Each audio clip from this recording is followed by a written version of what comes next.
Yeah, though, having the pawn pinned to your king is perfectly undesirable.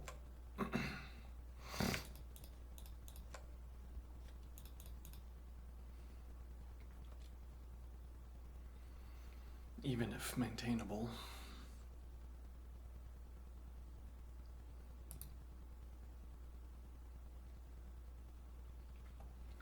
Might want to make this advance anyway.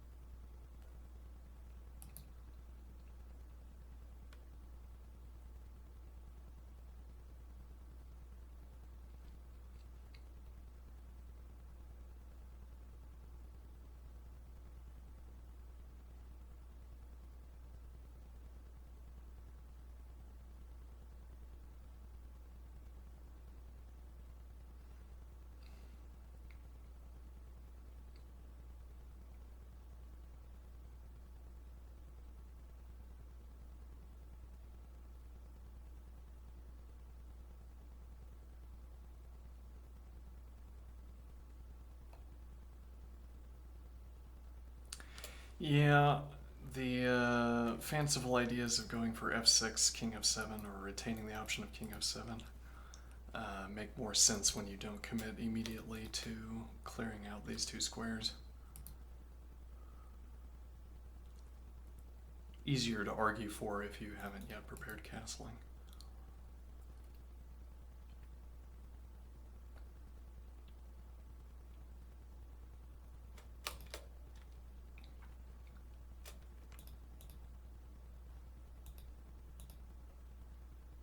Hmm.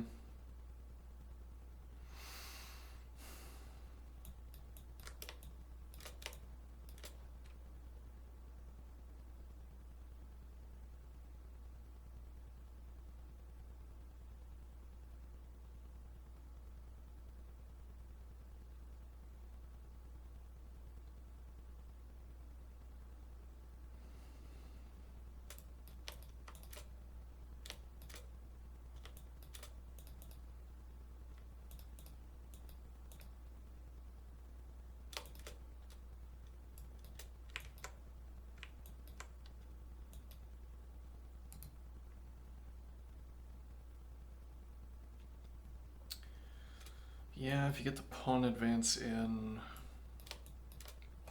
white would have to trade off many of the minor pieces to get black out of this square. There's also the reload knight through c6.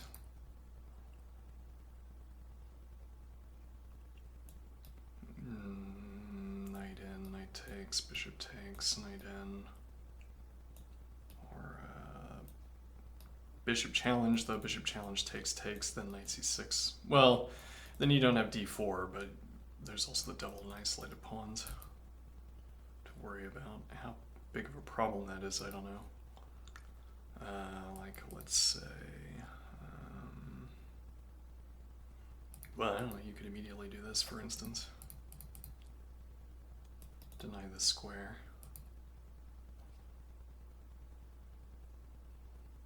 Okay.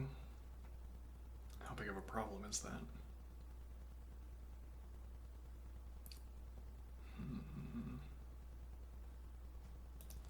Difficult to cover this square.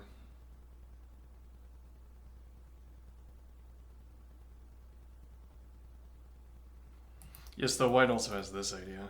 Go back into the center and make black make the same decision.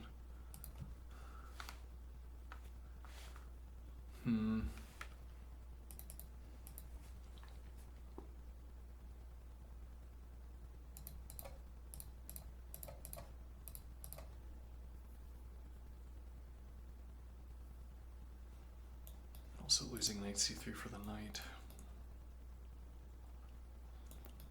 Queen recapture on f3.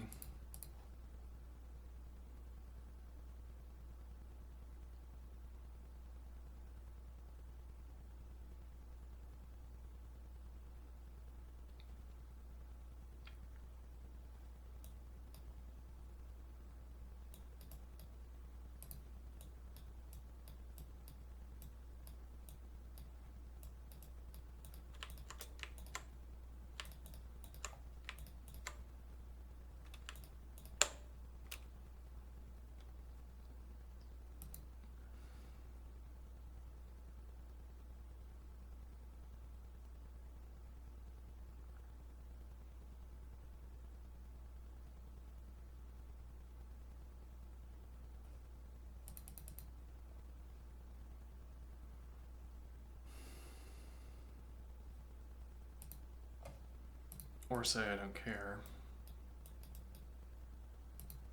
I don't care, for instance, about that capture, knight c3.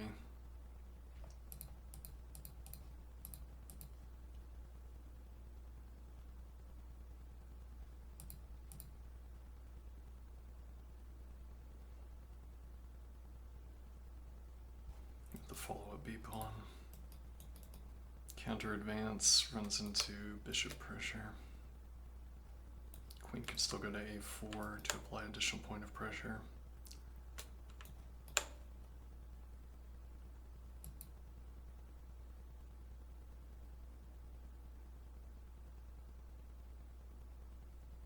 Doesn't seem like a problem. You can also maybe consider C advance with the idea that advance takes.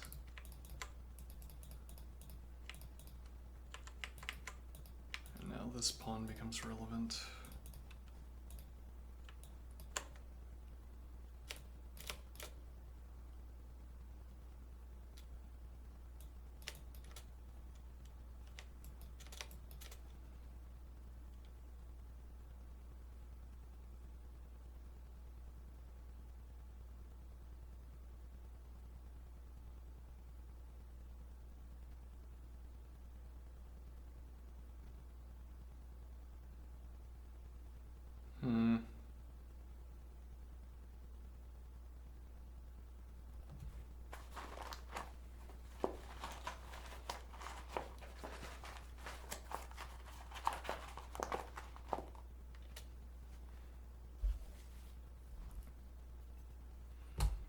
I have a ice compress pack again. If you hear that jangling in the background.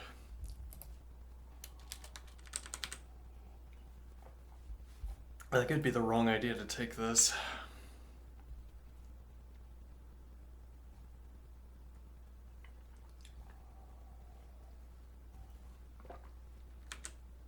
Now a point you could make the bishop land here instead. Knight out with bishop recapture.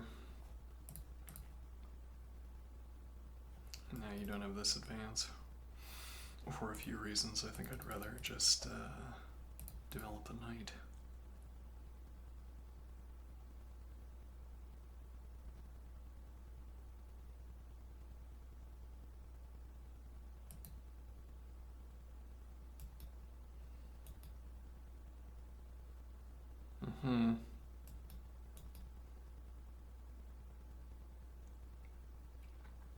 And only take afterward to regain f3.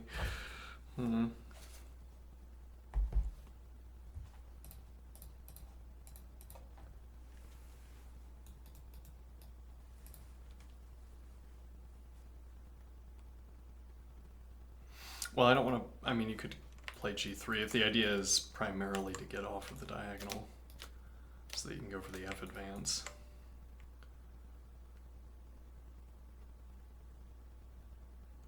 I guess I'm more fond of g4.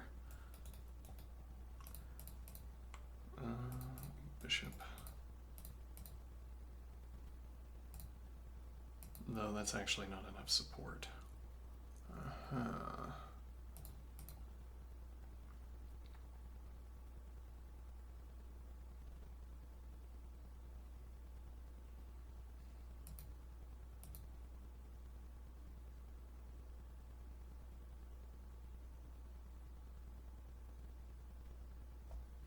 This also gets off the diagonal, though you're not opening up g1. Well,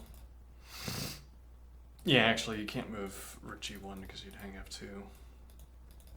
Or, well, you don't want to because you'd drop your point of defense.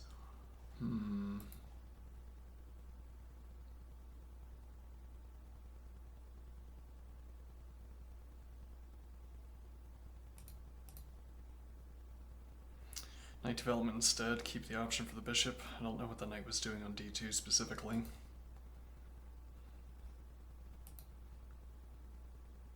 I don't know what the bishop was doing on d2 specifically.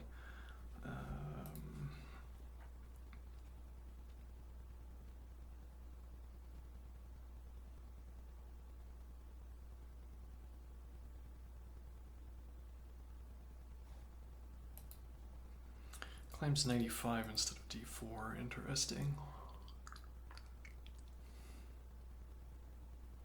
And you don't have any other coverage for c4.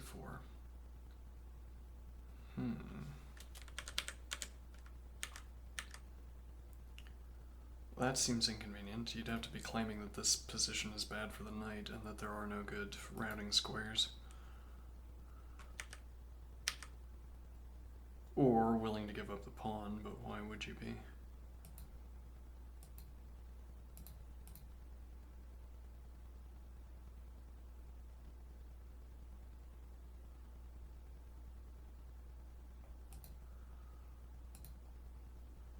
It's like if I could get my queen here, maybe.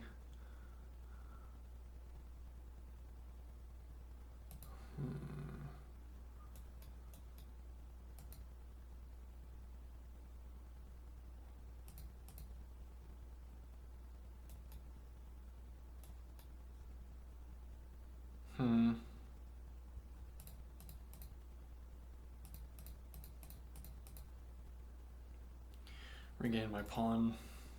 Bishop is pinned. Queen pins this knight. Just play like here or something. And then I could still pick up the bishop pair.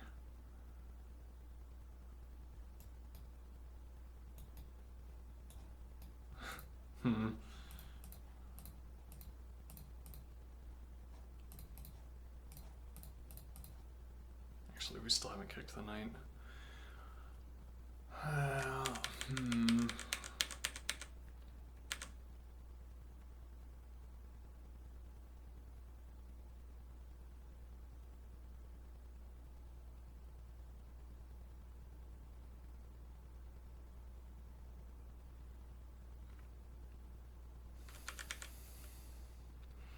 Yeah, it would have been an argument for this. And then drop back.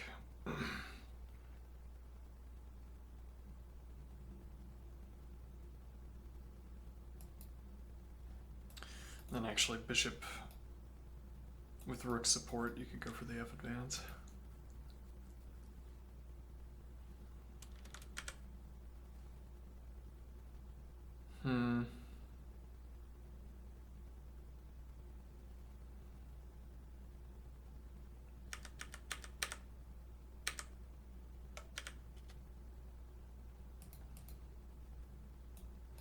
Blocks queen into this diagonal, but you might not want to move the queen out so early.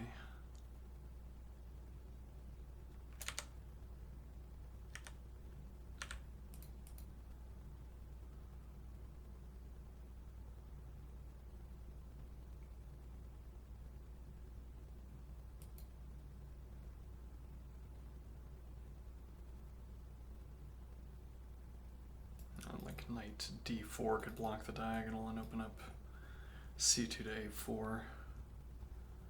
Queen has options, particularly if you can get the F advance and kicking this knight. Opening up g4 for the queen.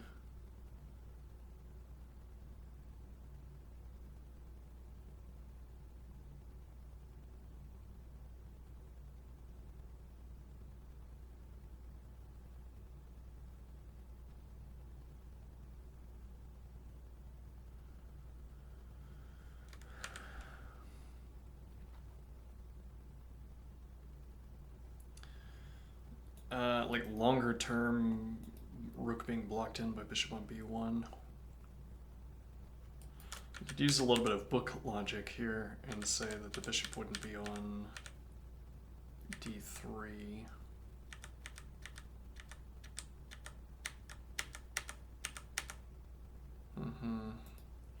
Could have been on e2 already. Unless this was a routing to get to either c2 or b1, in which case this was not slow.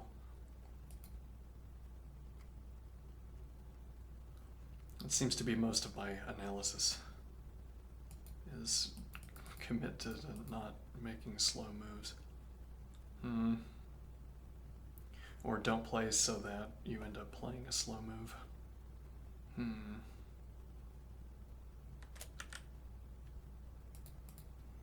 Advance immediately, drop the bishop pair.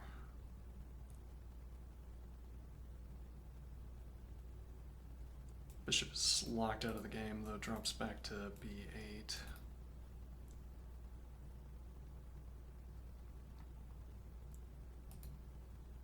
Yeah, though, how good is that diagonal actually? Well, that helps decide in part how much you'd want to do that. Might change your answer.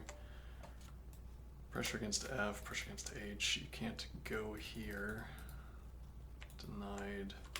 Denied currently. Denied. If. And denied.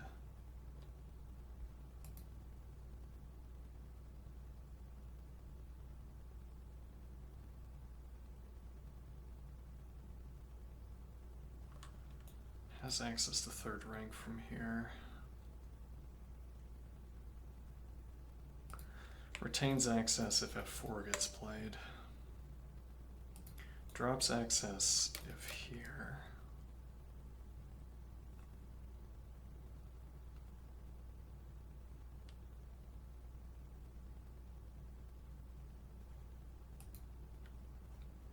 Okay.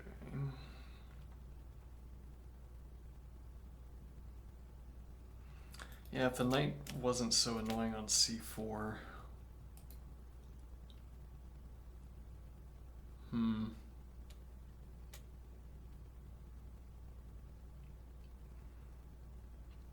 I assume the immediate capture.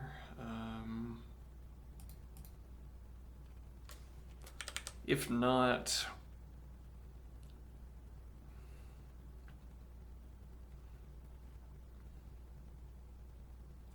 there's a point that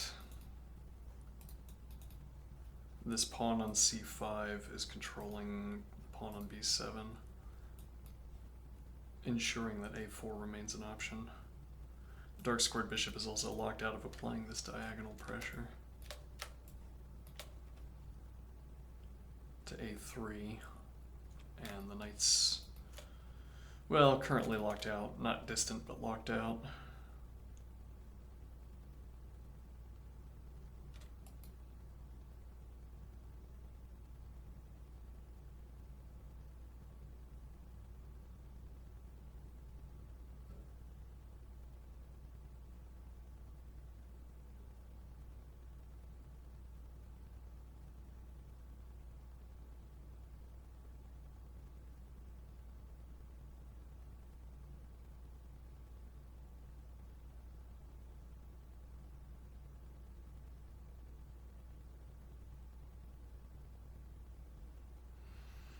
And the point there would be that if you can make the A advance,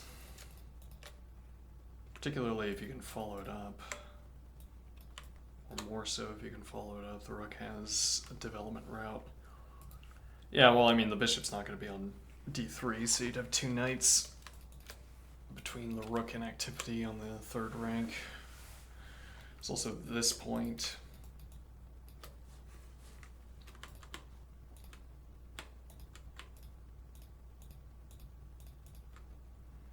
Be lacking these three squares for the most part, and if you can get this advance in, you effectively gain these two squares. It's only this, and that would depend on the status of this pawn.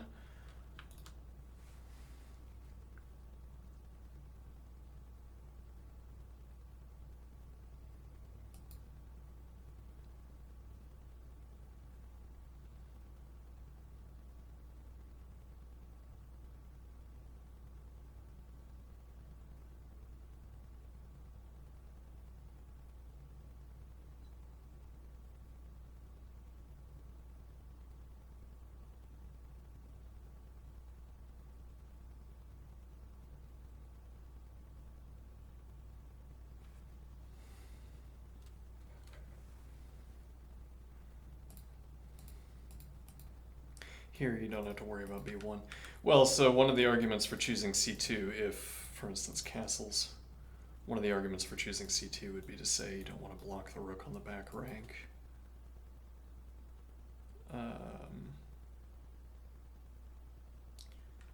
But the point would be, if the rook is going to develop on the third rank, most likely, then you can underweight this bishop c2 question, this bishop c2 observation.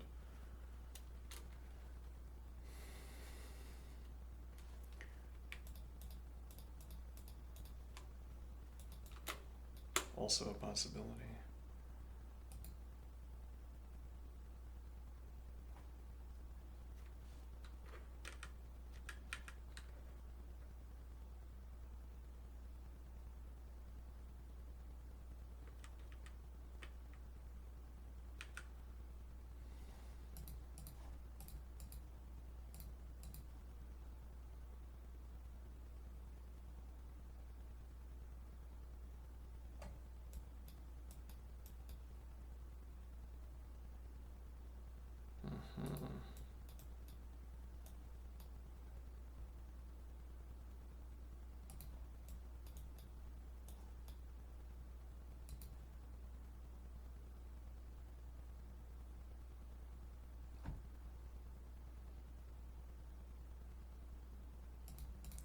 If you ever go for this, anchor for instance, now takes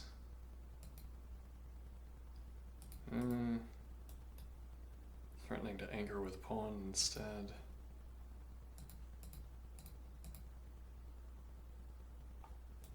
Pinned, unplayable. Tonight actually interesting. Like king h8 here, or actually get the knight so that there's no tempo. Well, actually, you could play here, but then, if nothing else, give the kick. So say we go over here, now bishop in, not here. You have to develop your light squared bishop first. Now you're still a tempo away from kicking the dark squared bishop, but also knight takes, queen takes. For that matter, for this tempo only, we have the option of playing, say, queen a4, covers the pawn over defense, and then play a rook to d1. Though now bishop is less good on b1, you'd prefer. Well, actually, if you'd had the bishop on c2.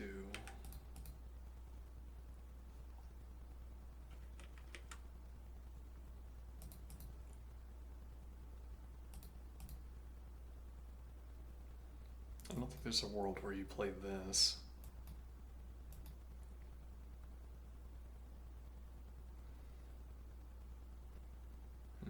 Maybe.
So I'm not sure what you would take with here. This is an idea, keep a clamp here, and then you keep the option of queen d6.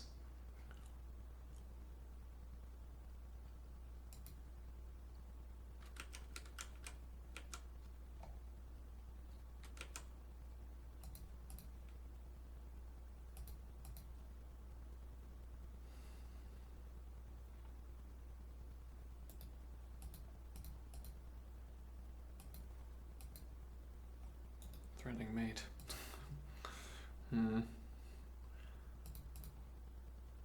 They'll do anything except for play f6. Though in this case.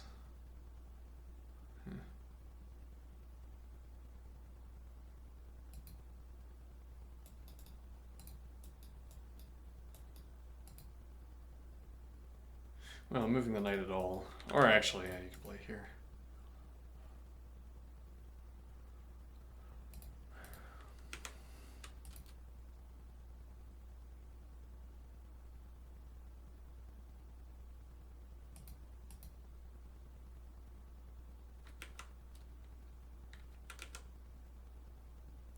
I guess the point would be to try to trap the knight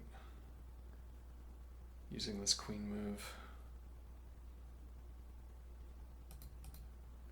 to try to gain access to this.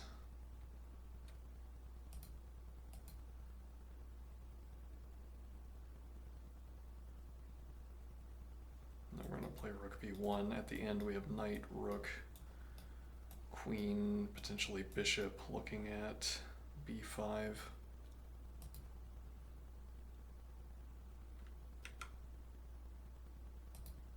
This also covers here.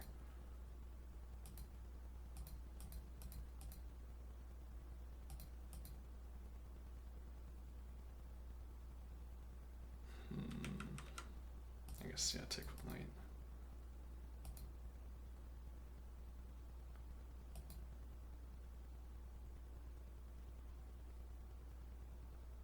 I assume this pawn hangs at leisure. Opens up a rook.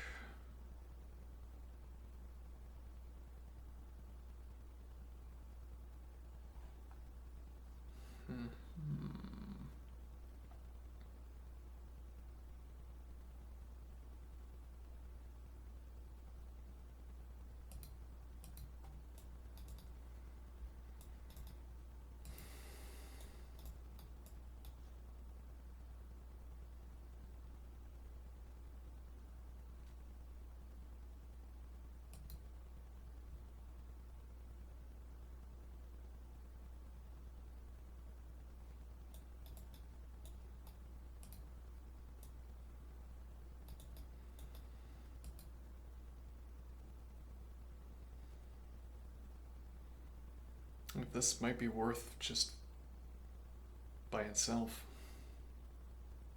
Because here with tempo against the rook for one thing, rook a7. Eyes on bishops, so it's like you'd have to play this immediately. And now here.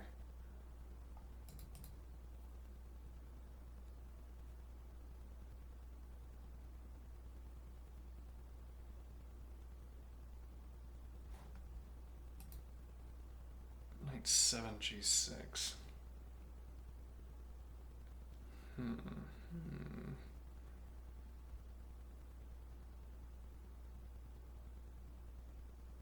Doesn't give up the knight for the bishop.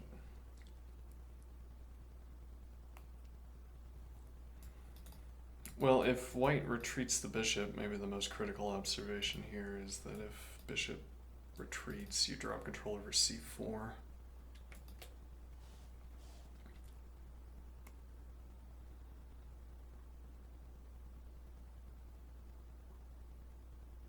And the pawn advance is difficult.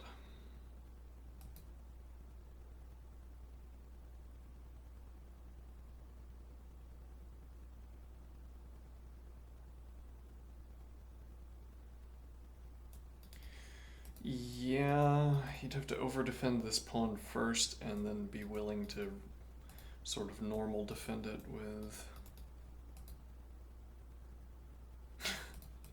Take it. Do it.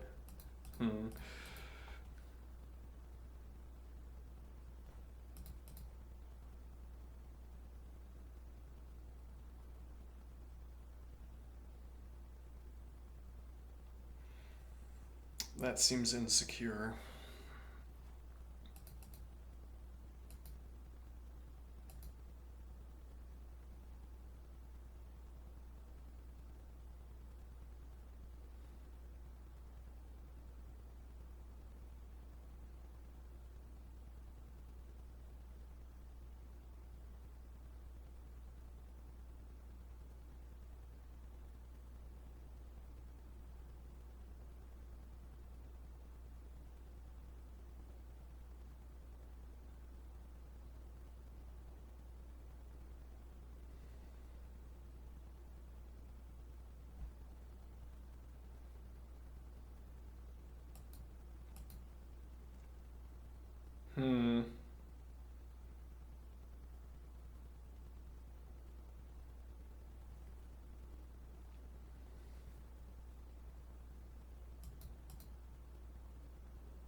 Staying out of the way of the B pawn.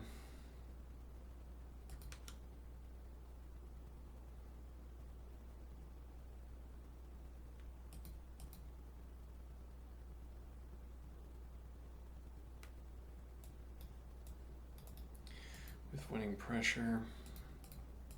With winning pressure.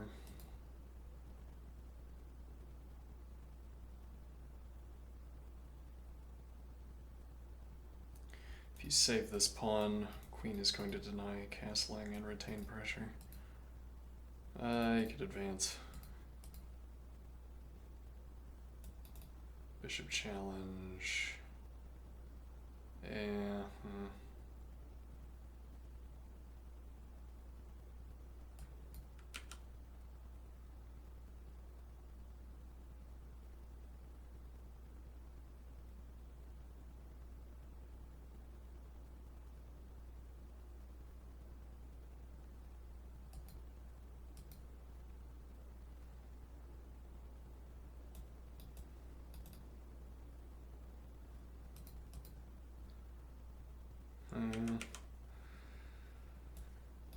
And the b4 advance is less persuasive.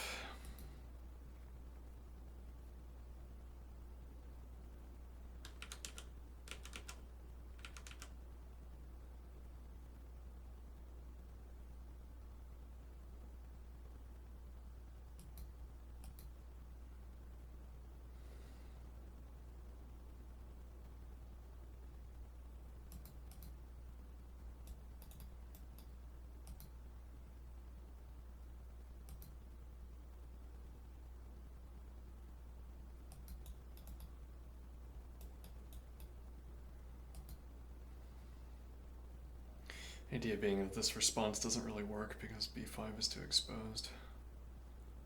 If you advance again, I go back and get an extra point. Defense, if I get in a4 and then advance.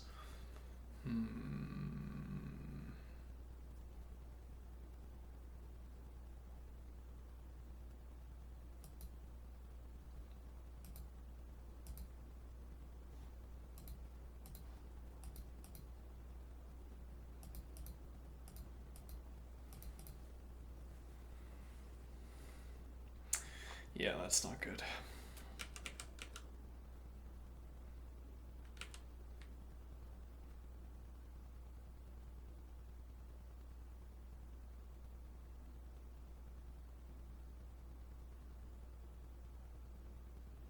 Yeah, black can't advance either.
Actually, we also have winning pressure against a6 at this point. Do we though? Yeah. So we're also now we're threatening to cap this, but if we played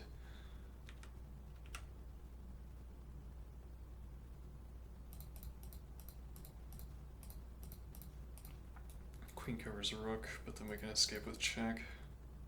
Also defending the knight conveniently.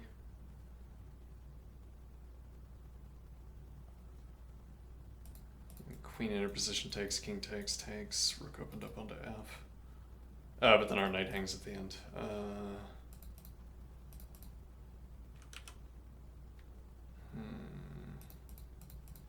work because of... No, bishop covers.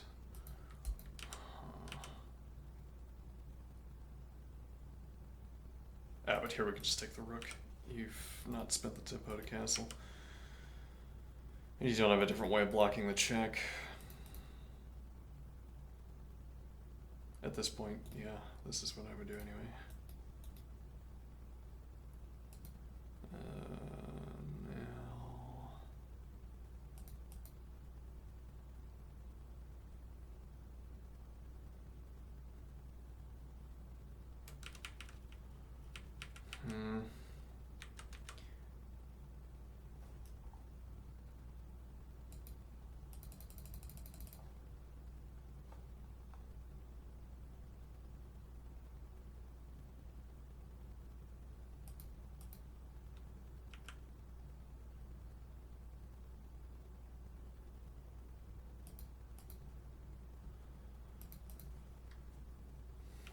Now... You can also do like this, though. I'm not so sure about that. Bishop drops back to e2. Argument to be made that the knight on g6 changes the calculation here.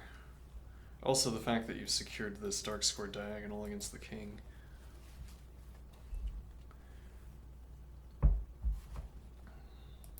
b5.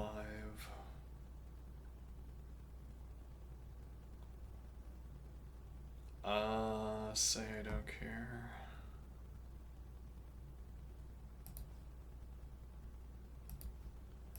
Is this ever viable?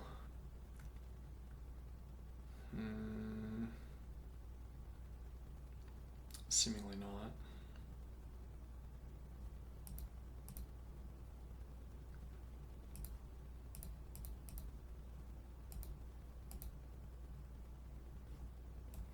I don't know, can't challenge with bishop. It's like you'd want to get behind, but you can't do that either. Now you want to challenge it with rook, but I can cover with bishop.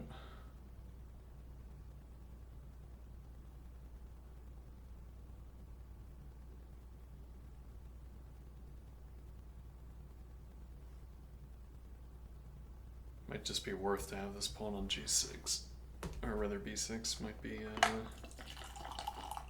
as it were, the necessary winning chances. Though at this point, well pleased with the early king development, I play king e7, and bishop e7, and rook c8 and rook c6.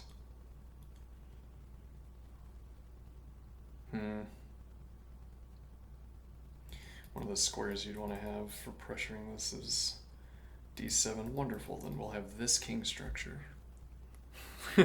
we will have the ideal king structure translated to squares.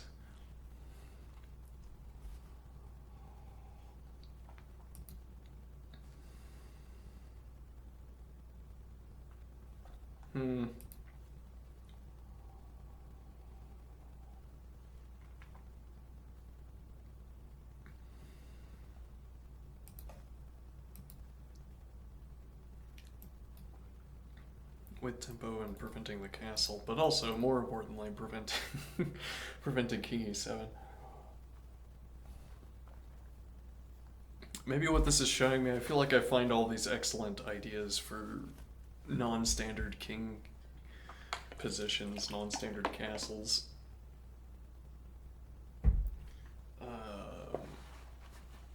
Maybe what this is... Well, I find all these ideas for non-standard castles when I'm watching other people play. Maybe the idea is that I should just play normally until something like this strikes me.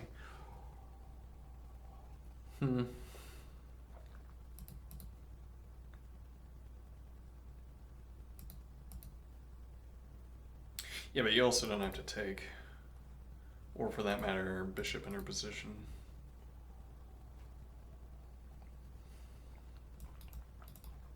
Get the rook behind the pawn if you want. Oh wait, is the queen... Yeah, queen's just trapped actually. Yeah, this isn't a play. Then this isn't a play.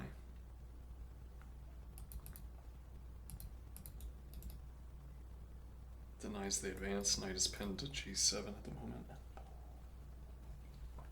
Wouldn't be if black had already castled. Also covers It also takes over this obvious job for the bishop. Yeah. F4 immediately.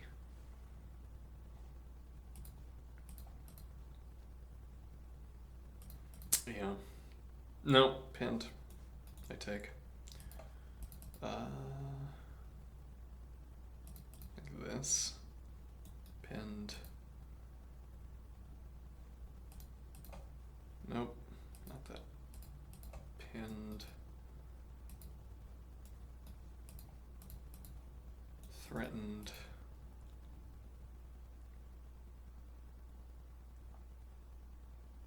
Well, anyway, it's not text. F4.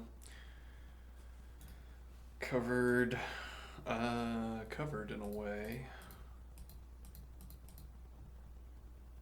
No, not covered because you have to let that sit until you've gotten, but then knight denies. With tempo against G7.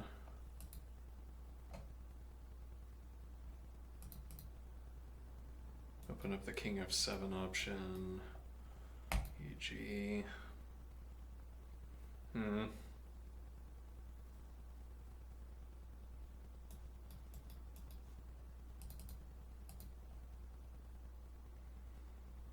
might not be able to play this though. Dropping back here, not obviously bad.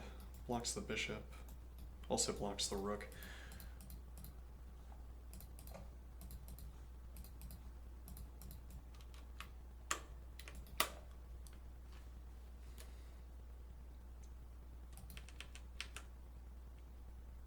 Alternative way of saying this is that it keeps the pawn frozen while you get your pieces into position. Yeah.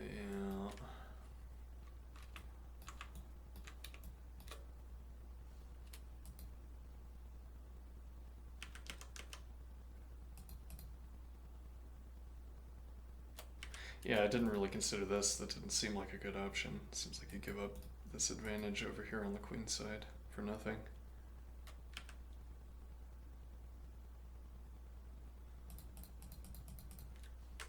And this holds as well as a pawn.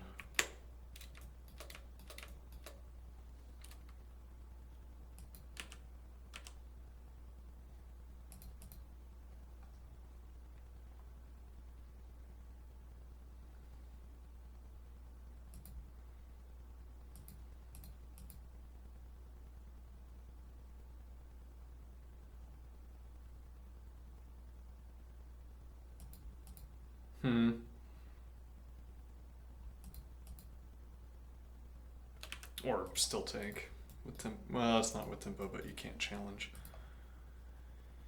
There's a possibility that this isn't good, though.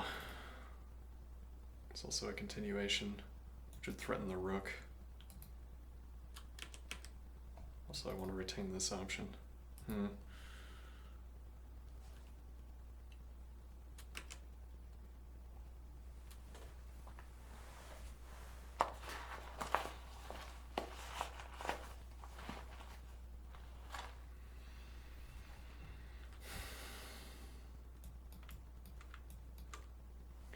Third rank rook access as well. Black's rook activity is lacking unless you're willing to play rook b8, which would prevent the bishop from accessing b8, and also, yeah, here this is denied. You'd have to get this benefit out of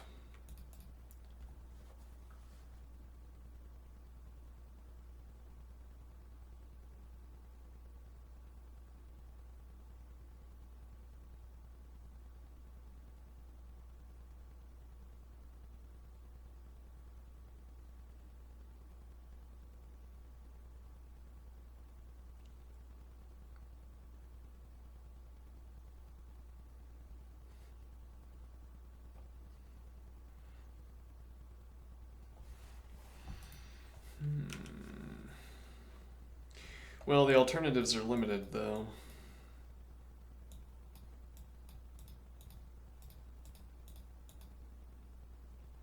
You have two options here. Knight c4. I wasn't averse to the idea of locking this pawn down until you could... Like, white has to spend... White can't anchor this with a b pawn easily because you'd have to get the knight out of the way, but that would also cost the additional tempo of covering this pawn with another piece. You could also play queen c... Well, no, if you'd played... I mean, the alternative here. You go for this.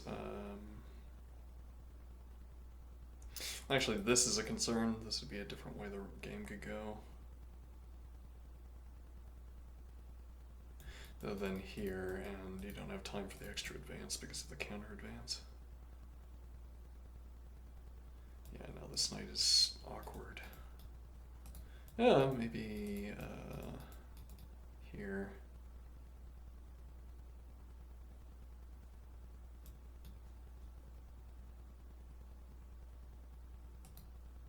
With another knight that could route up as well. But okay, knight c4, now covered, which means the knight isn't going to get relief. Here, though, seemed like a problem. a4 is taxed. Okay, I thought this was a problem. No, because here, if nothing else.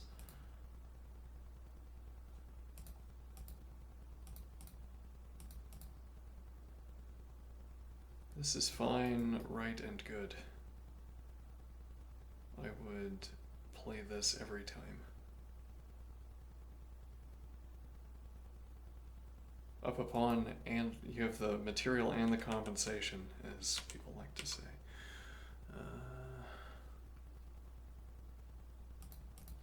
Takes, and my rook has pressure. Well, no, I mean takes. Same idea, I assume.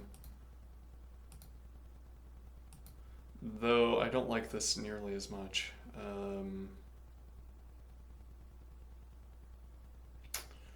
Not as much. This pressure could matter. We also have this pressure, which might matter.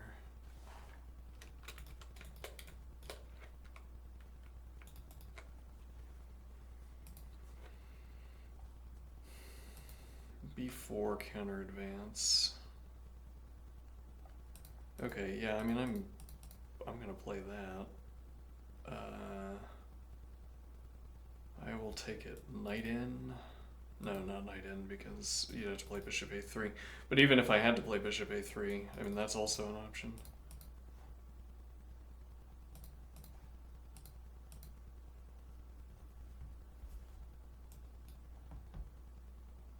And then for the rest of the game, I just enjoy my favorable pawn structure.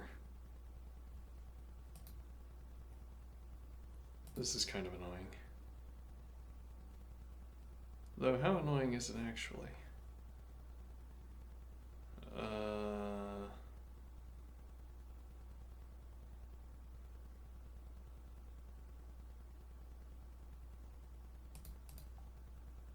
If nothing else, now threatening to take, if takes instead. Okay, yeah, I'm less fond of that pawn structure. Hold on, how do we avoid this fate?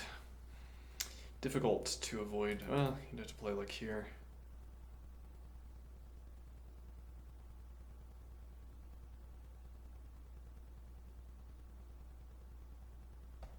Maybe defangs an f5 advance.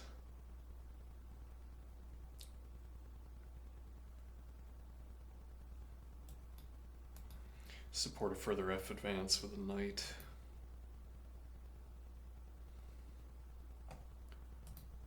Advance takes, and I still like this pawn structure.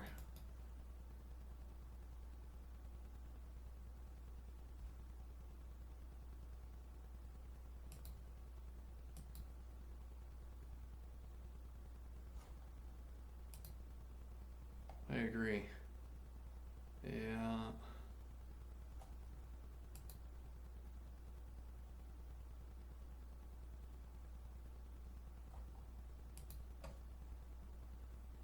Okay.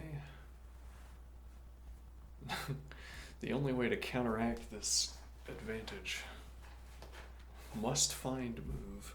King e7. Probably not. Especially with two pieces competing for this square.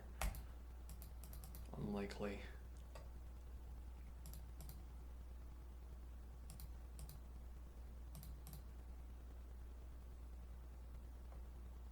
Hmm.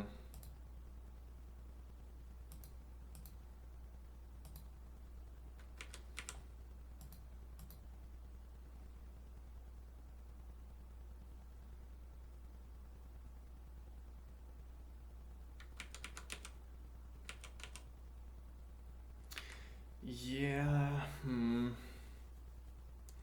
Was I wrong to like this?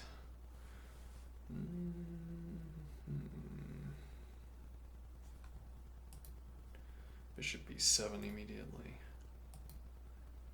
I don't think the queen really wants to be here. Because this is transitory, I could just castle into that. Anything plausible square for the queen. And now an idea being that if you advance, we can respond with a rook development. Then this supports.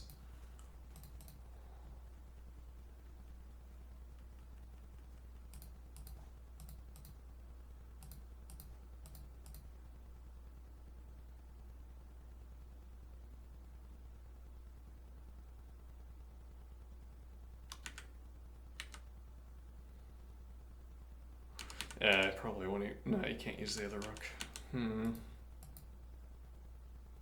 Hangs the pawn. Yeah, let's see. Don't want to play queen f3 either.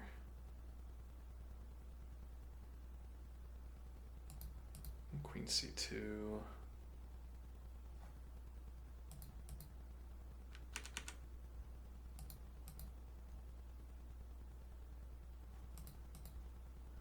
Maybe this is a critical tempo.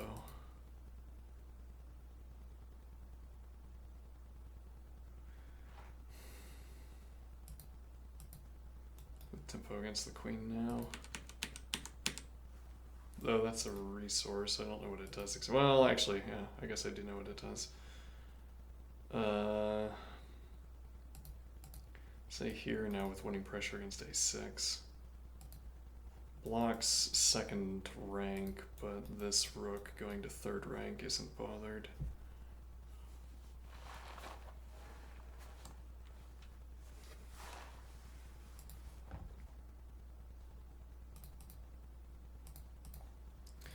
Tempo against the bishop. If you spend the tempo covering... it's pinned. Oh no.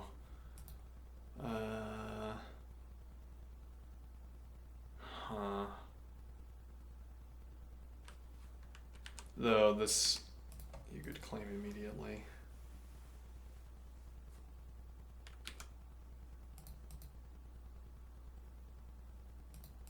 Threatening here. Yeah, but what do I care? Take the bishop. With tempo against the rook. Pressures, then I can defend. Kind of. Or take, but then actually recaptures the check.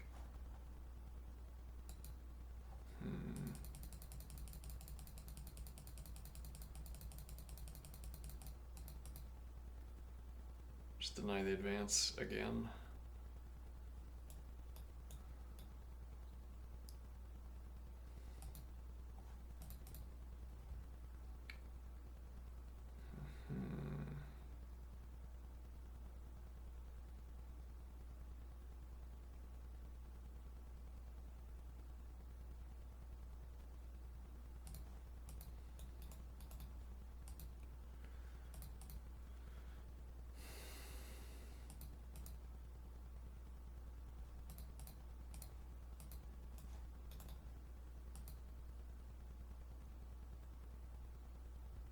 Threatening this, no castles.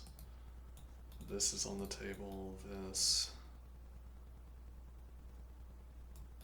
Takes, then I can get involved. Dark square bishop could be supported by queen. And this never really matters because takes, knight takes. Or rather, pawn takes and you block your own bishop. If bishop takes, then knight takes, pawn takes. And there's no pressure down the diagonal.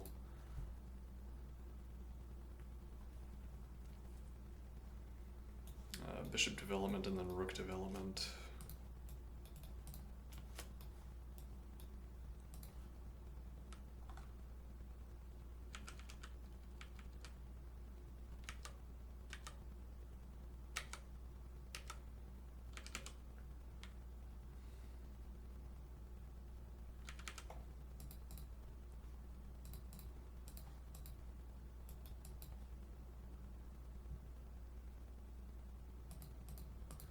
Keep this clamp on d6. Queen e2. Well, if you don't think this is bad or a problem,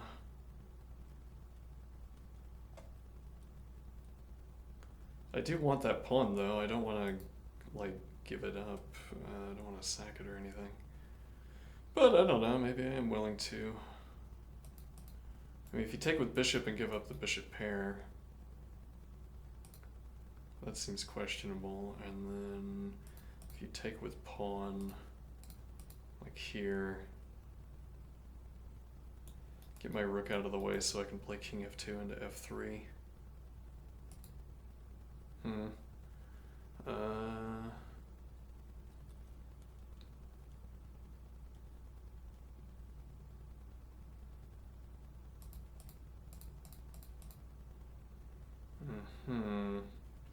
Actually, this is also winning pressure against a6.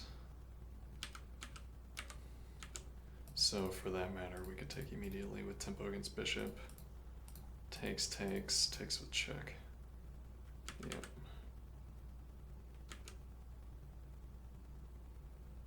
So no, you can't do that. However, no longer with check. Though with winning pressure against the bishop, which comes with check.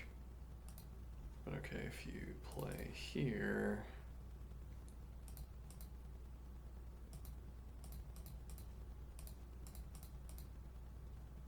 and I can exit. And then if you castled instead of a throwaway move,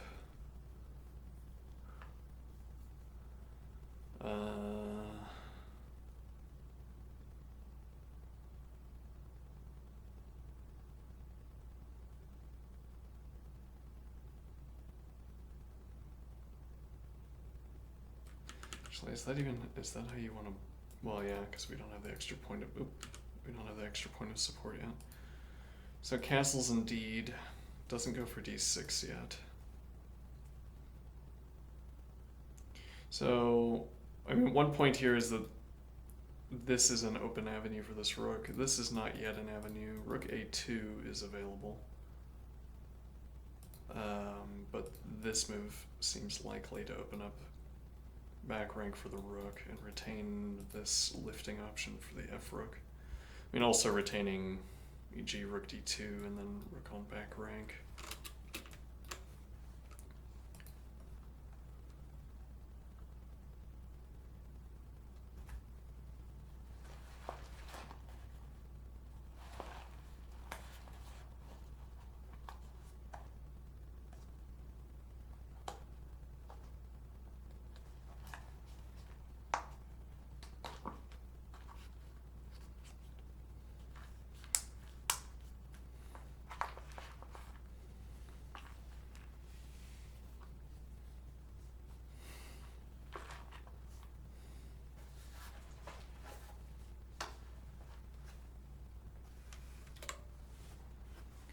Okay.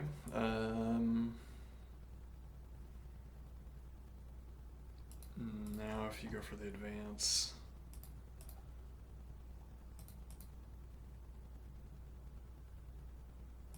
this with tempo against queen, you can't actually do that. You don't have any support for this. Which actually maybe that was a problem anyway. Yeah.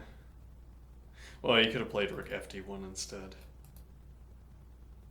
And for that matter, if you don't ever play this bishop move, like you could play this immediately and still have access to third rank. albeit by dropping this.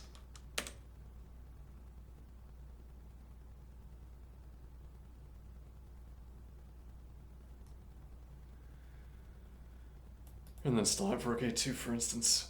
I still don't dislike the bishop a3 play.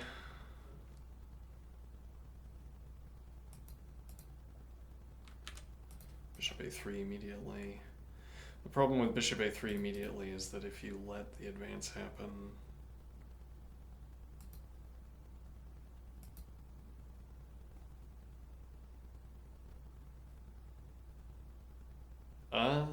actually, what is the problem with this?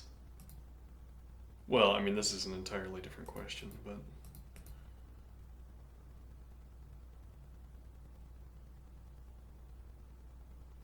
yeah, we still don't have this. Pawn is pinned, though.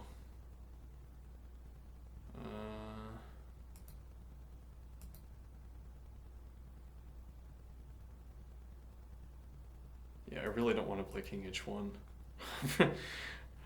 I would count it as some kind of positional win if we didn't have to play that move.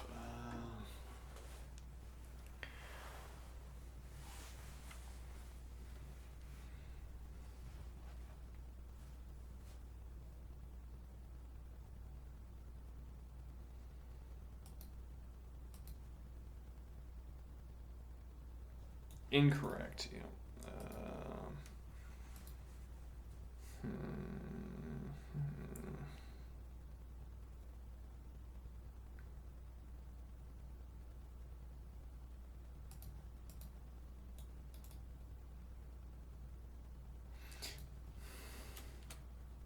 Which is incidentally defends the f pawn.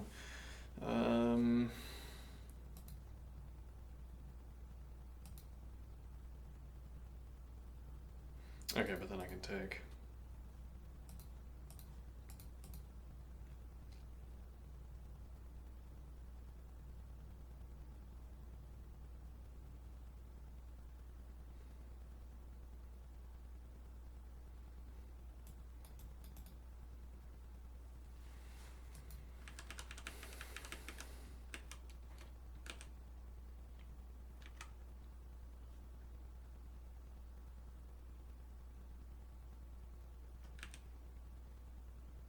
Yeah, though, if we want that positional win of not having to play king h1, bishop e3 is an immediate securing of that. Bishop f3, which leads to lifting, also supports the bishop. And actually, rook f3 could also play rook f1 and go for kingside activity instead.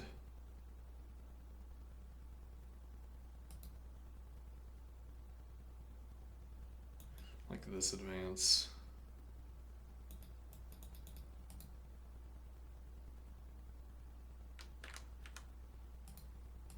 Rook a2.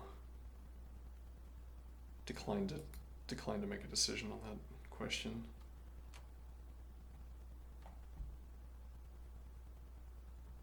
Still have rook b2, which we haven't considered too much, but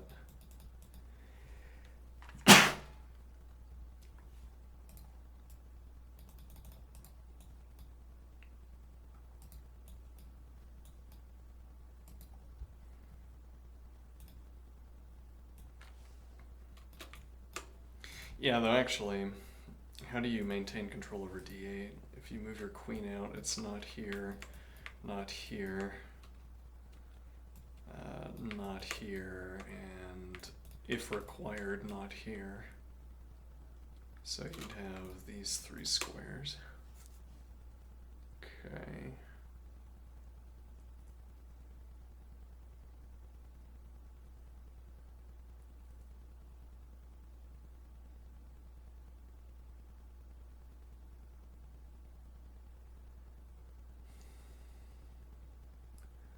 And then, if required, we could deny.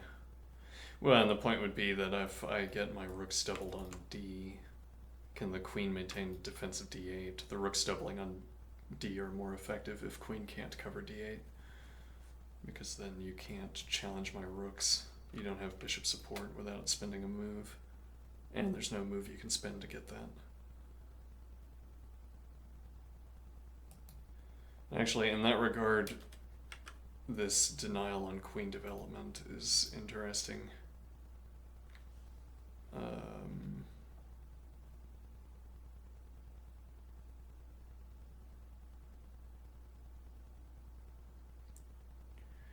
What do I mean? Denial on queen development. Because bishops, if you develop the rook on a8, either of these two squares, you interfere with bishop dropback. So you'd want to play like rook d8, rook e8, or for that matter, rook e8 and have rooks on e8 and f8. Arguably, this is what you'd want. I mean, you might play this anyway. But then if you can stick the rook on c8, for instance, by adequately defending c5,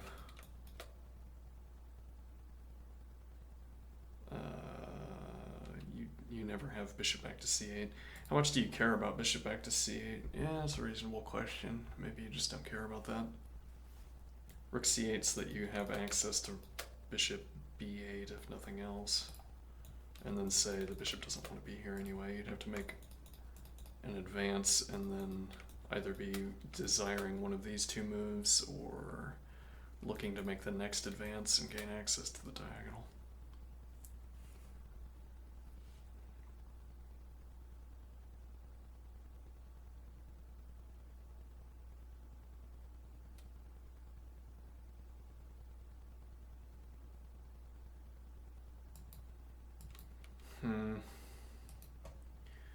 Bishop d3. Alright, I didn't see that. What does bishop d3 do?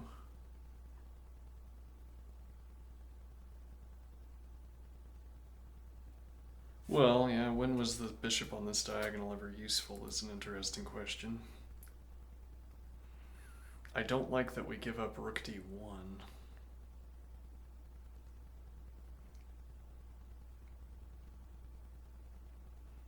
But okay, a lot of pieces now looking at black's king side. Maybe this would just be a mistake.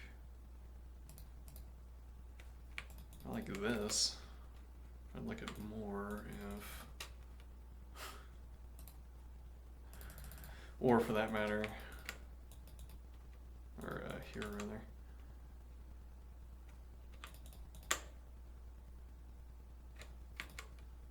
What a king structure. And then this rook could come over here.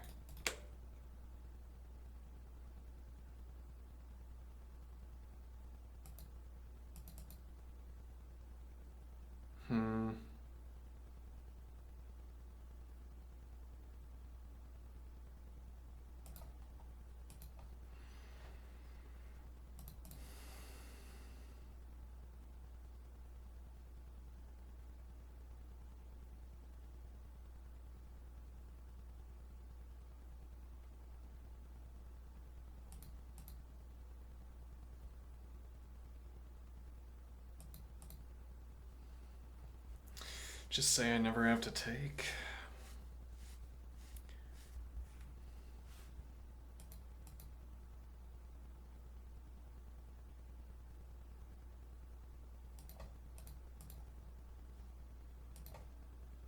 Also, no, not really. This knight has been decided.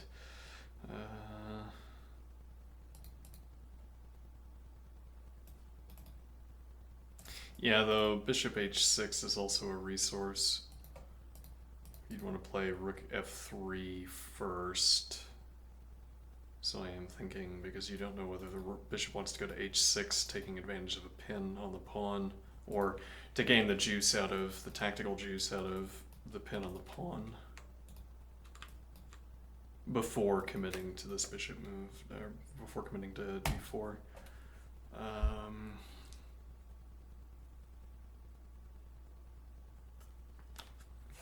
Yeah, the follow-up advance is never a problem if you take... Well, actually, that is a problem at the moment, isn't it? Though if you play here, advance...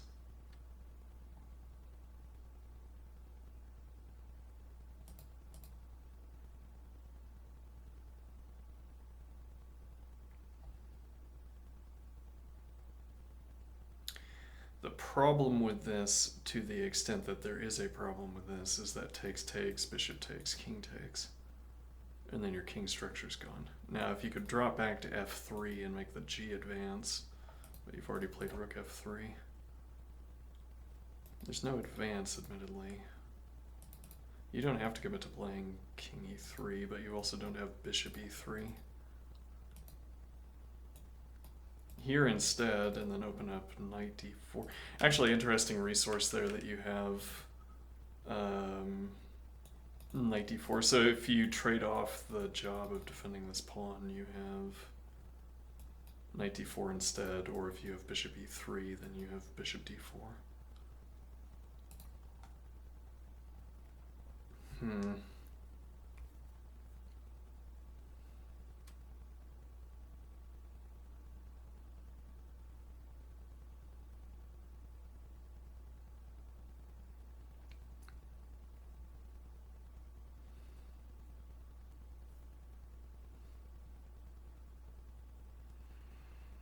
Yeah, there aren't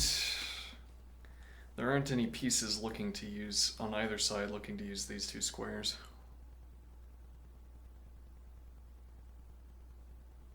If anything, it would be light squared bishop by black, and then after this advance, or after it takes.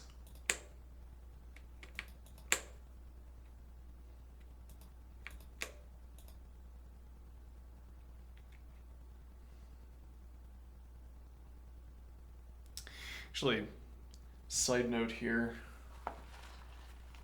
about arrow usage. So what we've settled on, though it's by no means final, we could always update, is that green means minor, blue means heavy, yellow for white pawns, red for black pawns, green arrow for vision by minor piece, blue arrow for vision by major piece, heavy piece. And then after that it gets a little bit fuzzy, but we have something like this. All right.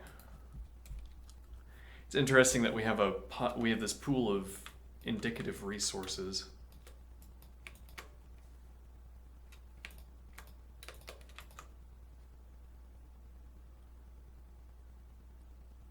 What is the best mapping? I mean, a better mapping might be, for instance, to have every arrow mean something different, so where we could have green arrow, blue arrow, red arrow, or yellow arrow for a given piece. And then square colors would also have some significance, though I guess we'd still only use red and blue, rather green and blue, because we want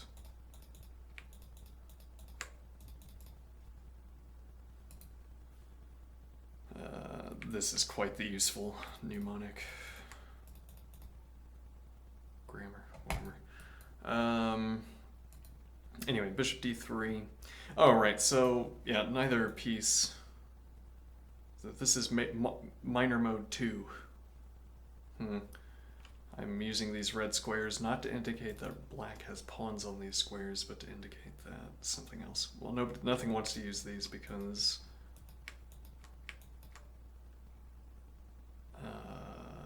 neither side can use these. Okay. Now, so we draw bishop back.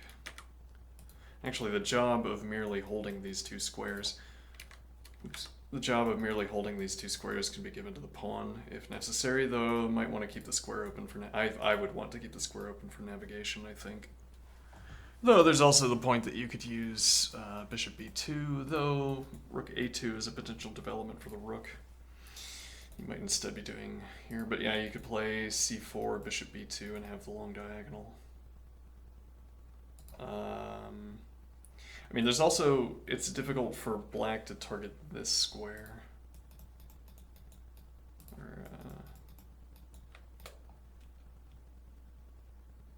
I mean, if you could dislodge this pawn, but otherwise difficult to target this square, so you don't necessarily need the pawn support.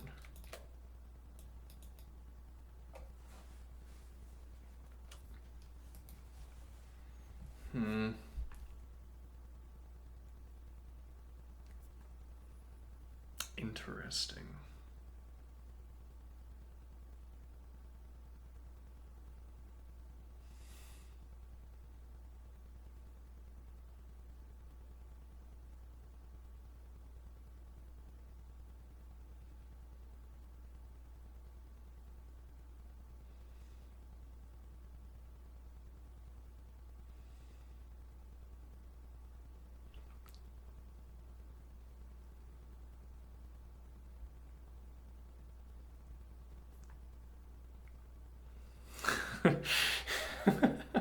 There's the bishop pressure down the diagonal. Yeah, I want my king on e3. I mean, ideally, king d4 and just have the king defend the pawn directly.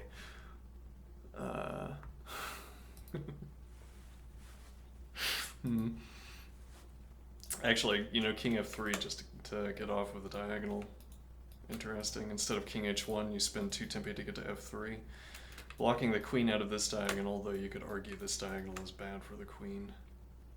Or you'd effectively be giving up on your attack. Well, I don't know, because you could play rook h1, rook g1, for instance.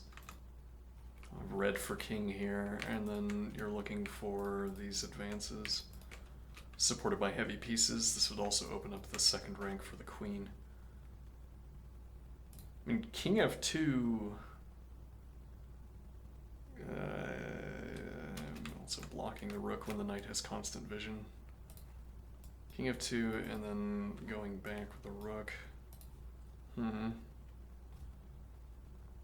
Is this one of those slow moves that we were talking about? Because you could have played just king f2 and had the rook on h1. A lot has changed on the board since this king development move was made. One moment.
Yeah, I don't know. I think this avenue is too good. There are too many pieces looking at the king side to give up on this king side attack for king development. Probably.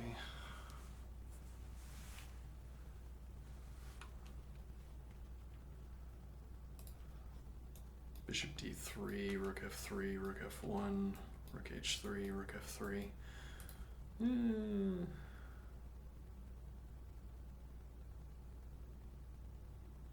Or you play Dic2, king h1, rook g1, rook f1.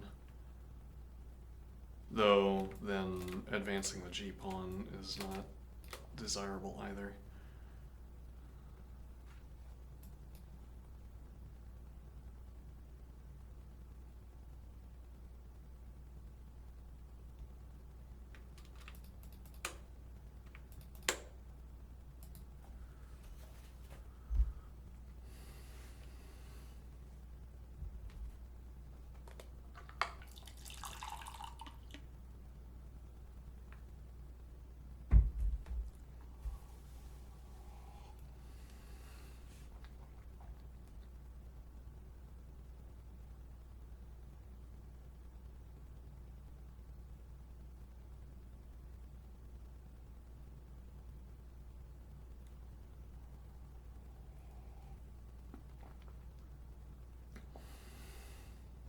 I like bishop d3. Yeah, I mean, the pressure down the file didn't end up doing a whole lot, maybe.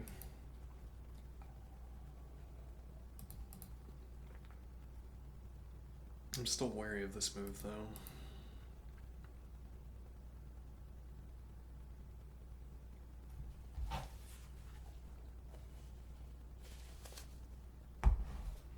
F5.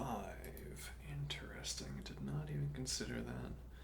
And yet, I immediately see that I don't have an excellent response.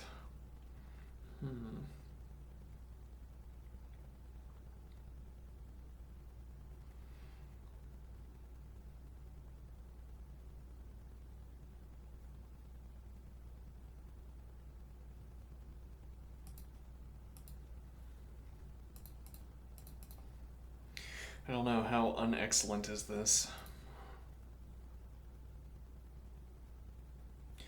With, if nothing else, the bailout option of taking.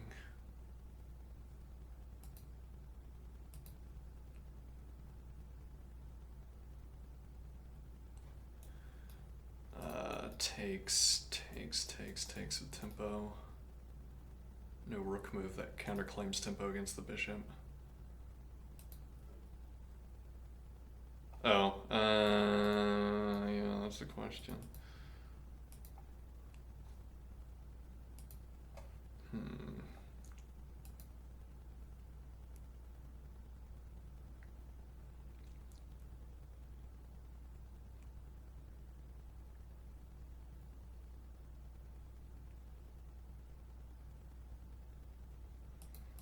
Make a claim like this.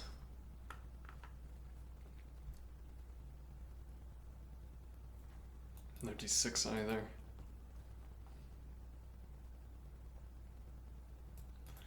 Bishop can reposition in a number of ways. Actually, yeah, that's a little bit inconvenient. I mean, yeah, I give up the avenue.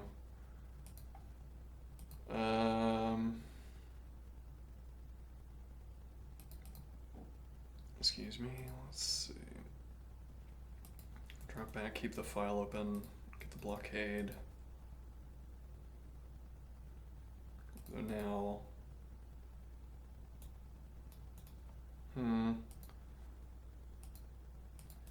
yeah, you'd have to play bishop a3, and then, but actually that blocks here.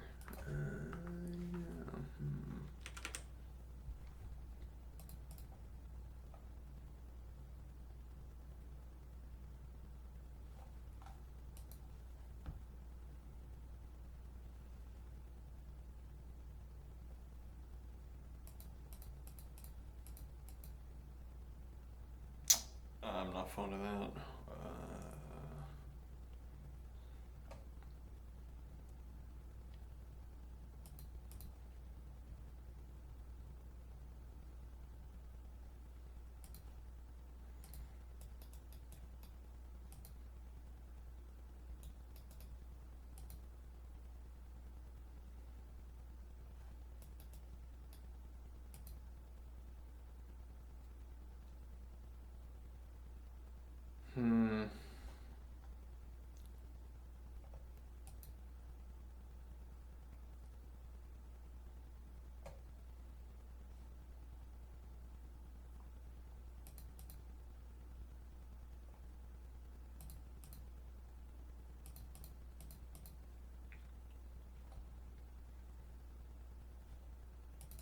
And yes, I think this would be an assertion that making this move is undesirable, albeit currently required. If black didn't play this, if black instead played here, for instance, I think that would be a mistake. Might be wrong about that.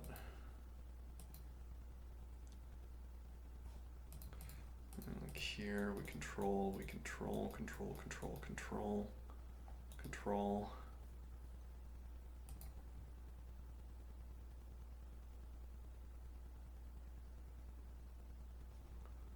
On pre.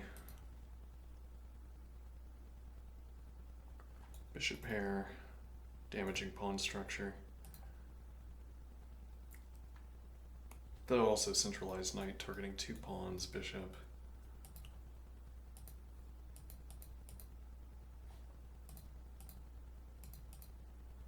You don't have pawn support for this square anymore, but maybe it doesn't matter. How do you target this knight here?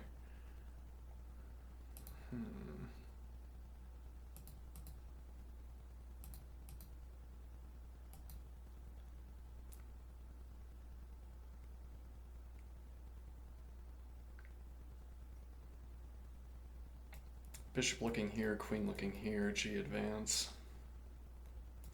Denial on queen, queen would have to go to H4.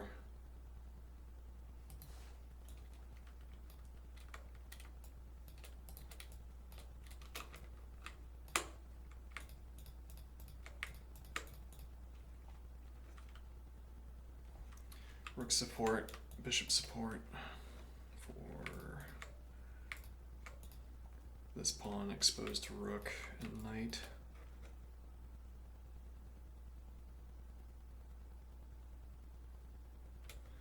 Queen recaptures.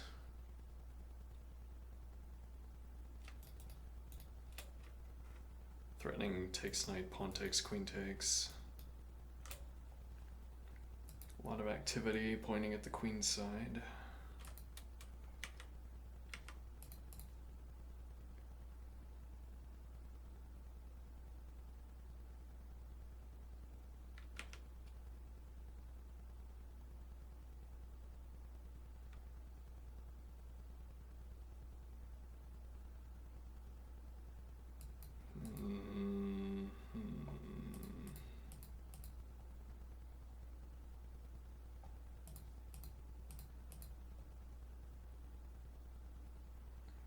That looks less persuasive.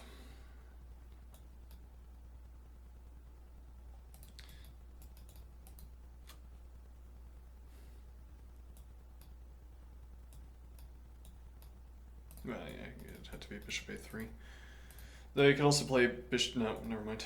Yeah, it had to be bishop a3 and then knight d4 if you wanted this knight. And then the bishop, dark square bishop's not participating in an attack against the king.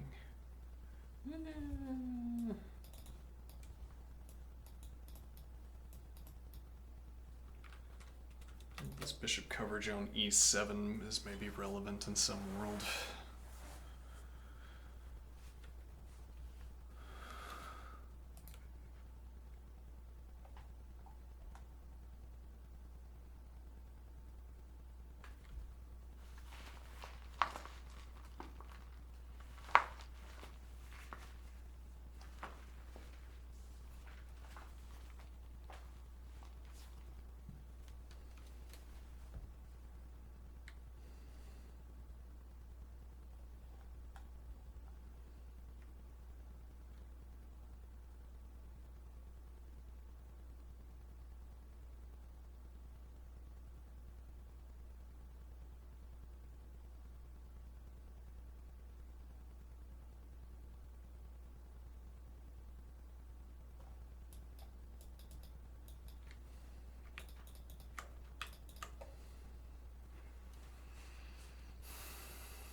It's like if you build up, fancifully, if you build up, oh wait, we have a move.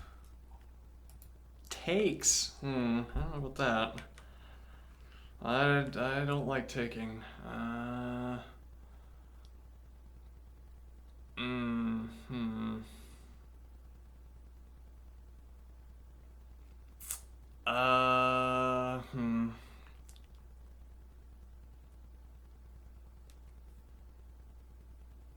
I am not fond of taking.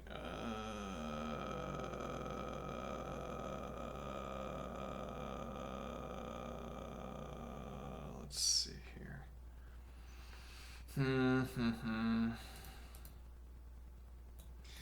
Maybe you're going for this. Yeah.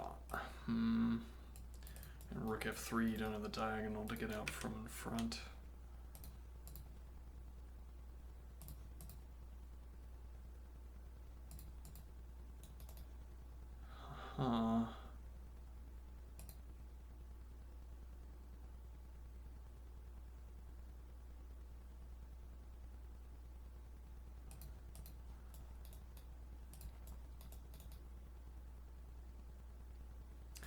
And knight drops back with pressure against bishop, thence to f3, thence to g5, potentially. No rook f3 access, which was something we preserved if we didn't take.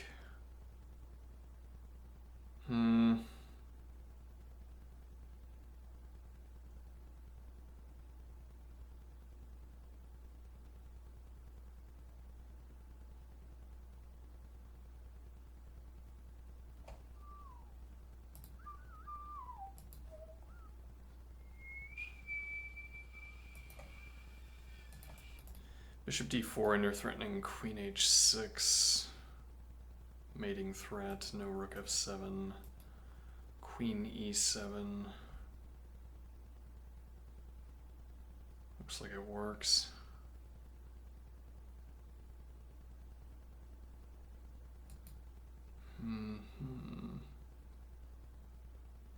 Though actually,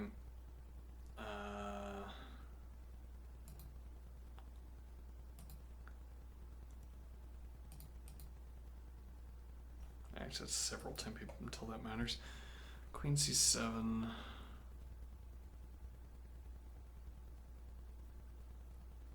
Let's see here.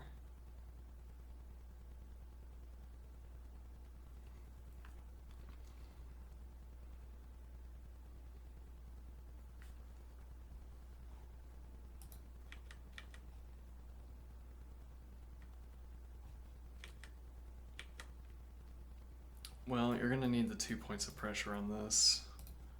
So I guess the idea, you could finish out with this. What if it advance against this? Yeah, we didn't have to worry about that if we advanced.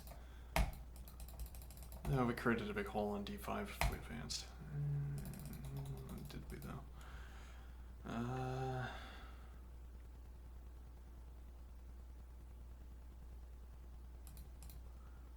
Tempo against queen.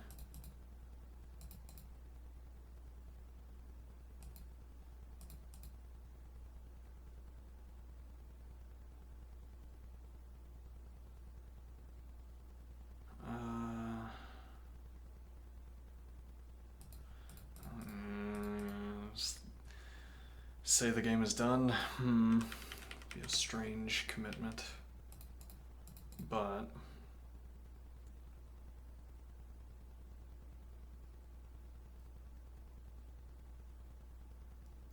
yeah, the alternative is, I guess, queen f2.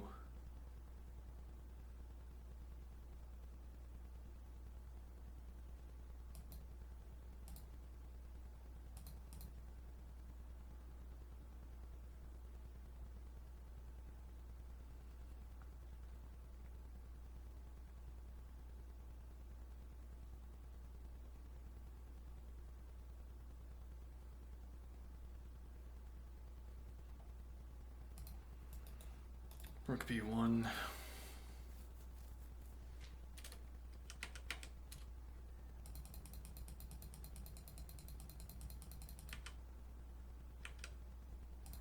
What if takes?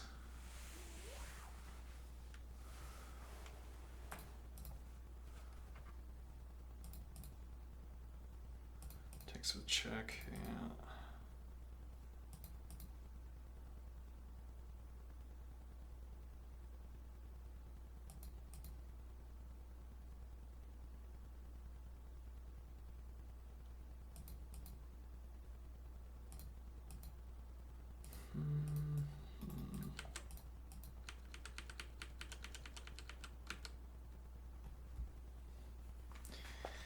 Yeah, I want a better option against d6. Well, there is a better option, actually, I think, isn't there? Hold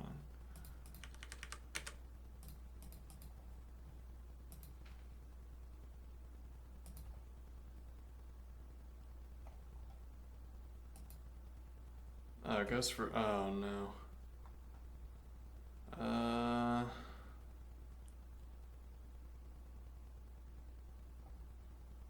Not fond of that.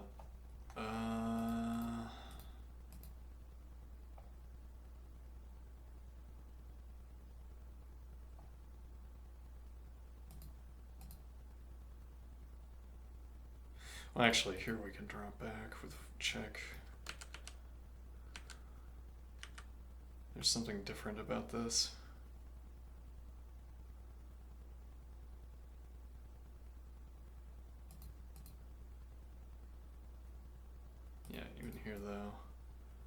Well, then king steps. Queen is undefended. That's funny.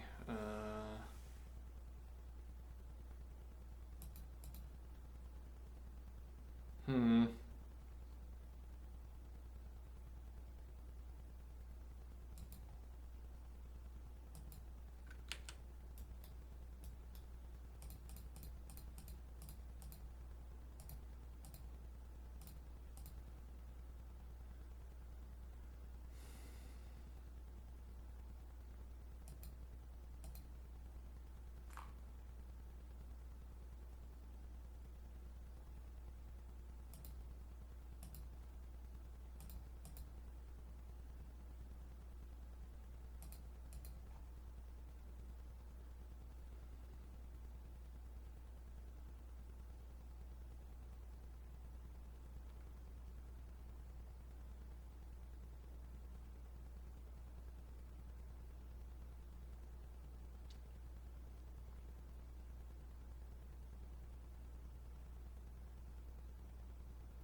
No interpositions, no useful ones anyway.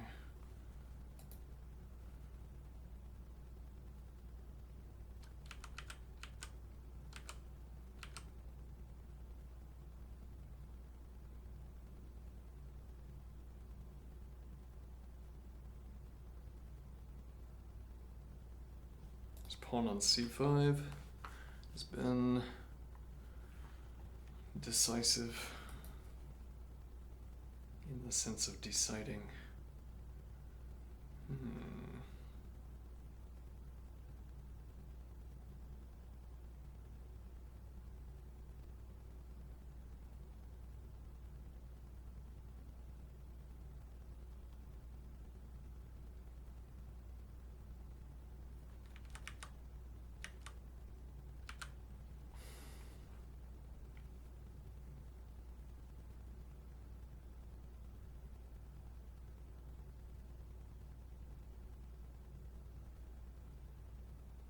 And then drop back instead.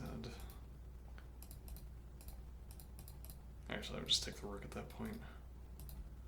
Yeah.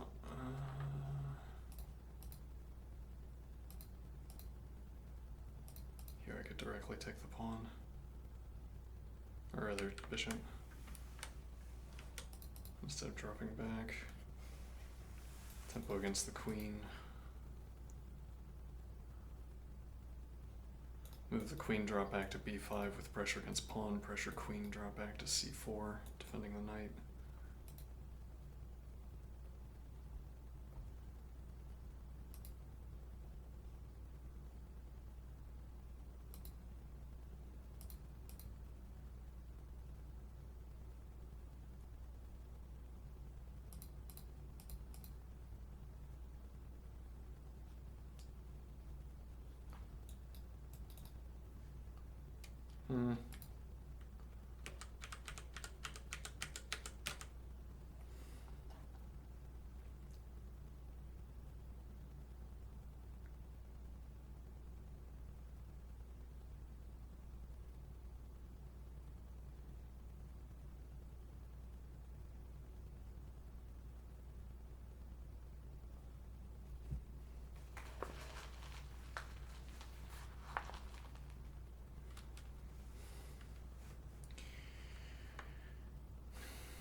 Yeah, strange that we didn't investigate this. I'm a well, in terms of analysis, at least I'm typically greedy, which isn't to say that's what I want to play, but it's what I first investigate. Because if you can go up material, you have to justify, or rather, if the opponent can go up material, you have to justify such a decision.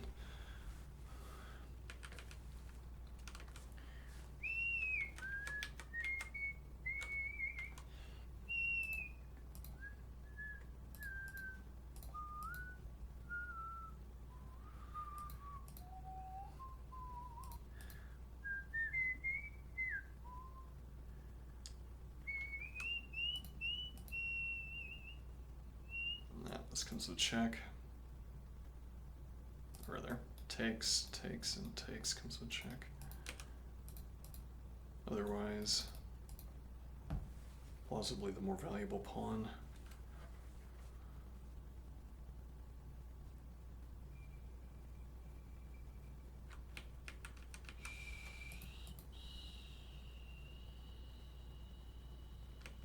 Oh, hold on, we missed a move. Yeah. Pair of moves, actually.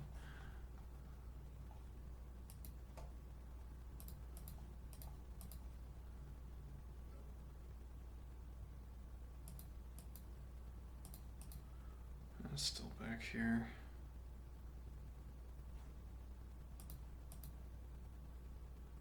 With check.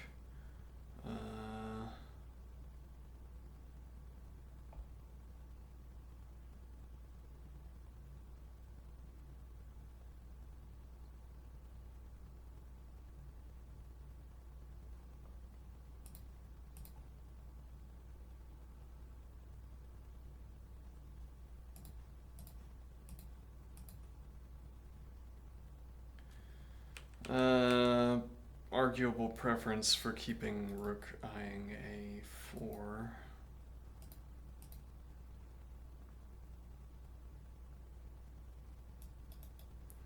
Easy start to endgame development. Interestingly. As opposed to the king on h8. With the knight in front of the g-pawn as well.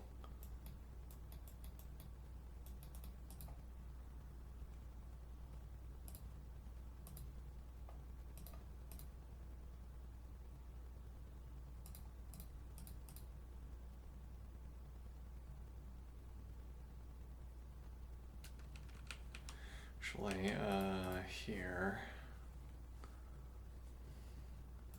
No coverage on dark squared bishop. Not currently a problem.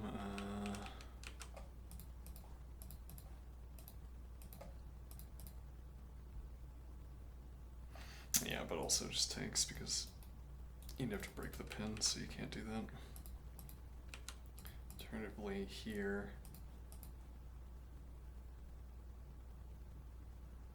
And get the other rook to d1 before thinking about what to do. Queen f7.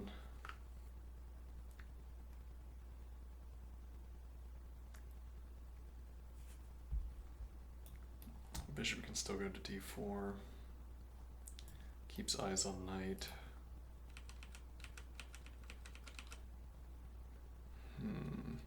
So let's suppose black doesn't take, which we have not considered much.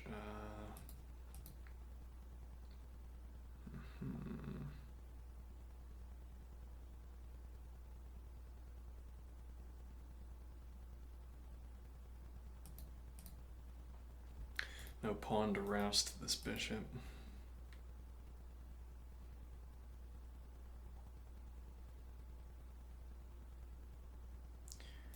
Take, trade off a doubled pawn for a healthy pawn.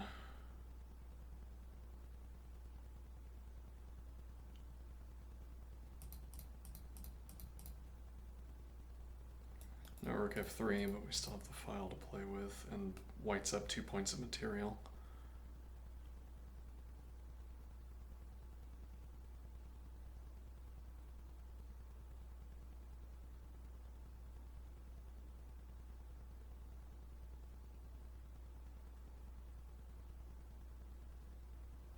Actually, hold on.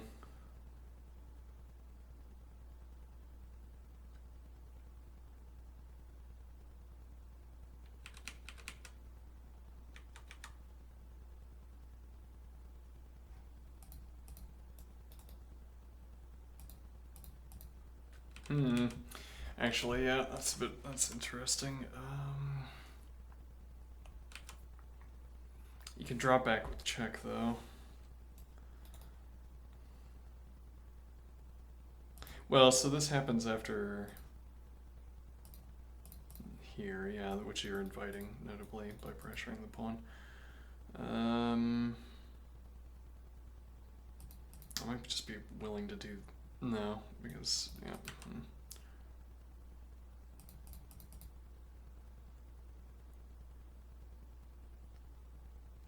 Yeah, and now I might have to play.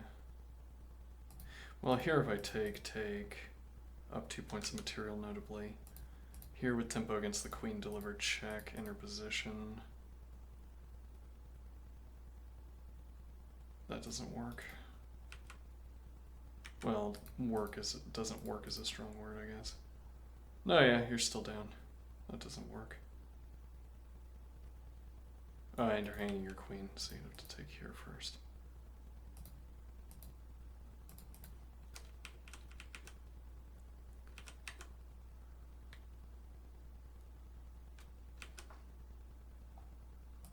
And then if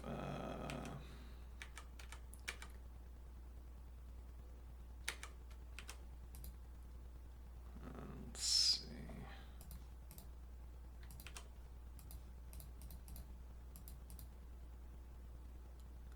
Yeah, there's still nothing here. Yeah, it would need to happen with this pen.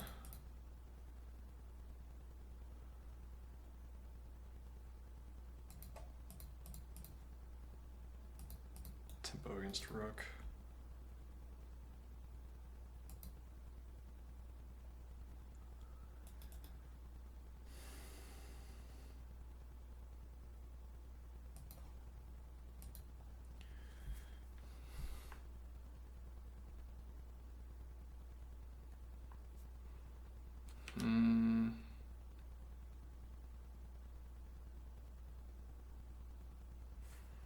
I wonder if not rook a8.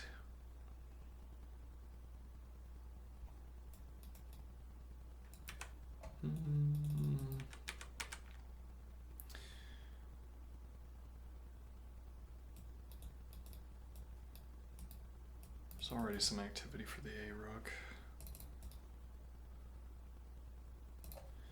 Yeah, though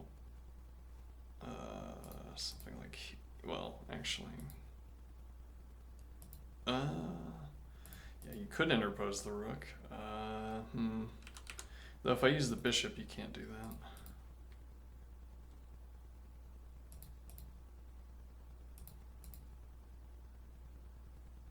The worthiness of this move, I wonder, but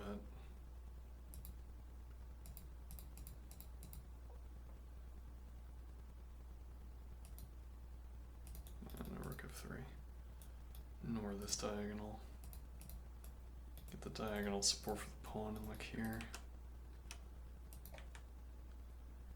Bishop takes b7, queen takes b7.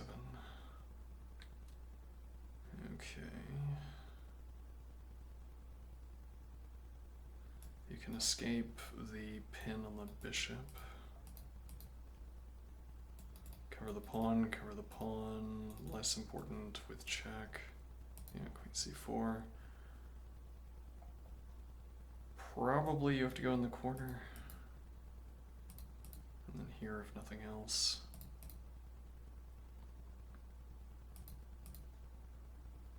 This with check. Yeah, though this with tempo, and then I get to anchor the advanced pawn.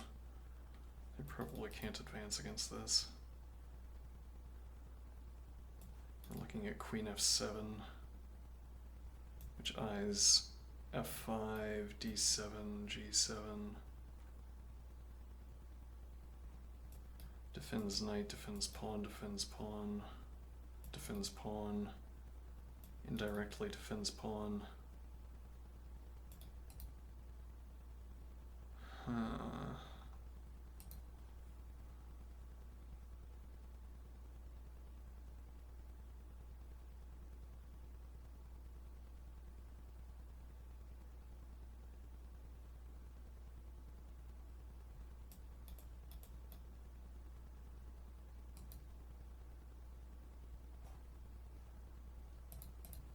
Here instead, keep eyes on f7.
I'm gonna take a break here.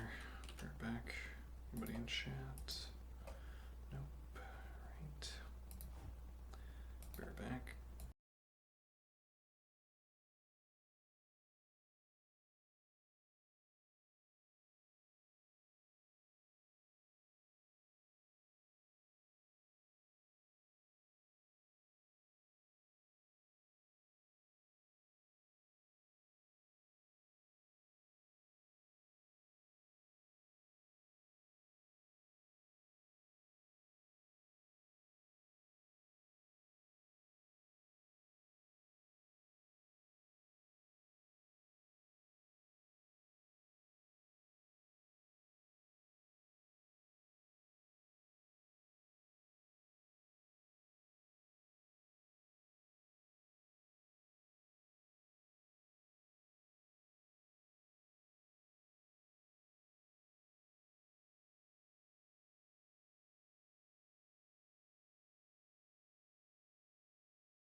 Oh, we get some relief from the cold, and now I feel the need to wear an ice pack on my shoulder, which is making my hand frigid. Blast myself with a space heater. Alright, so what are we looking at here? Rookie 6H3. Interesting.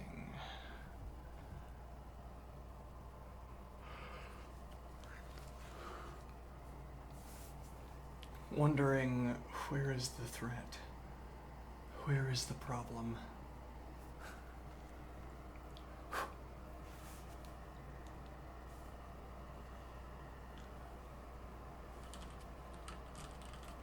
Rook on e6, denying queen eyes on f7.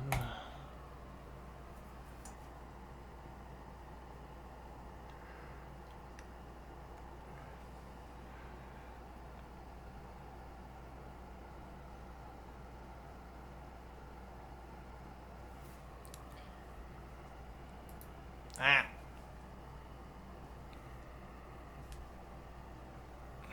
Did I just delete all of that analysis? I guess I can backspace back to that. Yeah. Okay. Okay. Wrist pressed into my keyboard. Pressed some button, and now... Yeah, whatever.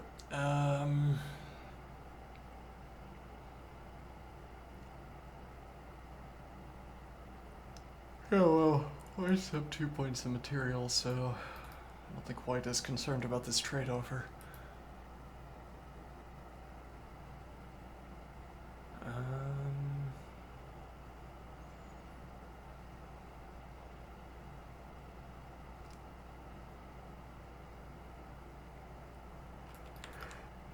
So yeah, that would have been something besides.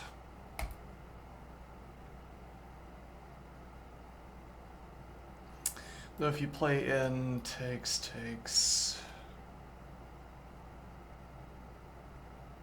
with check, steps, rook b1. Well, it's an additional heavy piece off the table. Knight a5 might be available.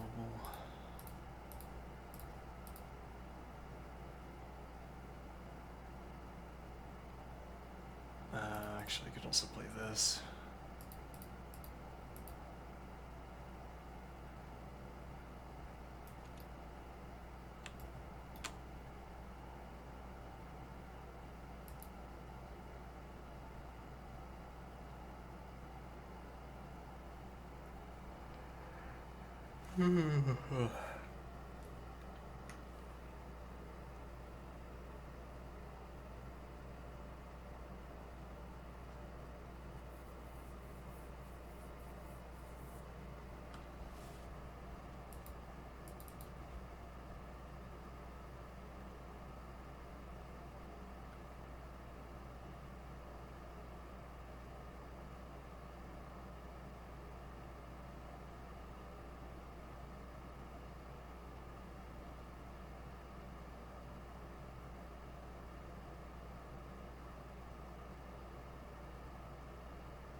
Oh.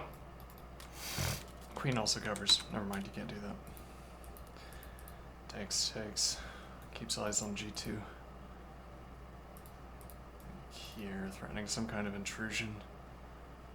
I'll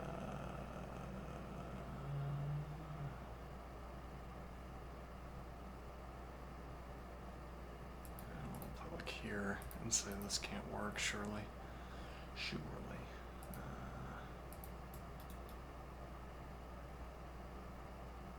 Uh-oh. Uh-oh. Actually, yeah, this is on pre. Hold on. Yeah, you have to do this. But then king on g3, I don't mind.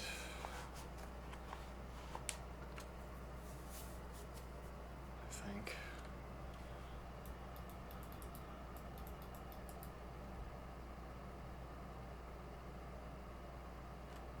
This is also giving up access to g7.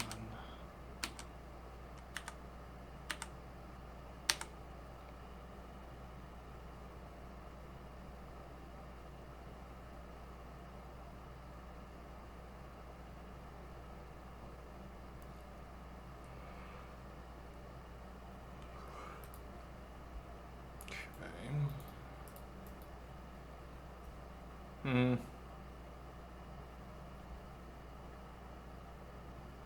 Could be.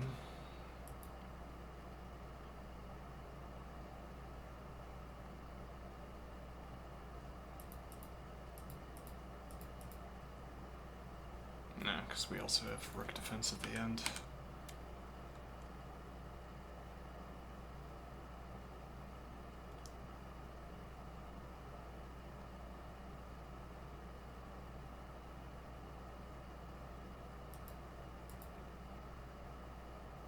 Like here, maybe?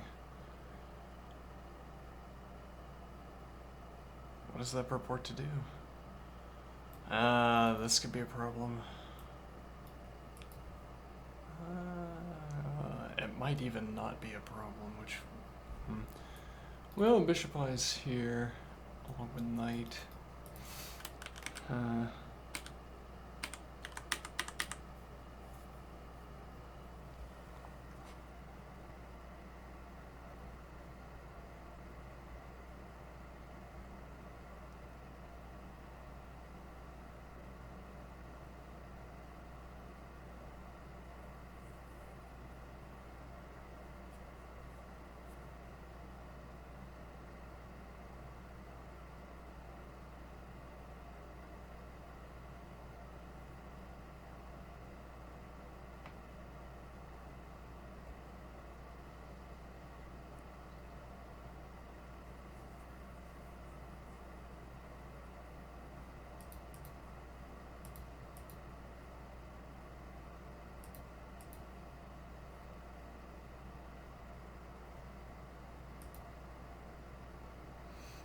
Yeah, makes sense.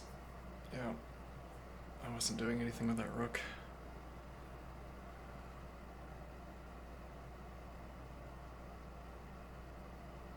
This is a little bit scary of here, here. Oh, actually, we could still interpose the rook.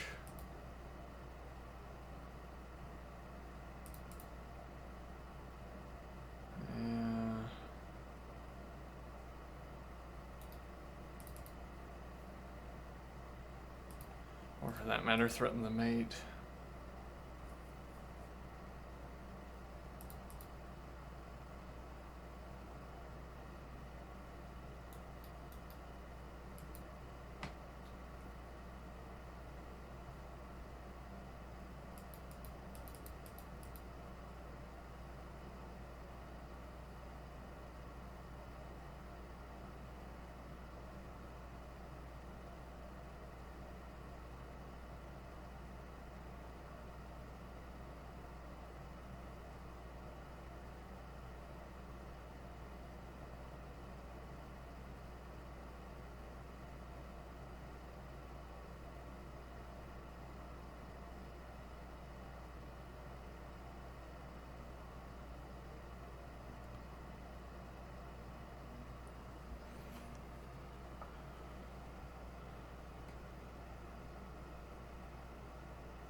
Rerouting the knight remains. Well, we could go here, actually.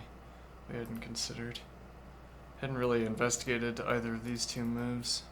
Wait, okay, so this one didn't really open up, but this one, passing through d3, which reestablishes defense on c5 until you can move again, and then you cover here, and you could jump into e5. Well, no, you couldn't because there's too many pieces, but covers a critical square. Yeah, and then you might be going actually to b4. Oh, yeah, that knight wants to be on d3, doesn't it? Is that preventable, incidentally? No. Yeah, no, it's not.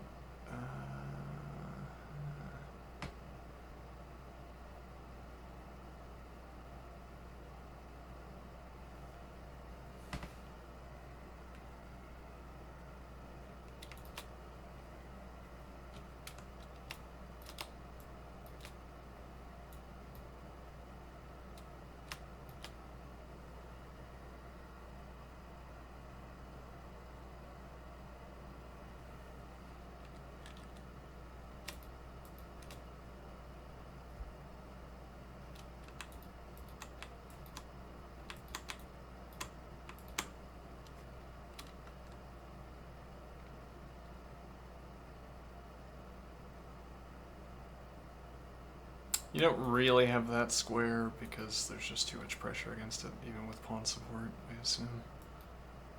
But b4 with the same idea of blocking out a file. And then knight would also be from b4 also in position to support.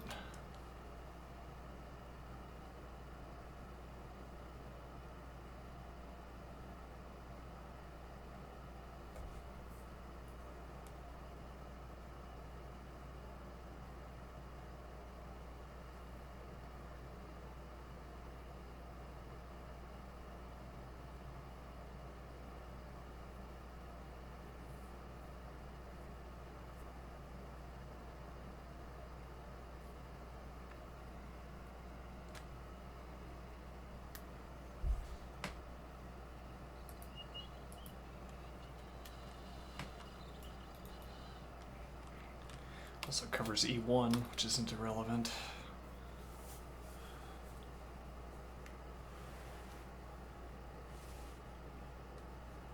No, not completely irrelevant anyway. Probably don't want to pass through f2 would be the one downside of this move. One bad square for this move. Not even really a downside.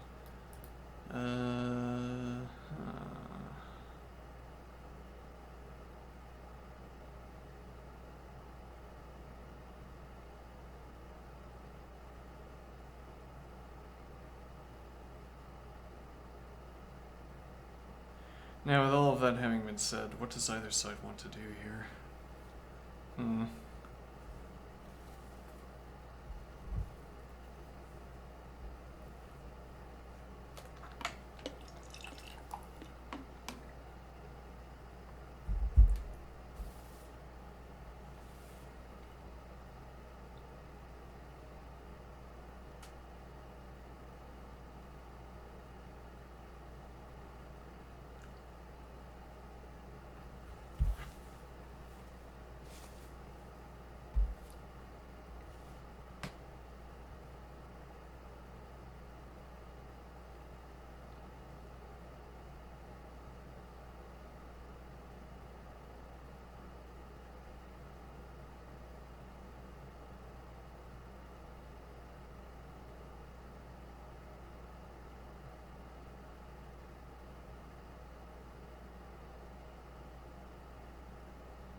You'd have to get coverage for f4 to be able to pass through f3. But I mean, why give up knight d3? It's also, while on c1 covers e2. Knight c1. What a move.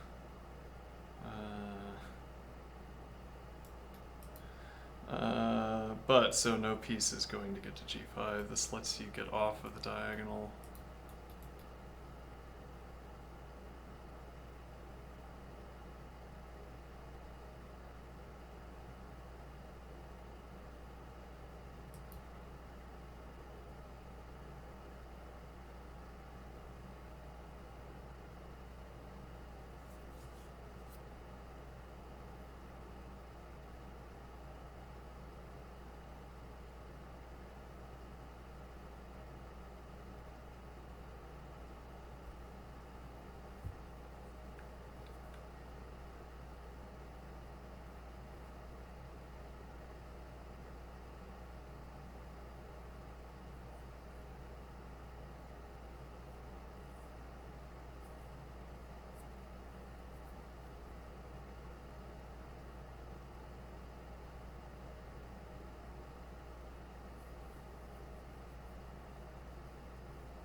Eliminates back rank business, though that doesn't seem so likely. Allows you to get off the diagonal. And I guess one of the points would be that the advances are going to be easier to stop back here. Like king supporting knight, pawn denial on g advance, knight pressure against f4, and eyes on h4. So try to stop the advances on this side of the board.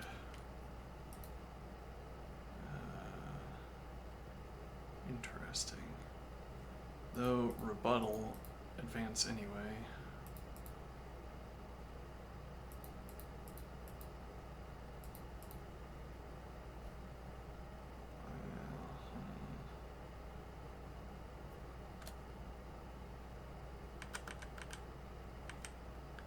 So you wouldn't be able to take, which is a good counter argument.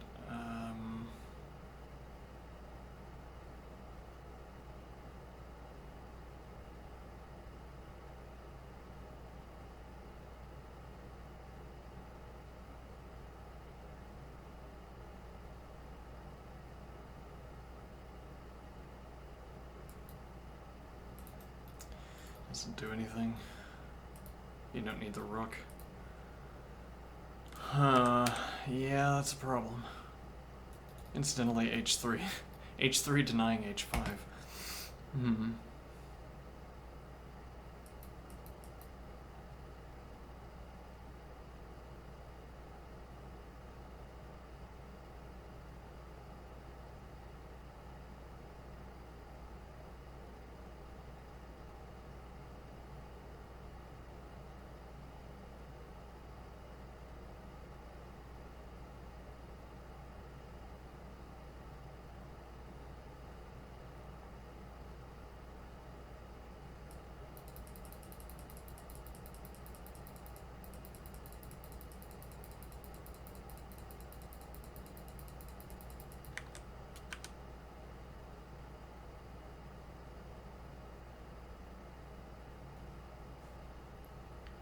Let's see, like here and knight c1.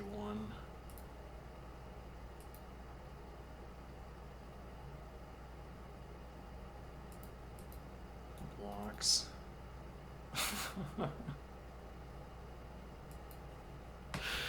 Knight d, knight c1 to d3.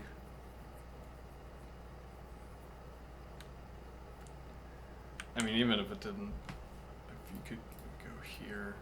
I don't think the queen can remain stable here.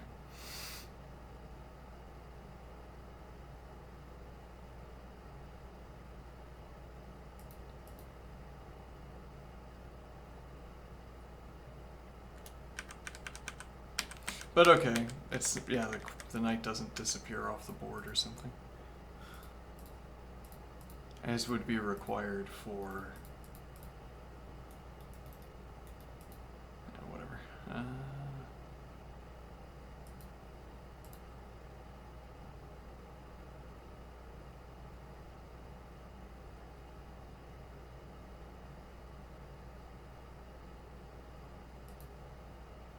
I mean, you don't have to move the knight again. You could keep it here, but also playing through. Okay, but what does white do positively? Are there defensive moves we could play in advance, for instance? Well, I was hoping h5, but yeah, that doesn't seem to work.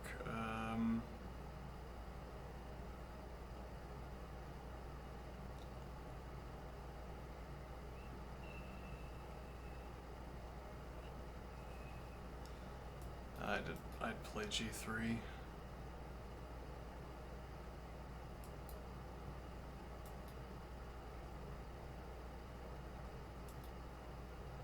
If you played knight h4, knight takes f4, goes for it. Okay. Yeah, that did seem like the scariest of options in retrospect throughout our analysis.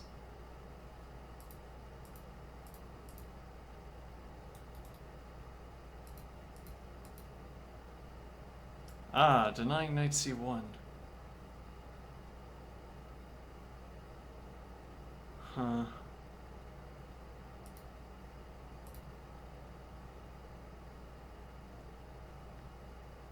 Threatening mate.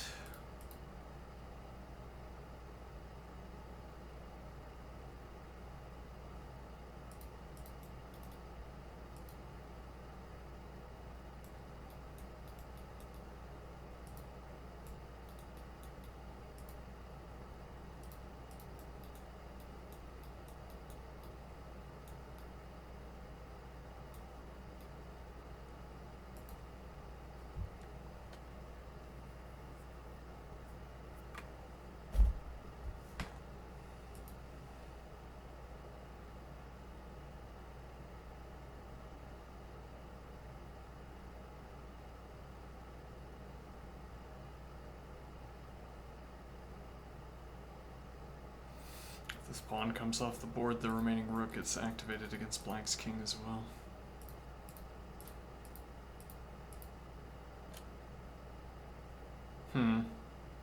Actually, I guess that's more of the problem, isn't it?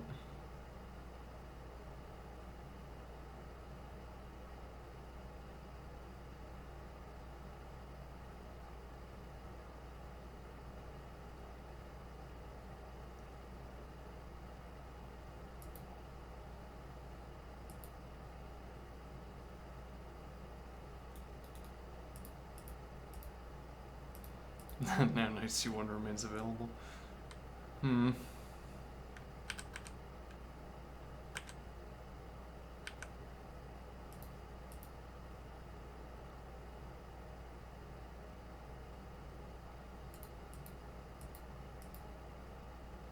it doesn't. And this, well, this combined with the mating threat, allowing the knight to pass back through c4.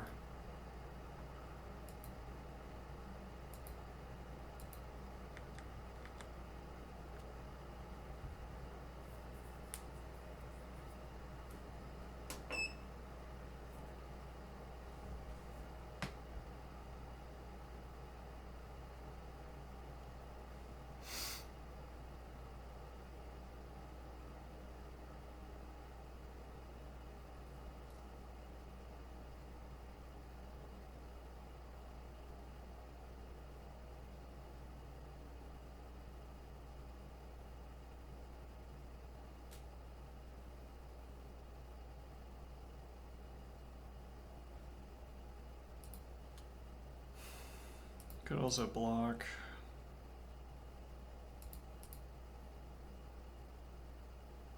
Yeah, now with mating threat.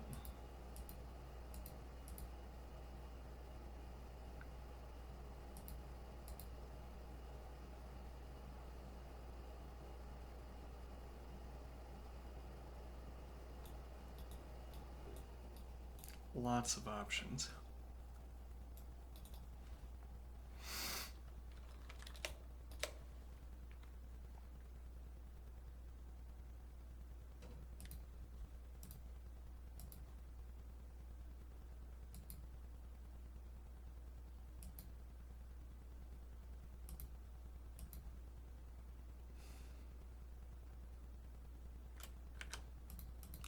Can't advance the pawn to deny access to f4 because then you'd be in front of the rook.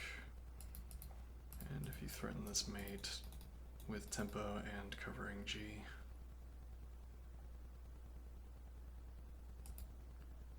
And then we could loop back around.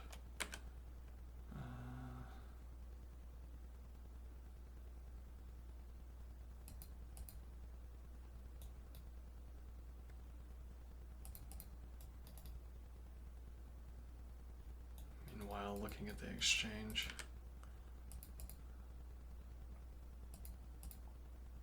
Oh,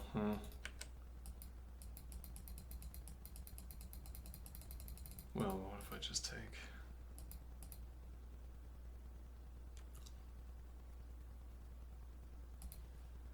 Where's my problem?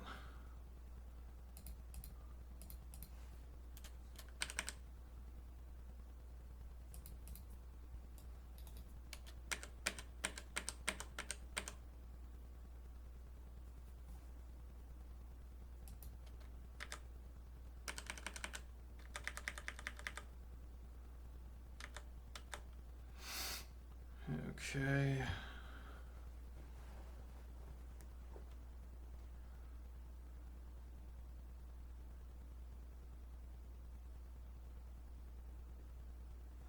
Well, 92 isn't as bad as it was, but on the other hand, do we need to... Is there any cause for concern here?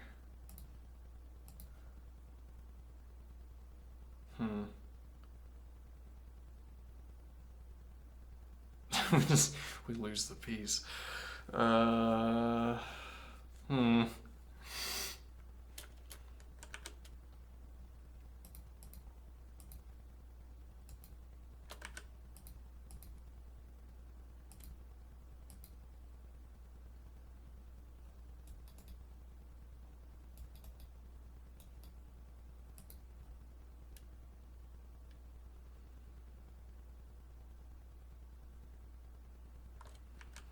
Also, the point that this is now a fork on rook and mate, which would, if you don't have a check, would force you to move, or check or some other alternative, would force you to play rook back to g8.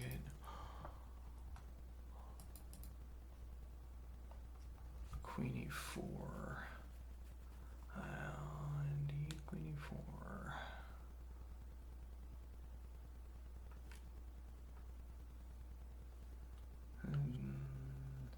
Advancing pawn.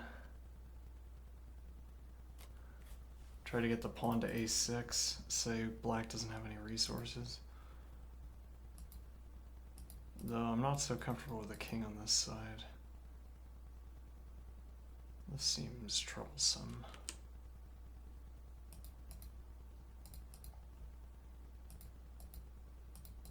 Troublesome indeed.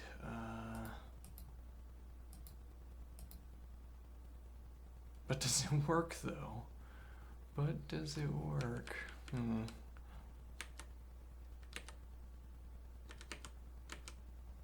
do this directly. Ah, that's in fact mate, yes. Huh.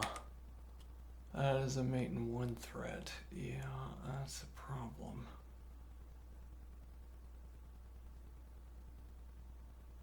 And if I go back, I just want to get my bishop back to f2, and I want my knight on f1.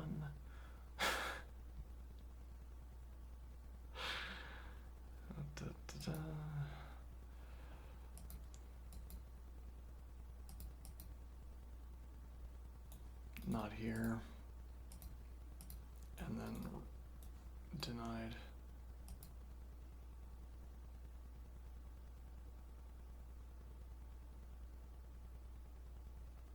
Drop back with pressure against f, get to f3, knight d2 to f1, bishop f2. It's maybe too much commitment, because these three pawns have to be shepherded or else they're not an advantage. Rook heavy piece makes it easy to contest these pawns. Well, I mean, the fact that you'd have to... Yeah. You're always trading down into a minor piece. You're never, for instance, gaining the pawn and exchanging heavy piece for heavy piece.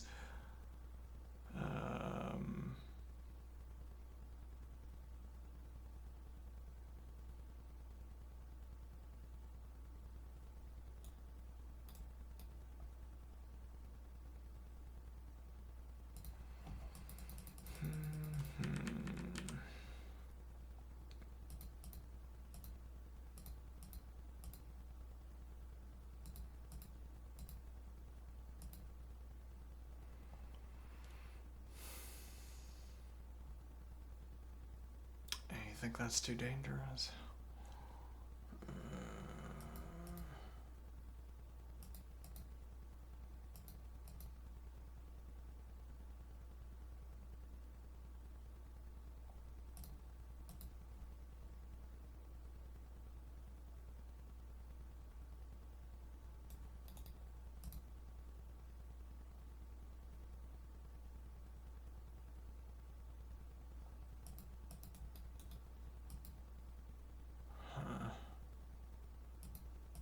Here I'd just take.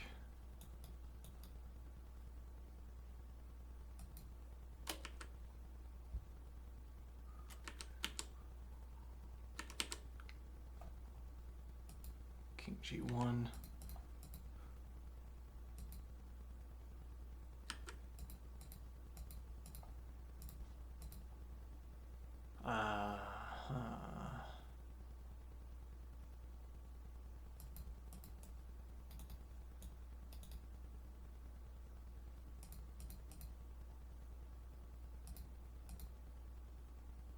You got nothing.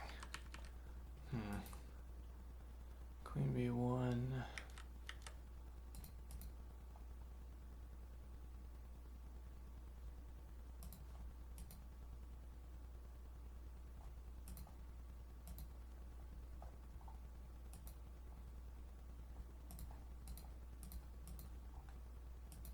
Okay, one is text. Uh-oh, am I getting mated?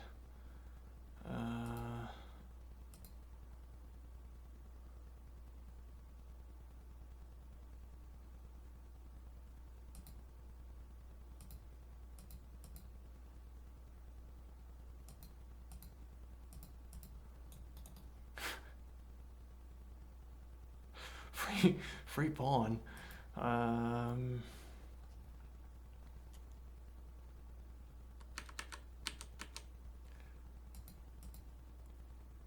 Yeah, it seems more persuasive.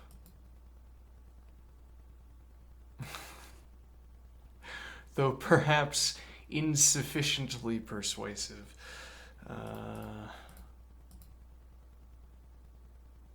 Where's the punishment? That would... yeah, indeed. Actually, here...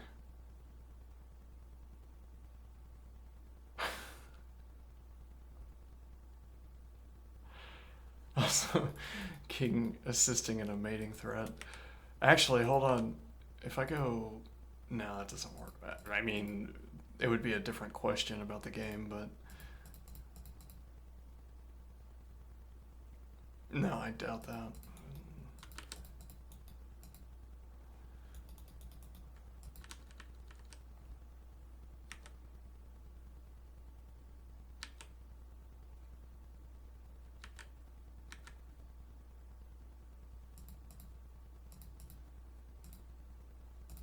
Here, I accept the trade immediately, and then...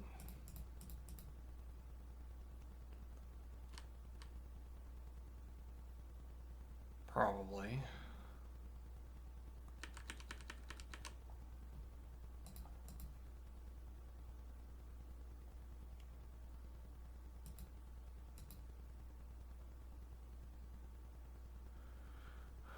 This doesn't do anything, I assume. Actually, I'm not so sure about that because of this. Yeah, but now you don't have here.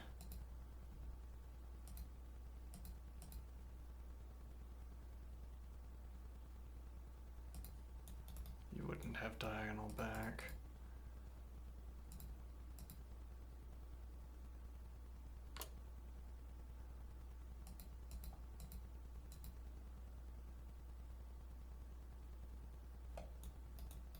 And surely there is a position. My king, I mean, like queen defending knight, knight defending pawn, defend, advance for defense of this pawn. The structure's solid.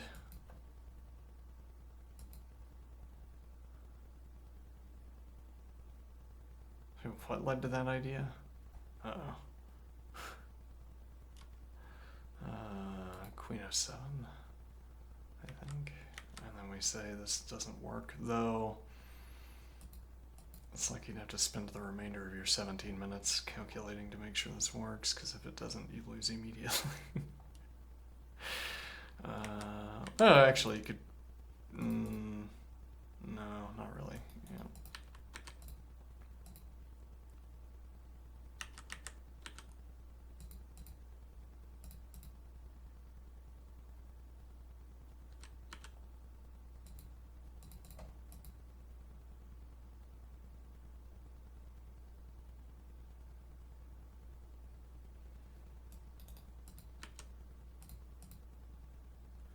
Yeah, that makes makes good sense. Let's see.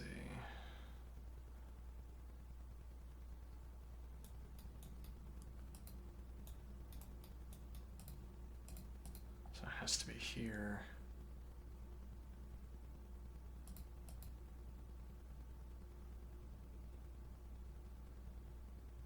Threatening mate in multiple different ways.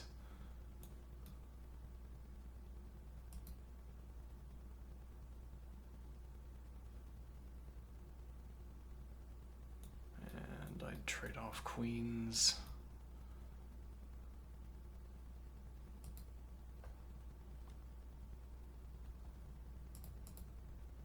And pent.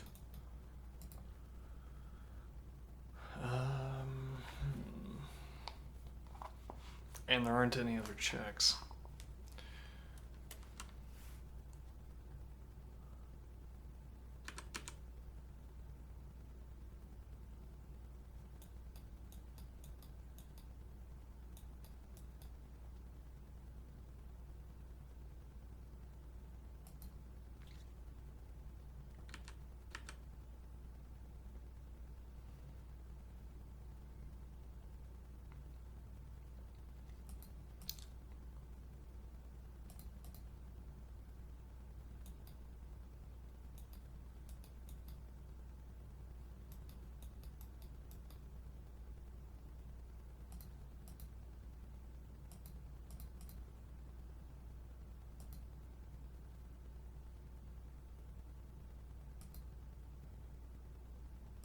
Just like maybe more decisively here. Well, this seems a bit risky because now I have to worry about the rook sacrifice again, I think. So I think to myself.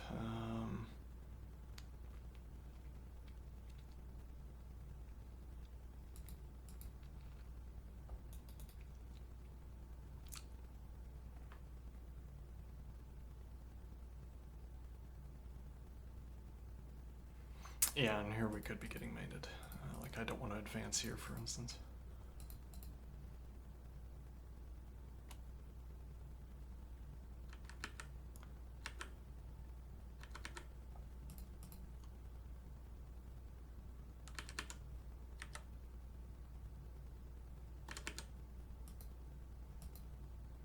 But just here, because this takes. We haven't considered that. Uh-oh. Yeah,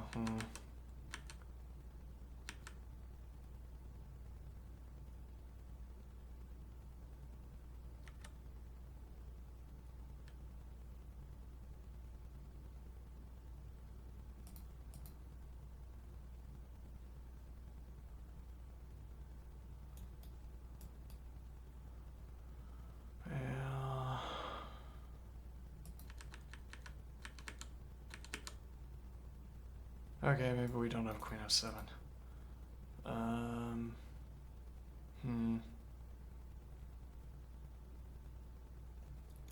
Queen d5 also threatens mate.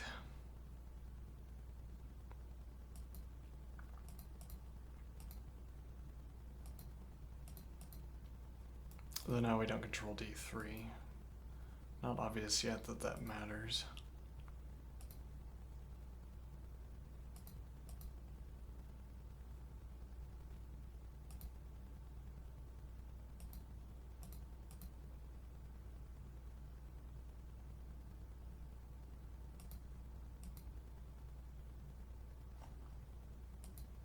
Queen d5 is text.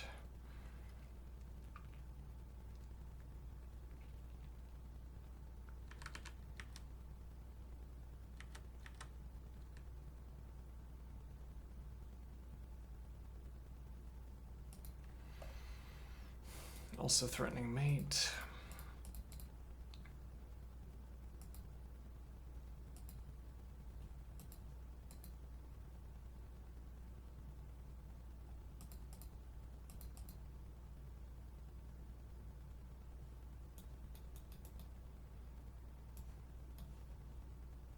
Maintains the mating threat.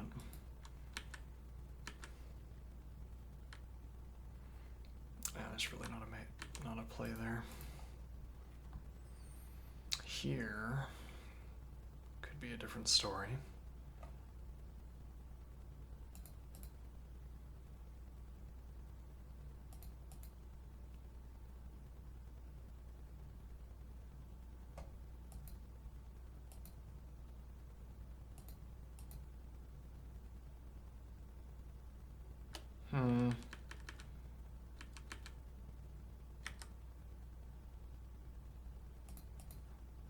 Oh, but you have this.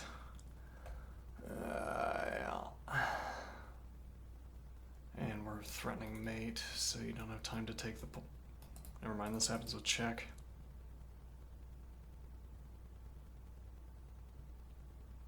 And then we're playing this game. We have to re-win.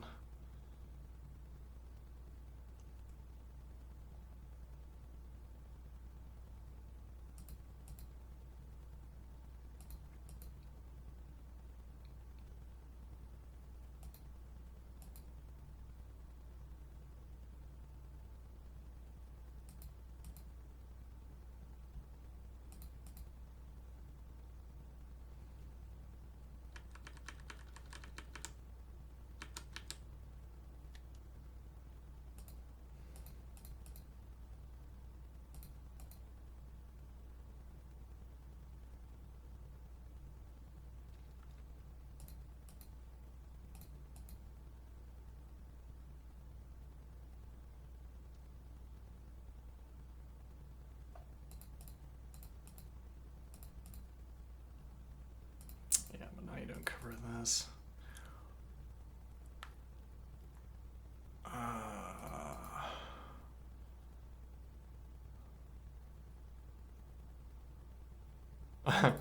Hmm.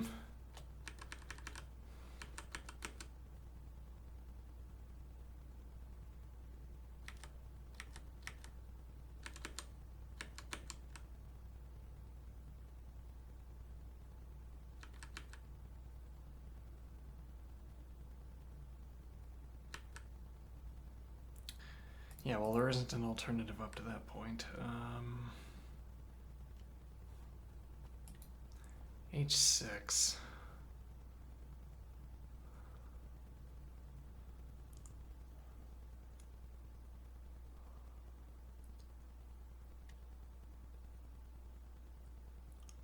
A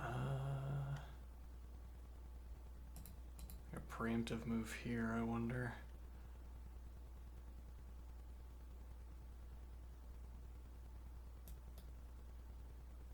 You can escape that with check, though. Whether you want to use that resource or not, I don't know. So if I snatch this pawn, what are you gonna do? Never mind. Mouse slip.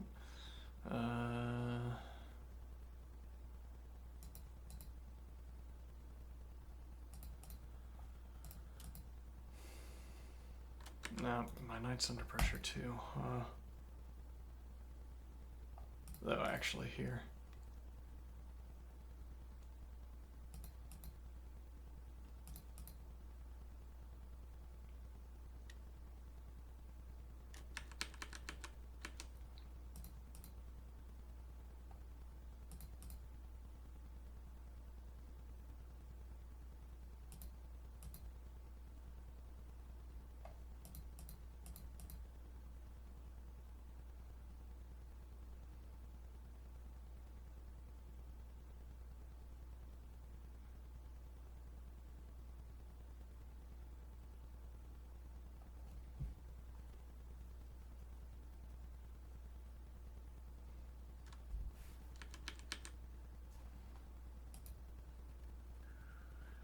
Knight d2.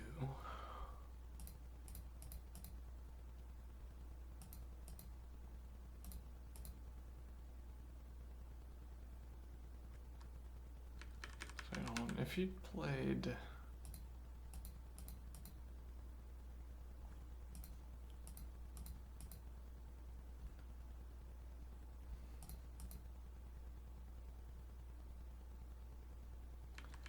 Not sure what we thought the primary line was, but okay, knight d2 and now here. This covers and blocks queen from c3. Actually, maybe you... if you played here...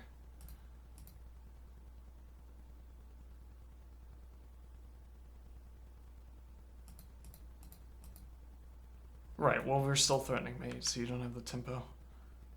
You'd have to be able to do something here, but you can't.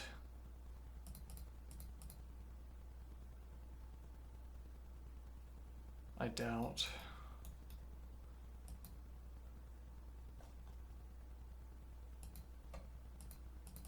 Okay.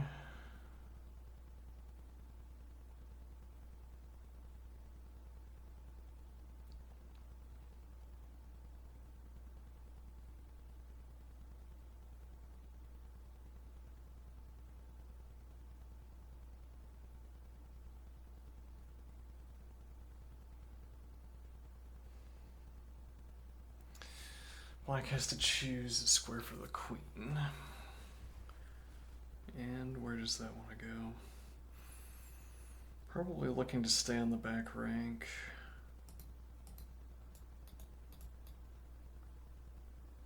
Hope that this is effective eventually, but it might be effective in the other direction.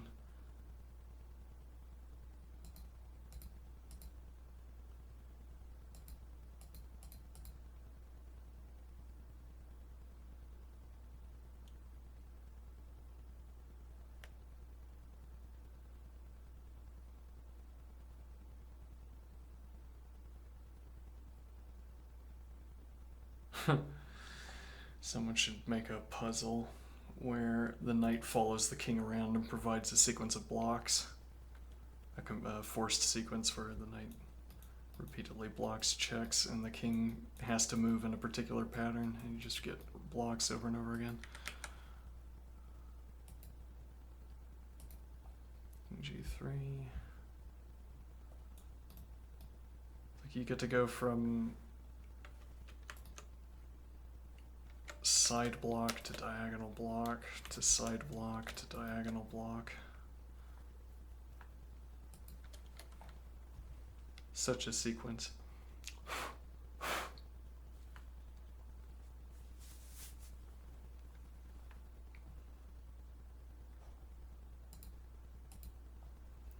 Bishop f2 indeed. That critical tempo threatening mate to deny the capture on c3.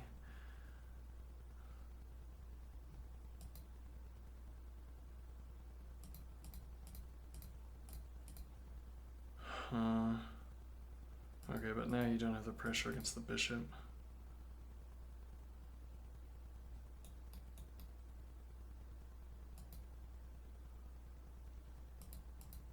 Oops.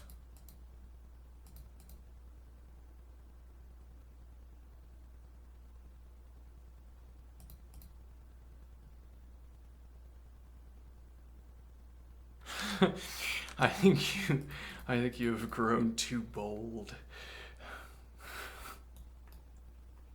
I think you are getting mated for this.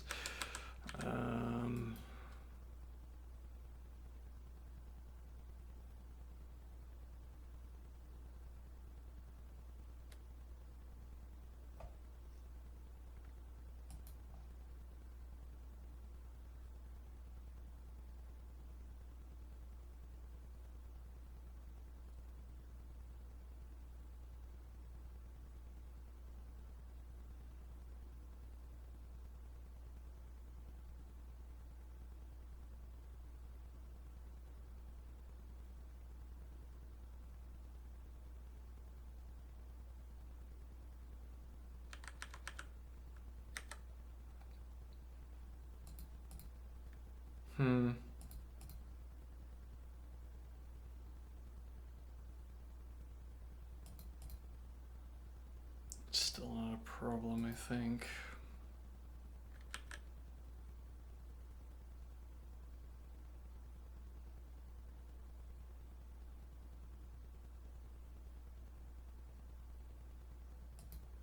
I'm gonna take.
Yeah, as often feels the case in chess, you get a disadvantage and there's just not a good way to play.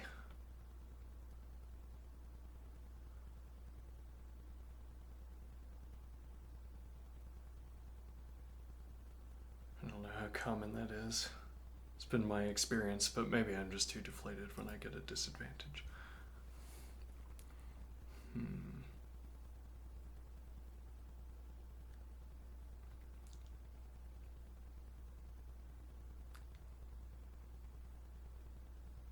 Pawns on pre, incidentally. You'd have to keep contact with a knight.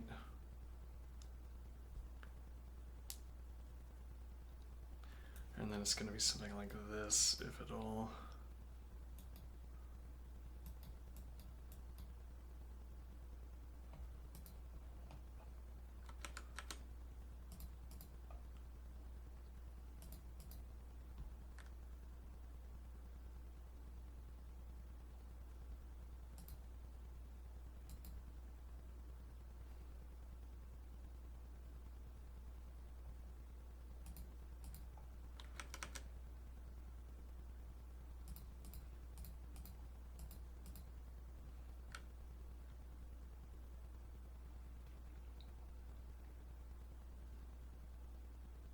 Knight not strictly required for this operation. We could go hunting.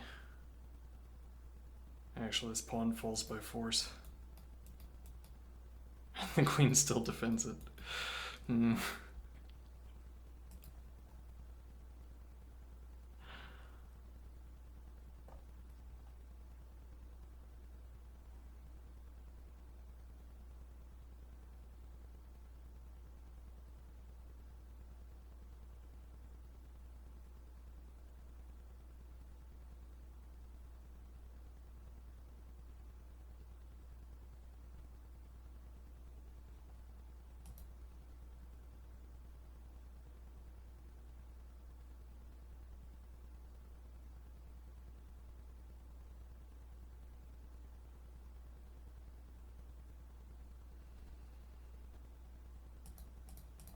it's just the knight to block this out of the diagonal, so there's no idea with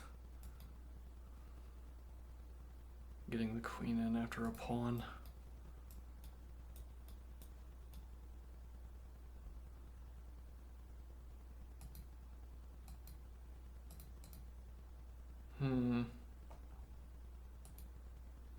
Same idea.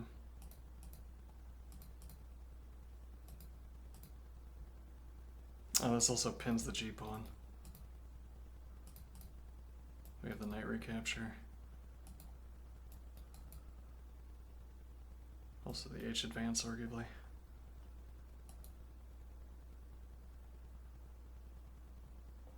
Immediately pins the g-pawn. And king h7.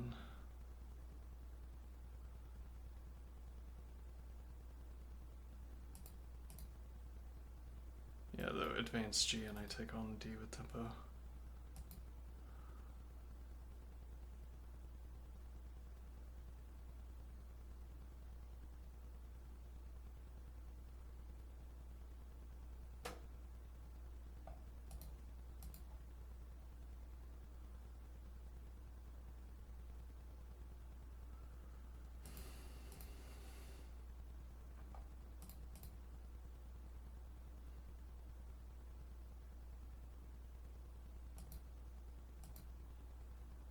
Don't care about that.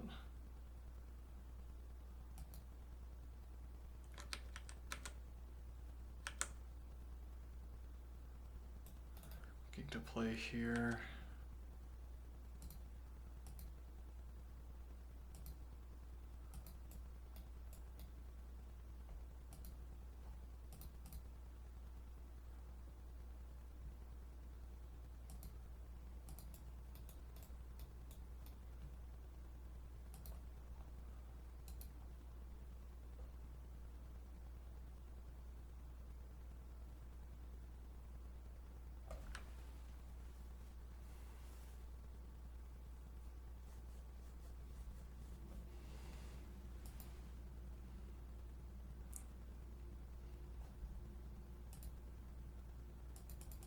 Uh-oh.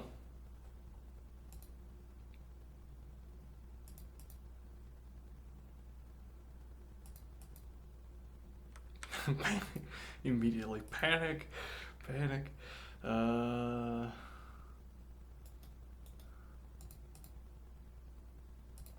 Yeah, I escape. Or I. Welcome to the new king structure. Good luck evicting me. Well, queen to block the diagonal. You don't have to commit to the file. Knight could drop back behind the king.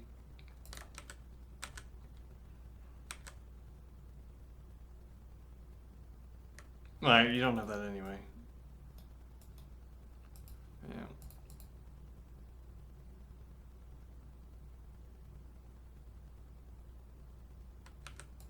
Still prefer this. Threaten the pawn. Pawn is pinned, actually. You can't defend this. Bishop defends.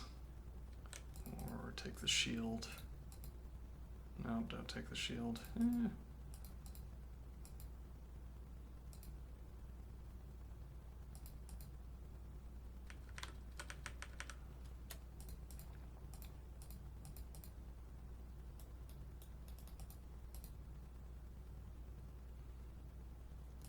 Not here, not here. Not here.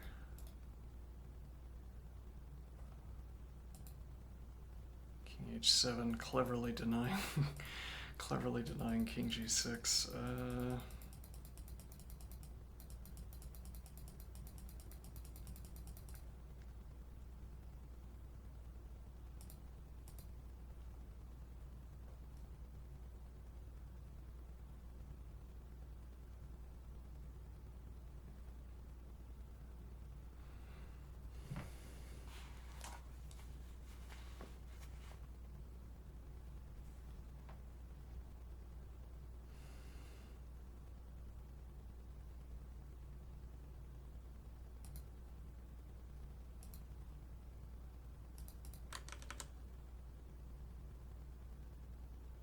Rook blocked out of the game. Queen denied rank and file.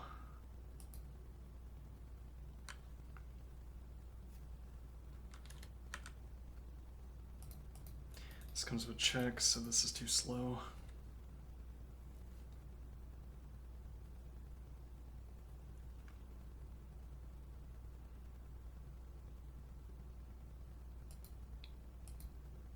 Oh, and that doesn't work anyway.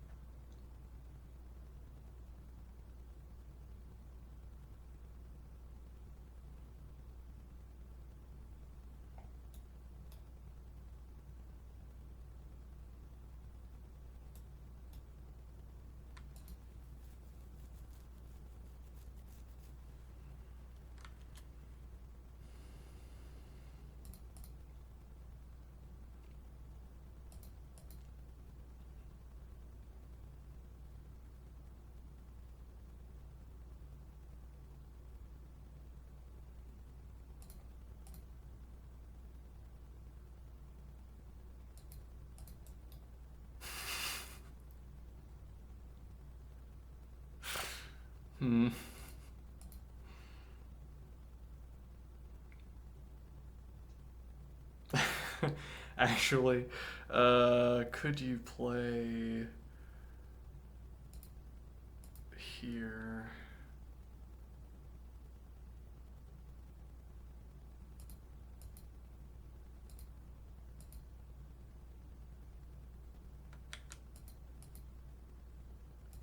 Here immediately would be the problem.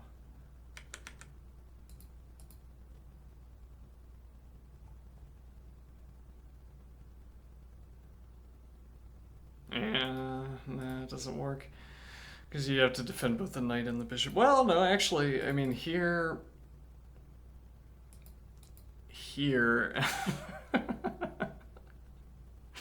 and the point, queen still can't escape. The pawn is blocking. I march. I guess it'd be here. This might not work, actually, and then you're losing. But if it does work... Oh! No, it doesn't work, does it?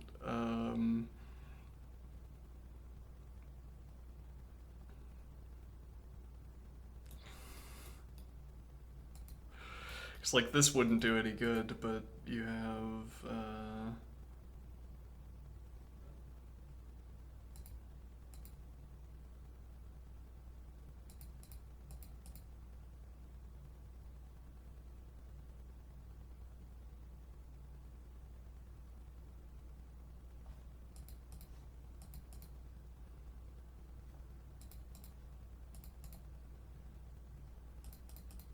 that's like that's fake. That's, that's constructed. Well, if this mates, if it doesn't mate, then it's nothing. Mm.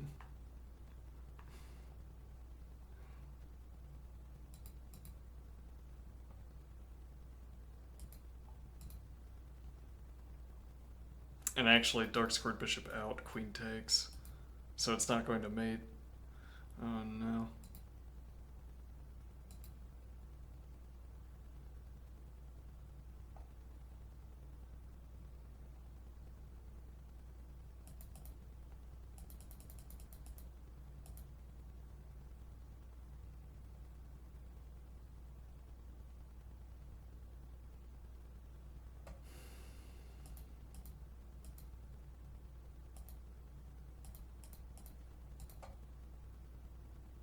Yeah.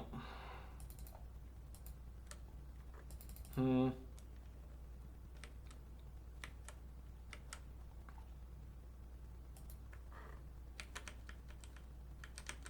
How did we get here?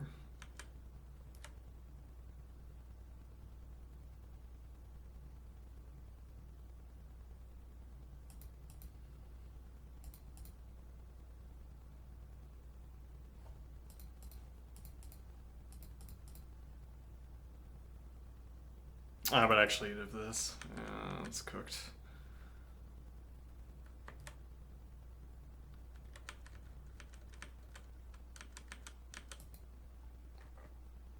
Hmm.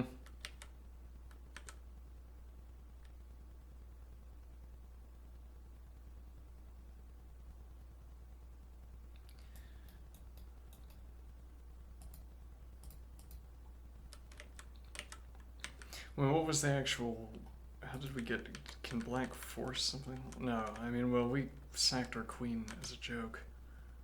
That was probably not what we should have spent our time analyzing in retrospect. Let's see.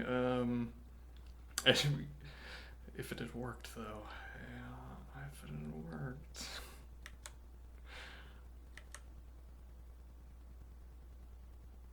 Let's see, this doesn't work either. You'd have to be able to play here, but you can't.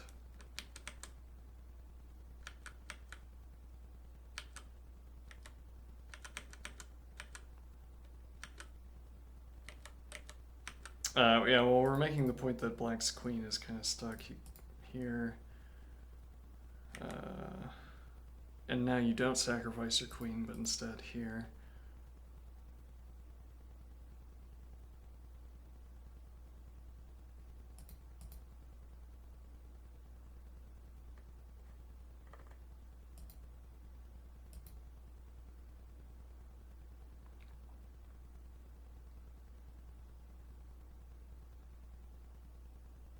You know, what is the play ultimately? Well, I mean, this is the move where black would just sort of run out, right? A5. Yeah, I mean, that's the alternative point here that white has the clock. Also, speaking of clock, we're coming up on move 40. If you try to challenge the pawn,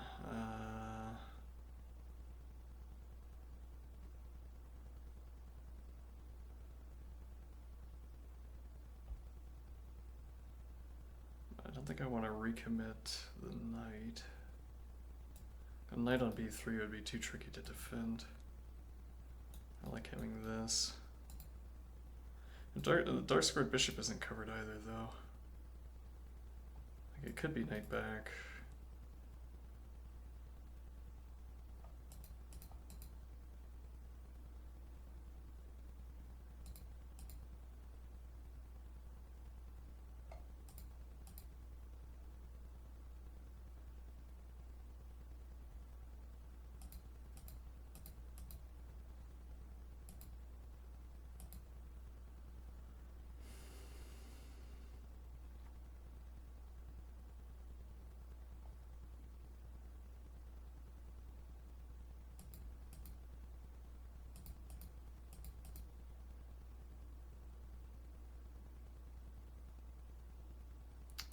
Pawn hangs at the end, but white is now up 3.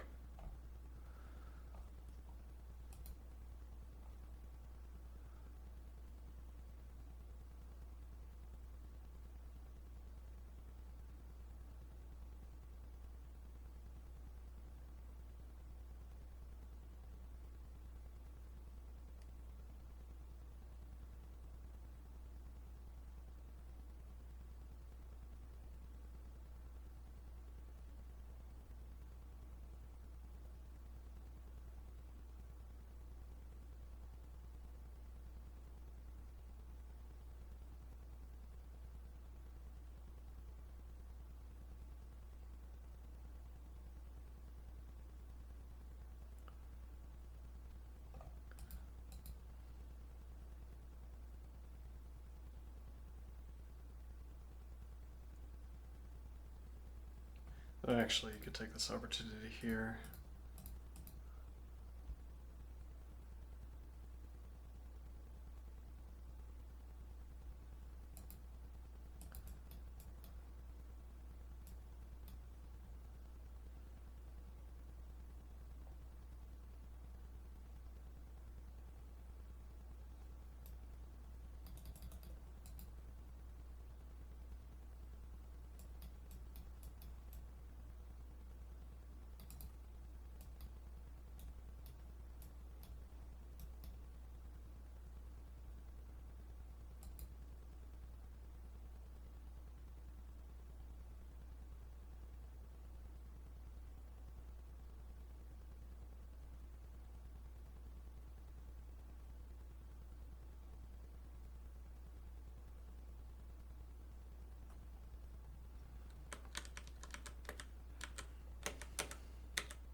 Oh, well, yeah, that hangs bishop, never mind. Don't do that. And actually, this is undefended as well, so you can't play king f4 to defend the bishop instead. You could drop back, though that hangs the pawn on a5.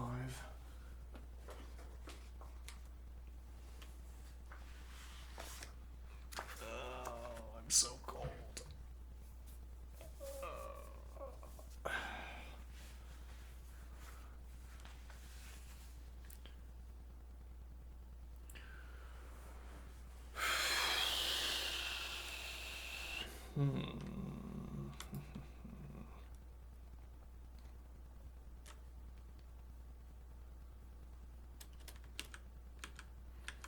Okay, a5 and rook a1, I'm concerned about that.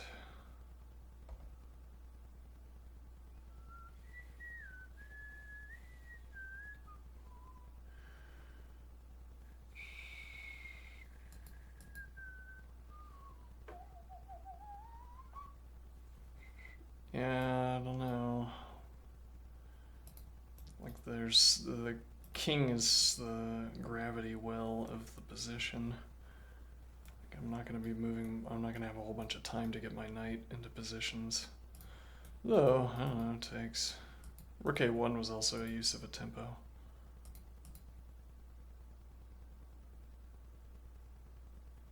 Yeah.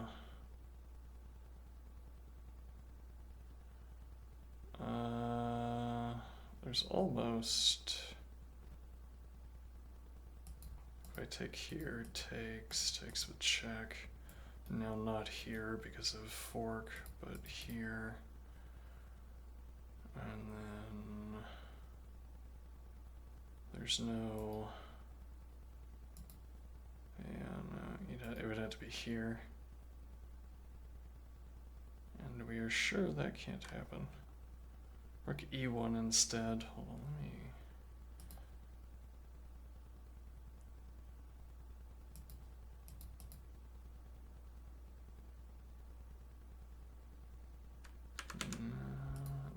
I mean, these are the only two moves that deliver check.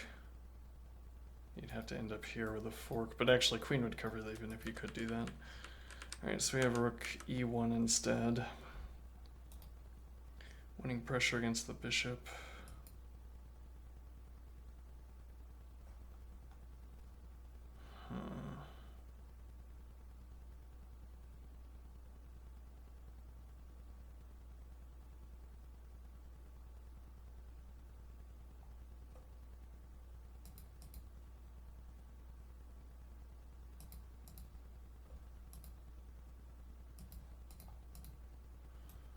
we just have immediate coverage. Here maybe. If here.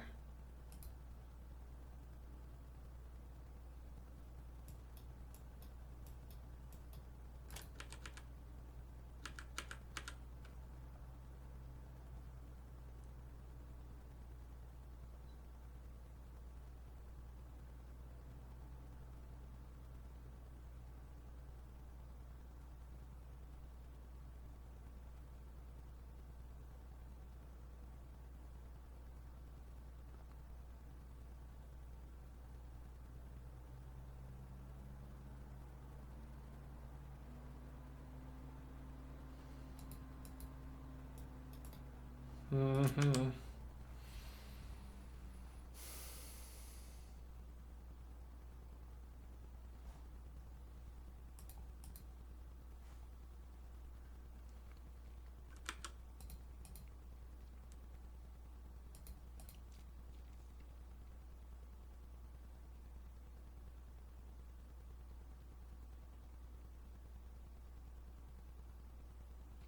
It's not enough.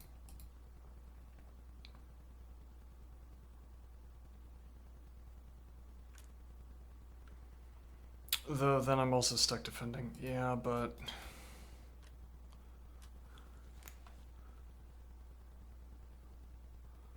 I don't know how persuasive that is.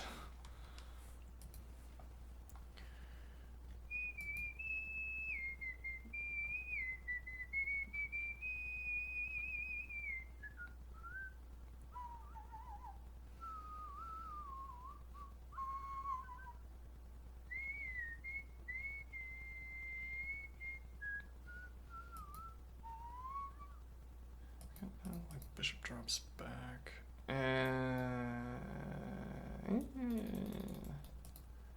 Can't really do that. And the point here would be nothing here. You cover the knight and advance to a7 to cover the pawn. Rook a1 immediately. Yeah, but then you'd have to. Yeah, that seems kind of questionable. It might be this.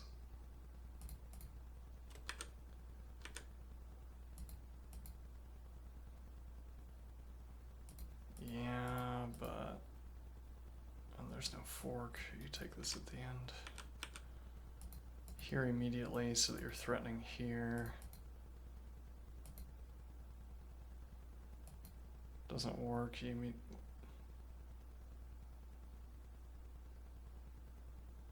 yeah, it doesn't work.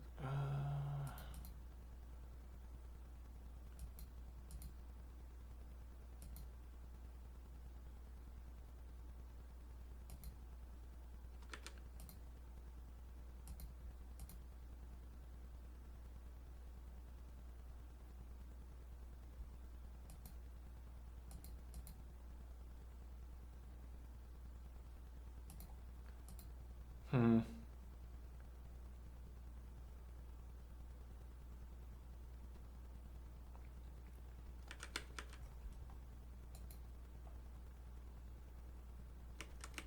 Alright, bishop f2 seemed reasonable. Rook d1. Uh-oh. Well, I guess then they're time control.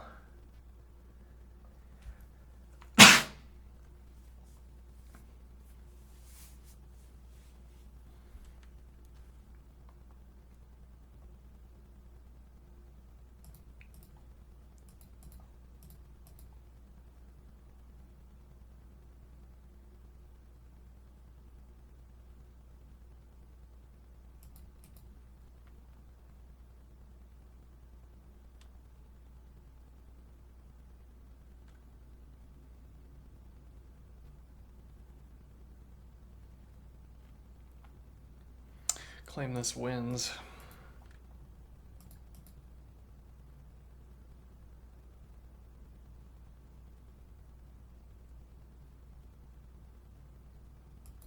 Not implausible.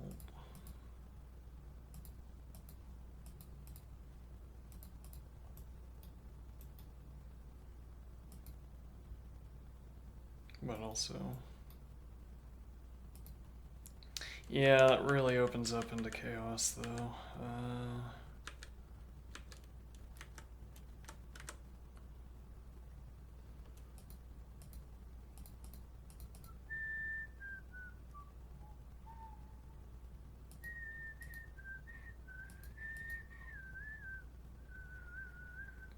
And you don't have any immediate compensation for this. Did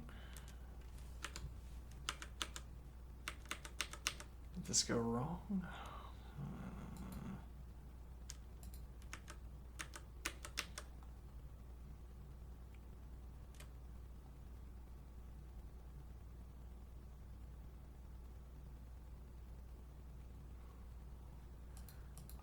have to commit back. I don't know, you're back to an earlier position except that you've made the pawn advance.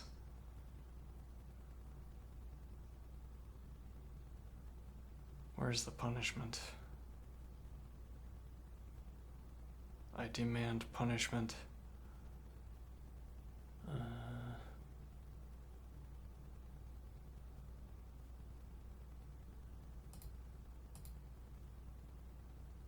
Hmm.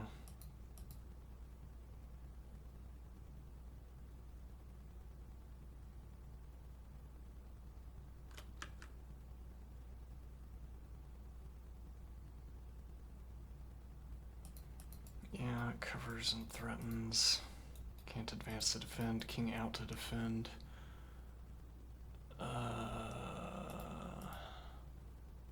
Now you are maybe getting mated. But maybe not.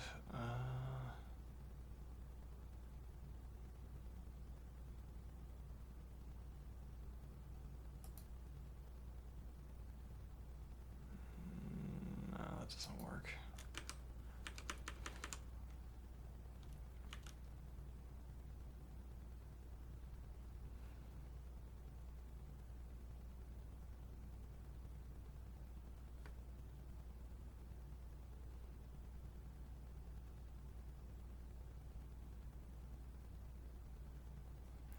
Alright, I'm gonna take another break. I'll be right back.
Okay, I'm back.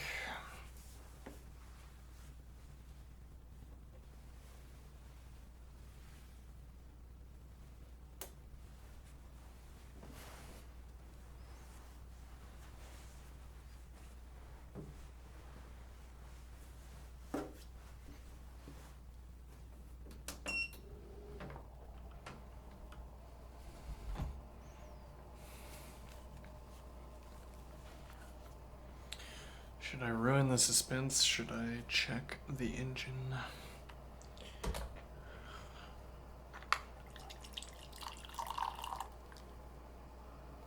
Should I suspend the suspense?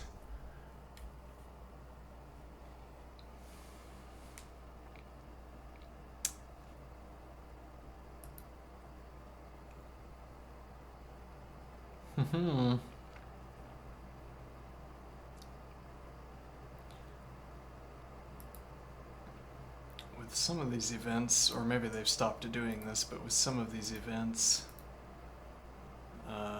they'll have a sort of pooled engine. Actually, if I look at CES, that might have this game.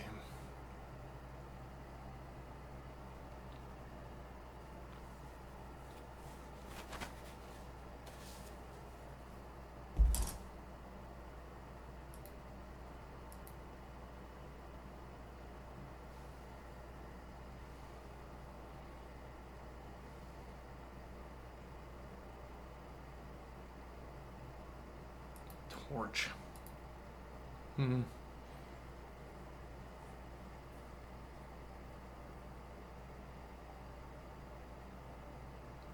It's restricting me to... Yeah, okay, fine.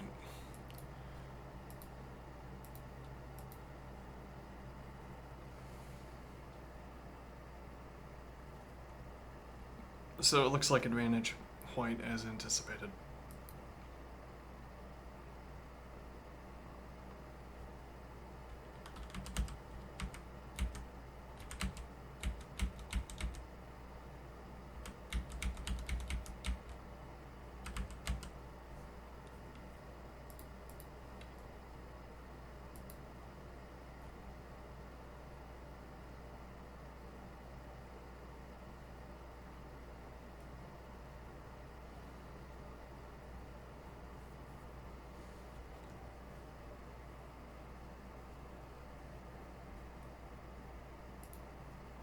Yeah, that seemed inevitable. Now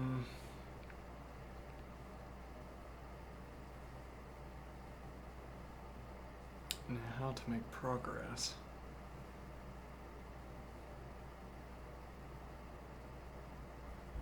Yeah, this is no longer hanging. Do you use the king to make progress? I mean, if the king could actually cross this gap, I think you're probably in the clear, right? Whether the king can cross this gap, I don't know.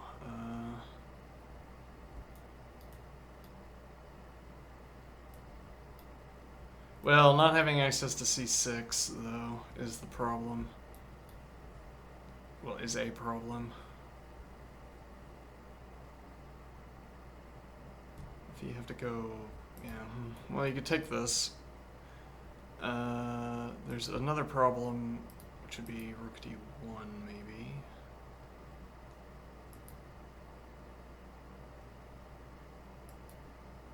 A different kind of problem. Let's see.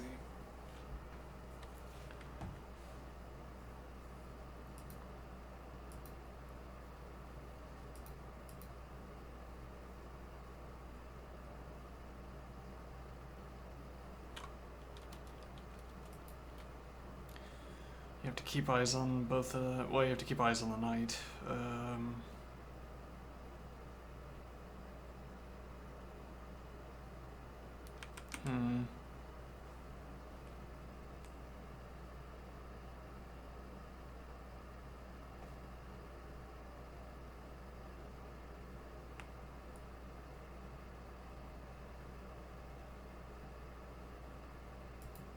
Like here.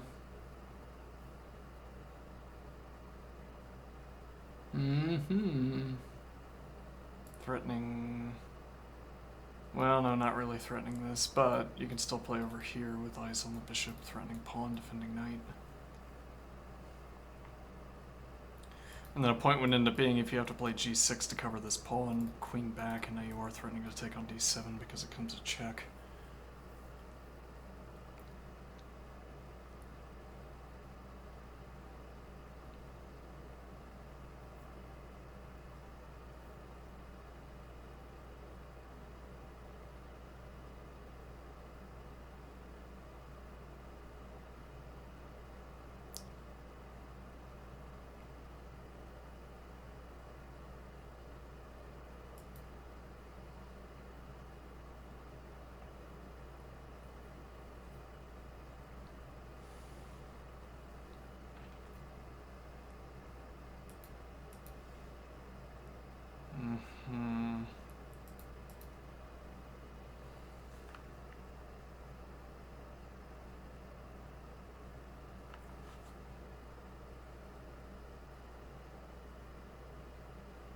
Holds.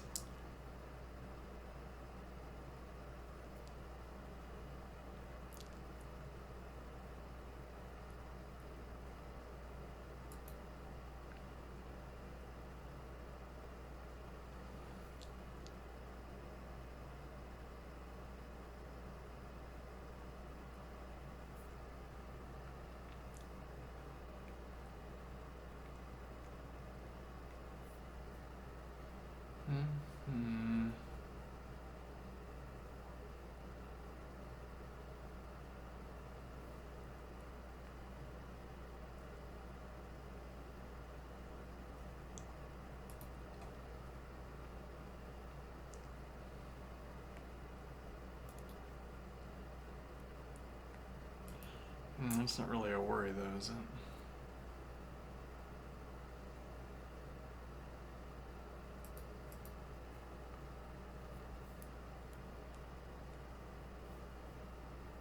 You no longer have knight following through to f3.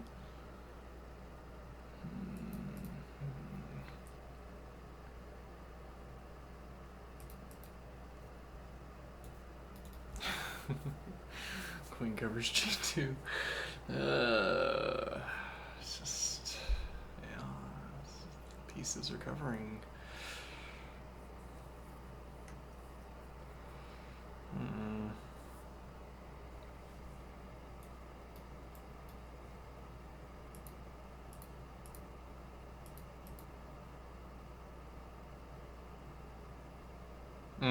No.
Hangs the knight. Yeah. Yeah.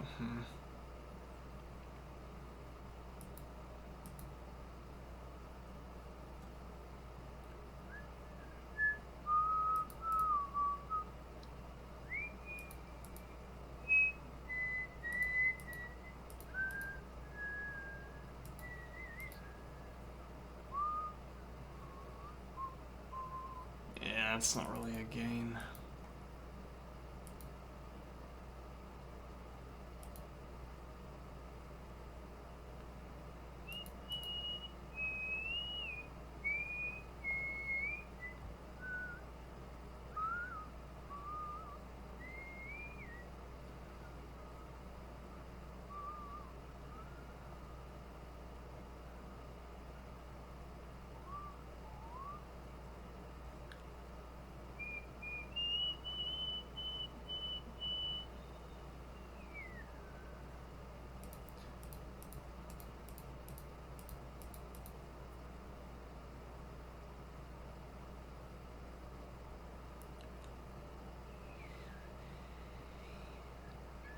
Doesn't go anywhere.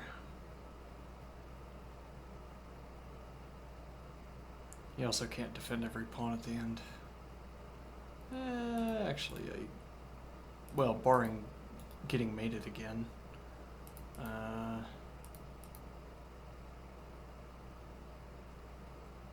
Also, that didn't cover this pawn.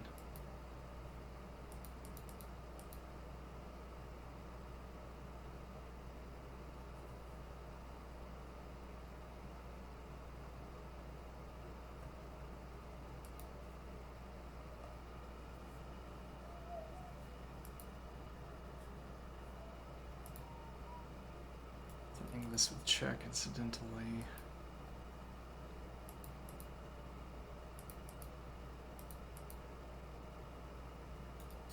Undefended. Oh, with check. Oof.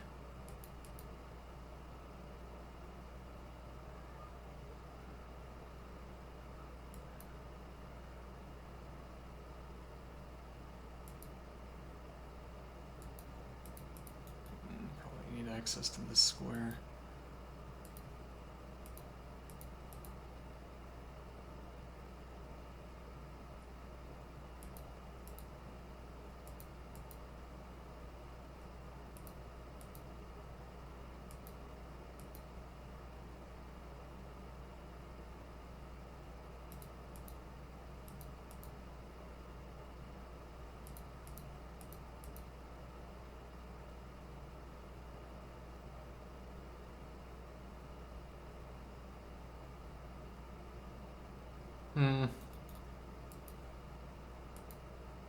Knight d6. Takes with a mating threat. Covers bishop. Pawn is not under pressure, so takes. There might just not be a good answer to this because your knight's now in position to attack. Yeah, like moving the pawn doesn't work. I see. And pawn blocks g7.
Giving up the attack.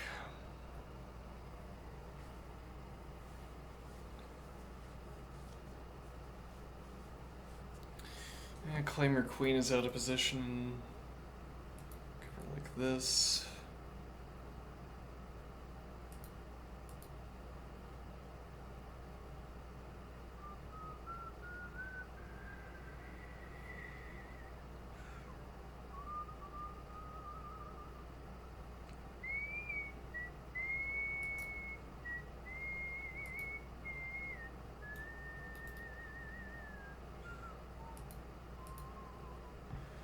Spin this tempo discoordinating black's pieces.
No, that's nonsense.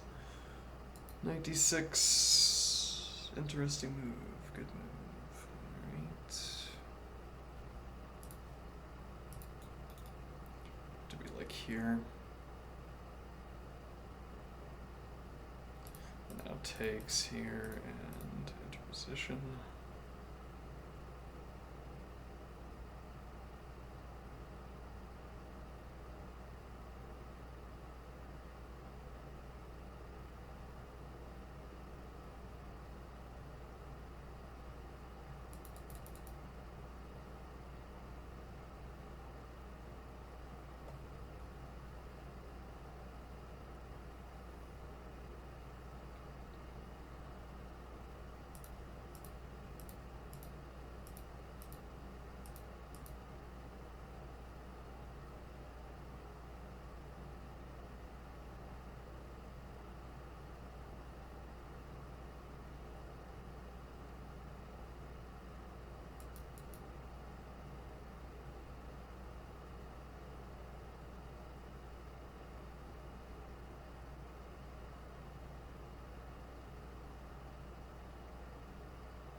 Hmm.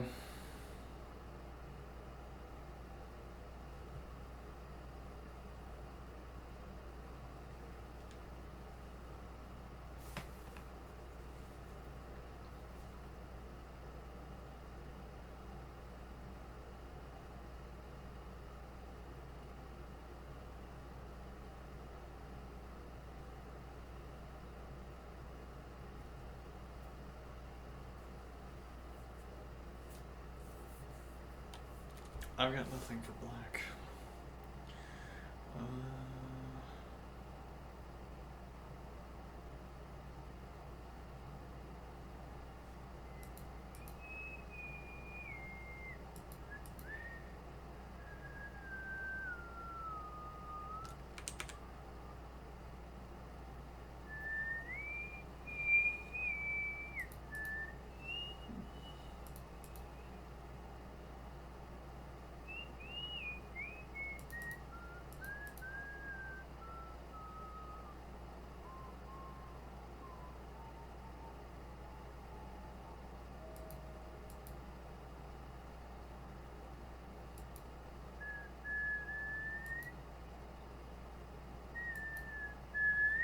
Probably, but no reason to care here, maybe.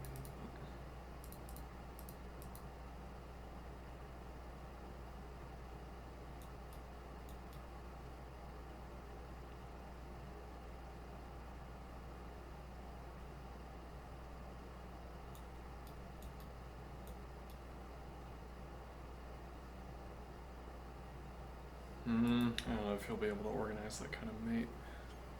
Anyway, we'll move from black. Let's see. Rook a2. Ah, interesting. There was a move hiding.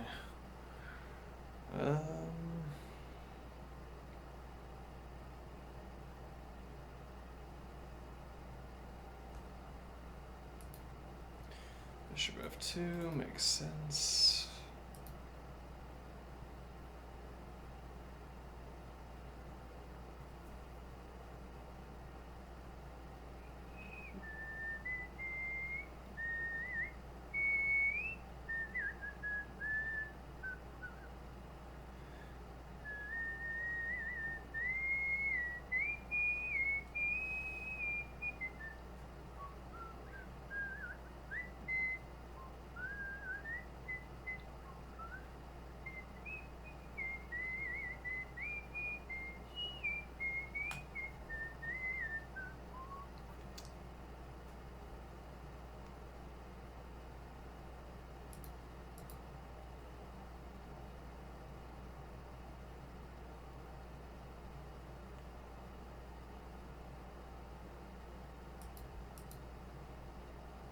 Incorrect.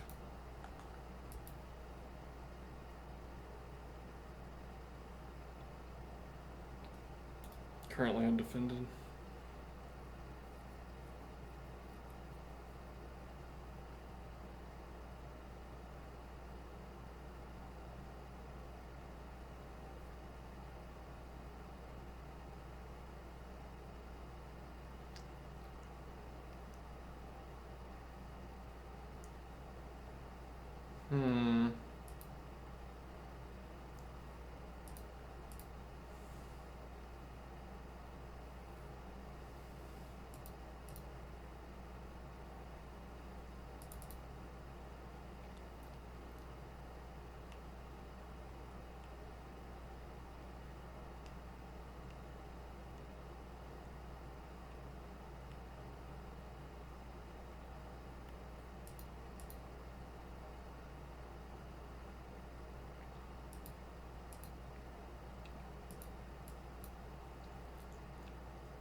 Queen f4, indeed.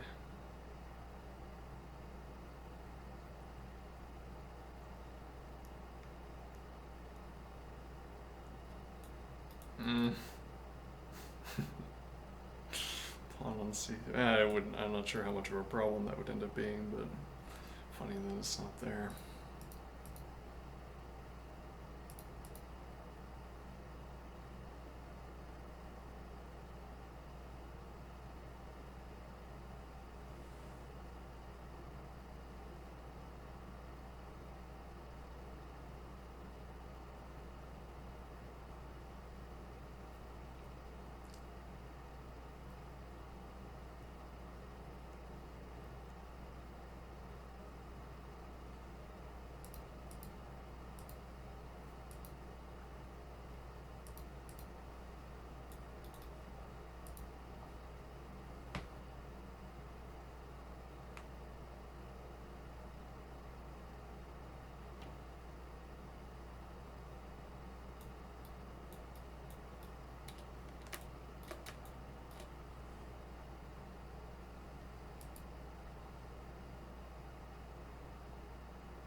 might drop back and still defend it, but you don't have this check.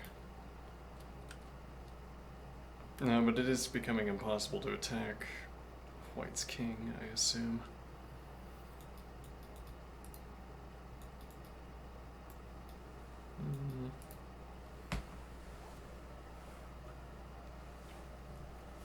It have to be like this.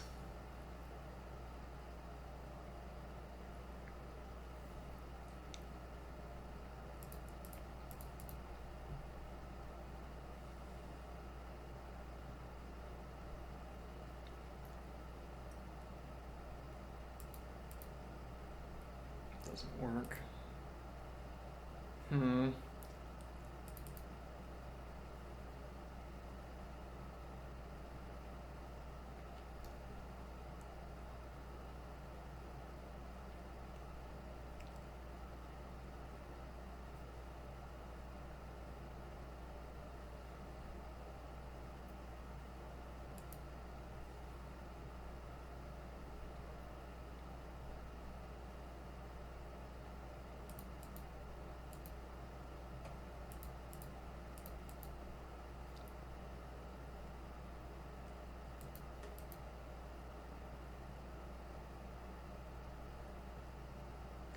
Close to it.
Oh, King G6 is text.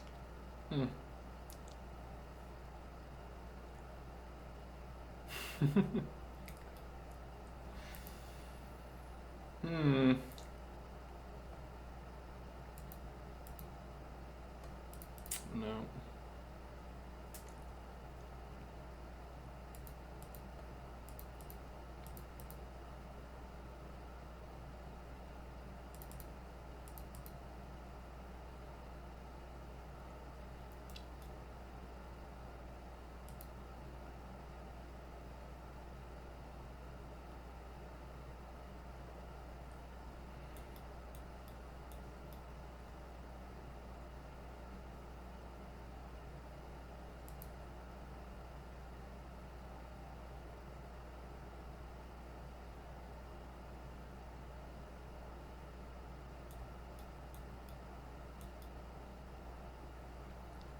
Yeah.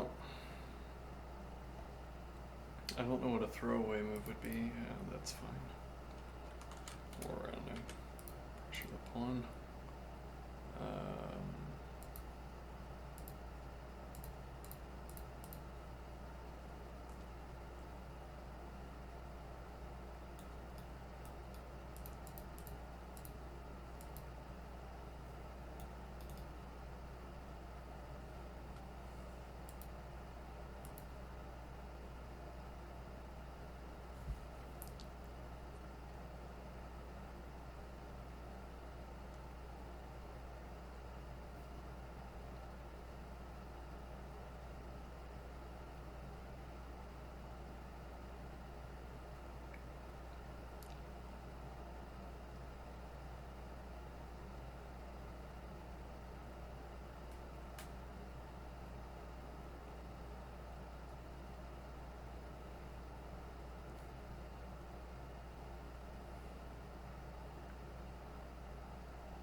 Mm.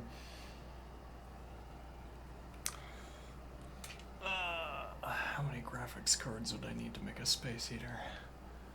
I could throw a CPU in there too. Let's see. Now that I'm thinking about it. Actually, maybe that's my next thing I make. Bad time to be making such a thing. Well,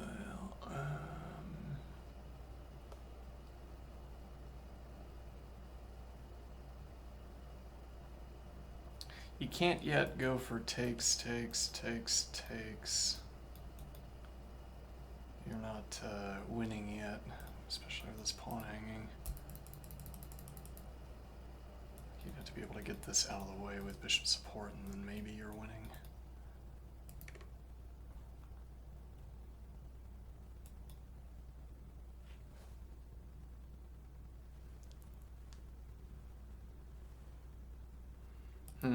Yeah, but what do you do with that?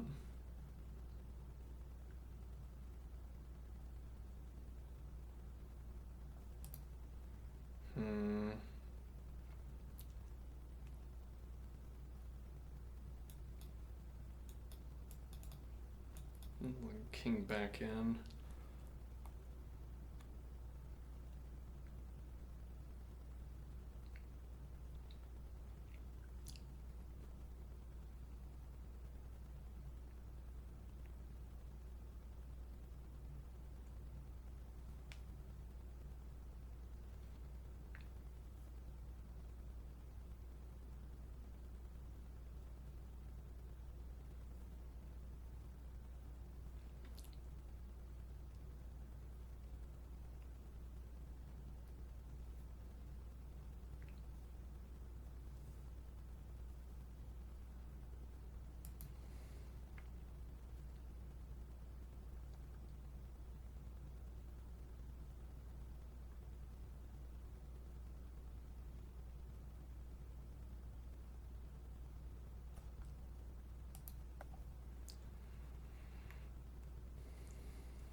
I don't yet see the finish.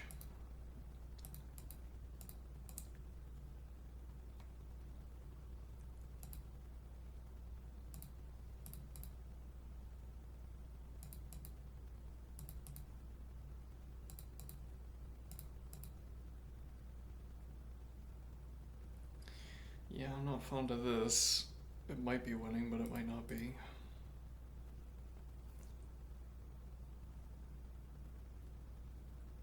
Aesthetically, I'm fond of this. This is an interesting structure, but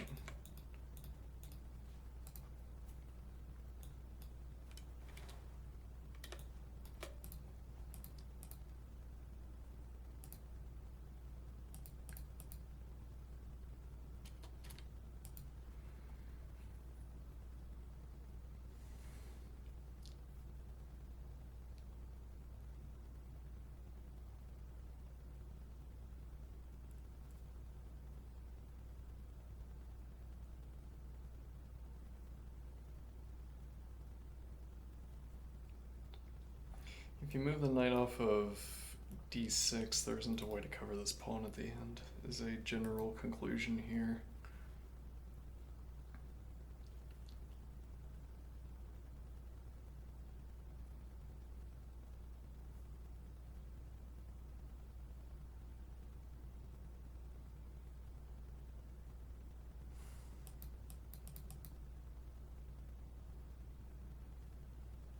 Hmm.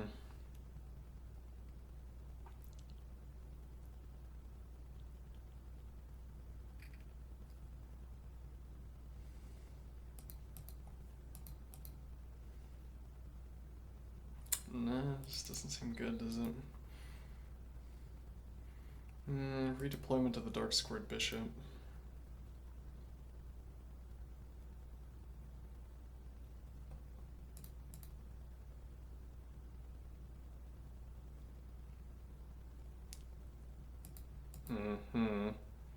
Unavailable.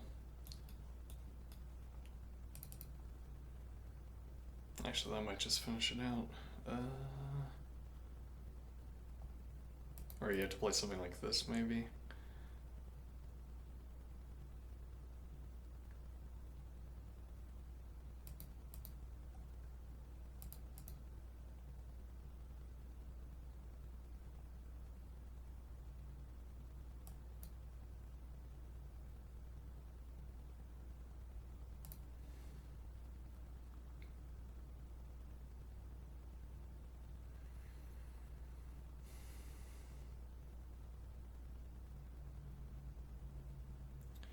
Not obvious how you make progress. Maybe it's here. Allow the capture, take, knight defends pawn along with bishop.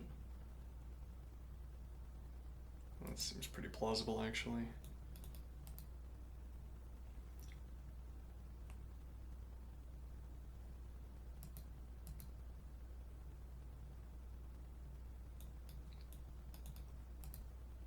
You effectively have to shuffle your rook.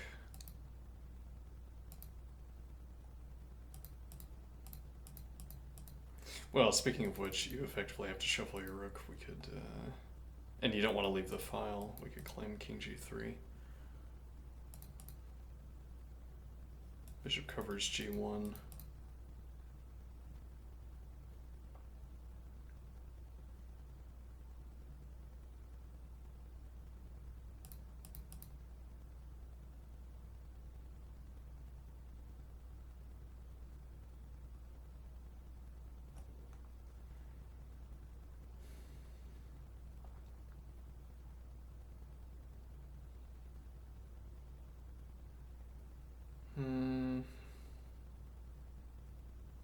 Not obvious that white has improving moves either.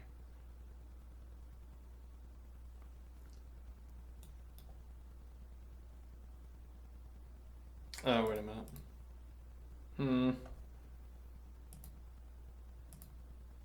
No. And fork. Yes, we would have claimed that immediately, I assume. Well, yeah, but we don't need to claim it immediately, so I wouldn't. We get our king out, and then shuffles the rook because there's nothing better to do. You can't leave the file. Probably you can't leave the file. Actually, I don't know. I'm not sure you can't leave the file because...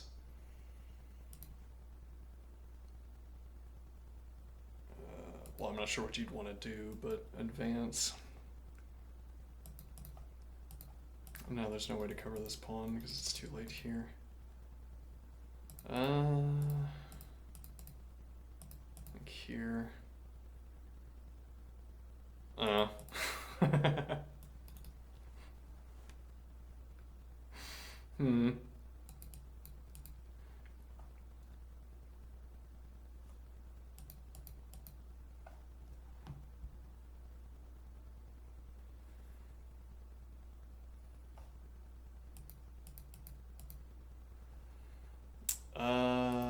Yeah, well, if you have to shuffle on the second rank.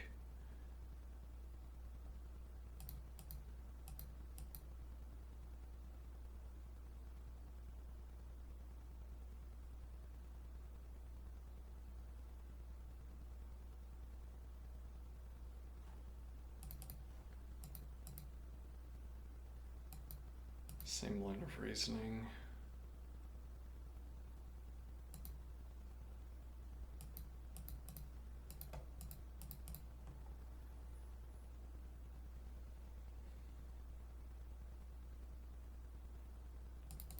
I thought there would be an idea where if I play king g3, I get punished by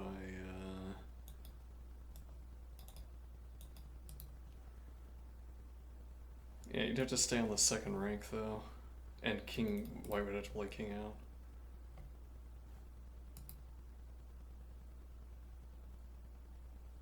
But the moment you leave the file, we're advancing. Are we, how far, hold on. Queen f6, what was supposed to lead into this line?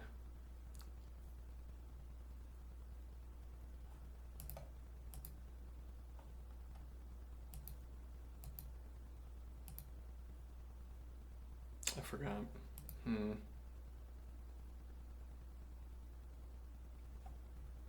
Oh. Why don't we just go back and...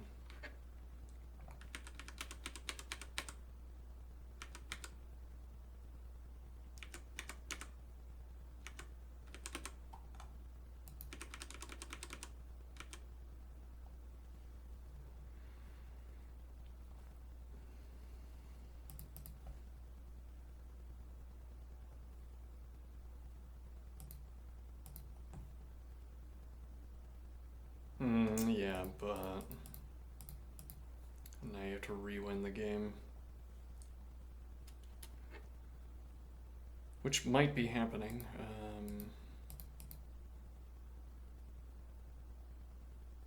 But also it might not be. It helps that this.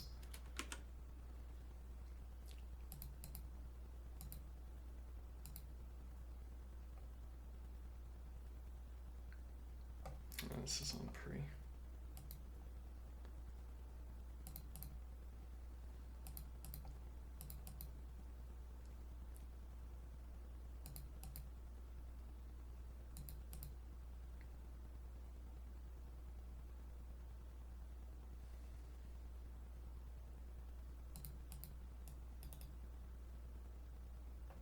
Gain the pawn back by force.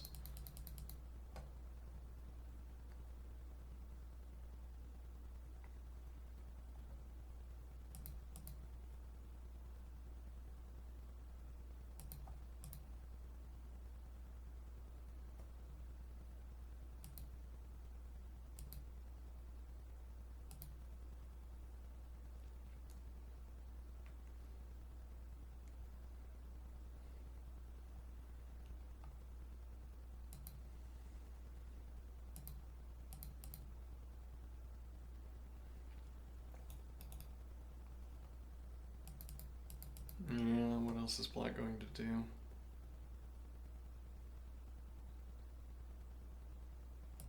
Actually, what if takes? Yeah, but yeah.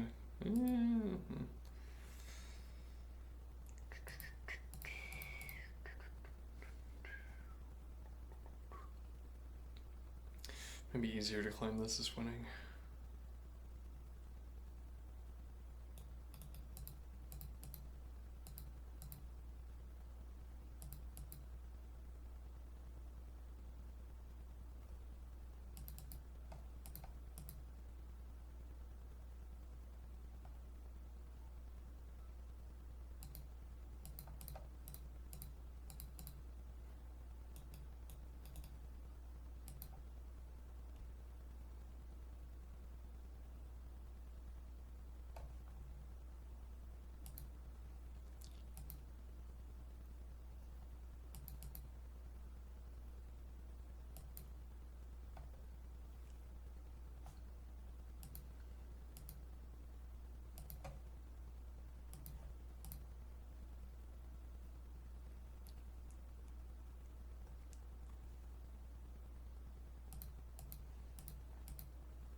is locked down.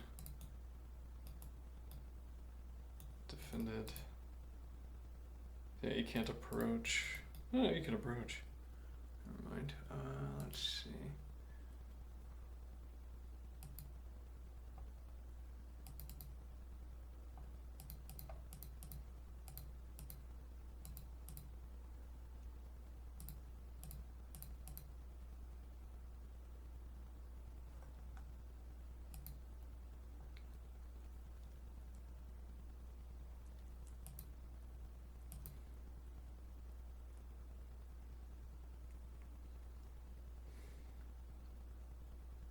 Hmm.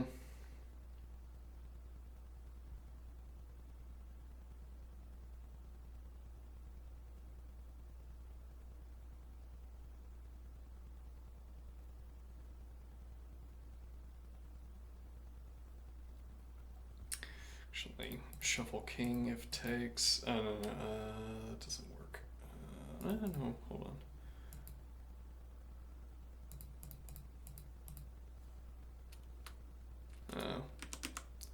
Yeah, though, here.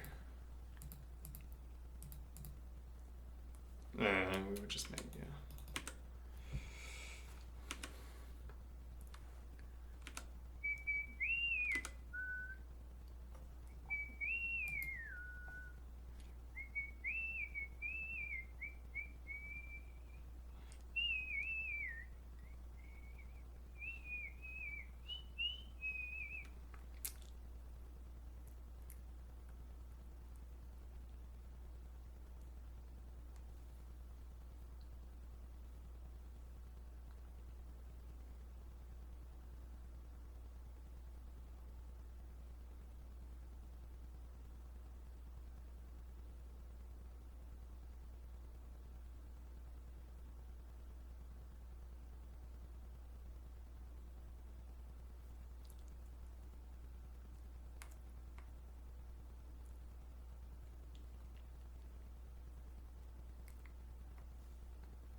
Hmm. Hmm.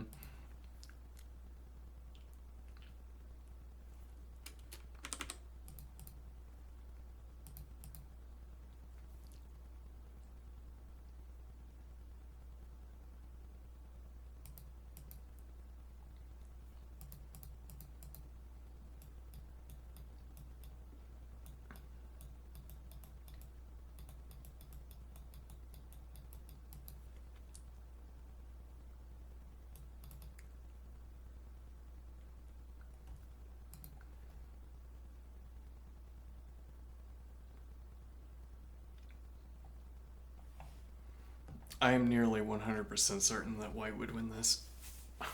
we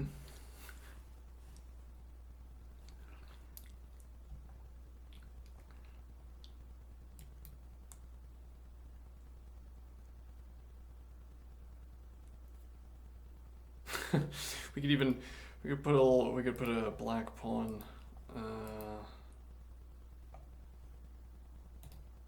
here. I'm still giving victory odds.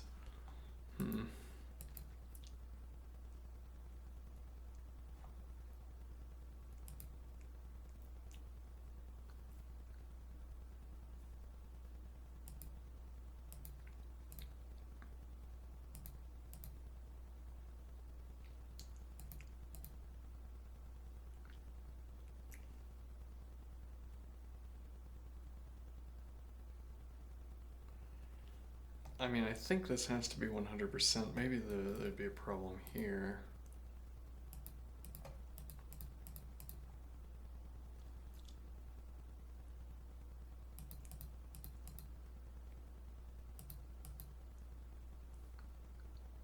No, I'm not so sure.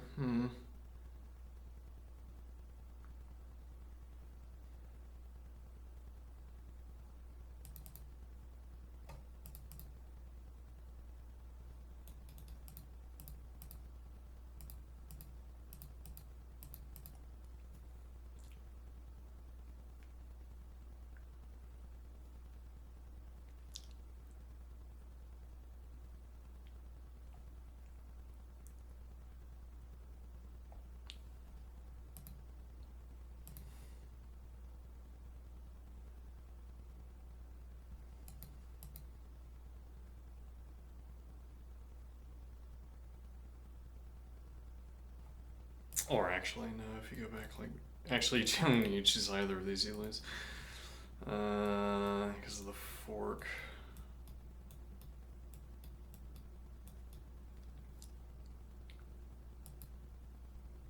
And you don't have here.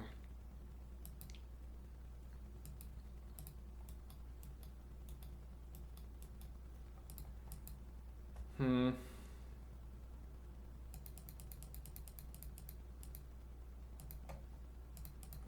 think my verdict remains this is 100% winning for white.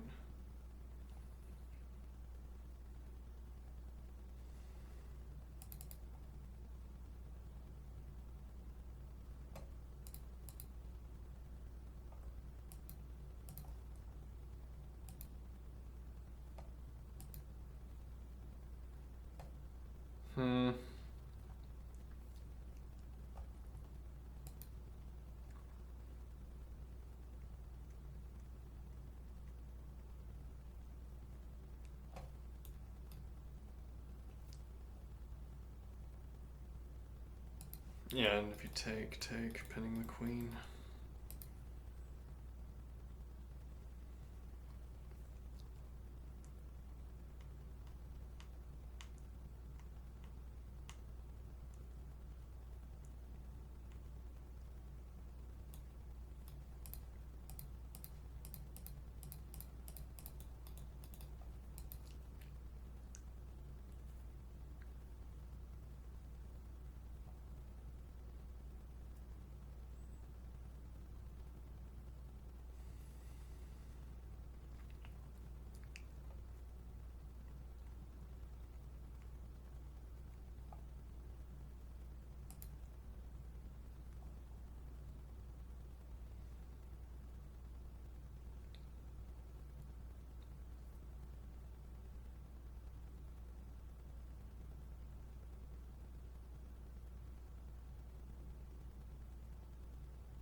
Yeah, you don't necessarily have to choose.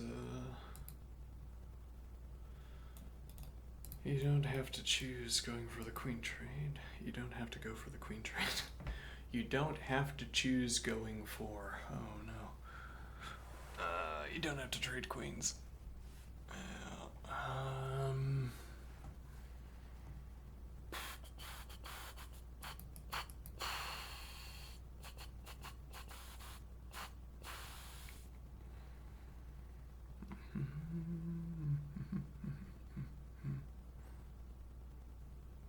Actually, knight takes queen g3, threatening mate.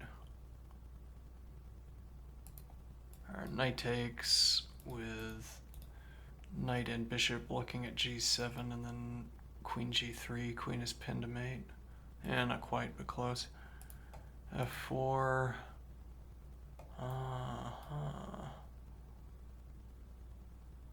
Maybe, or... Well, you can't take because of the mate. Yeah. And now queen doesn't cover f5.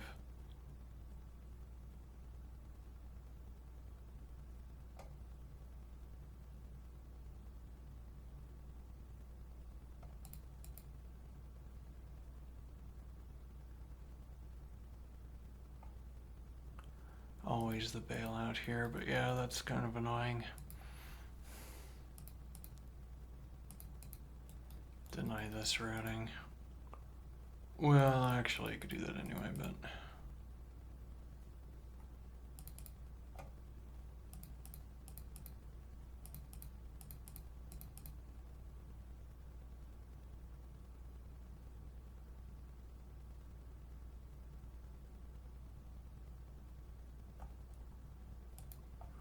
a6. Yeah, onus is on black.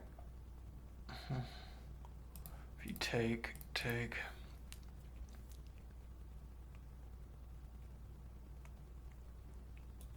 diagonal doesn't matter so much because of the check.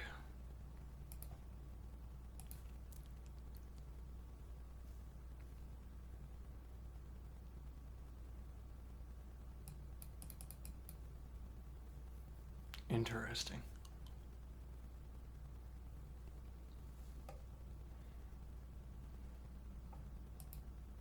Cover the pawn, give up the attack.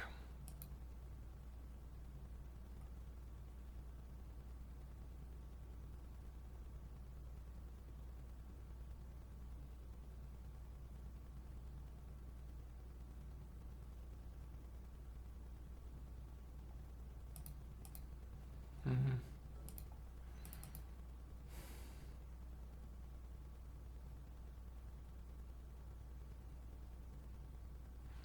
And white can force black to take one way or the other. Actually, queen covers a8 at the moment, so you can't wait until a8. Which also means advance with tempo against rook.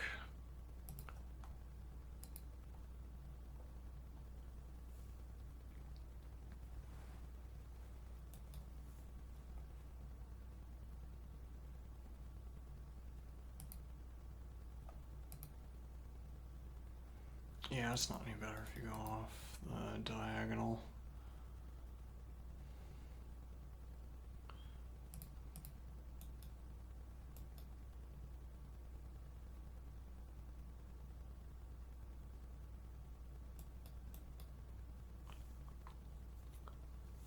If anything, less advantageous, I would think.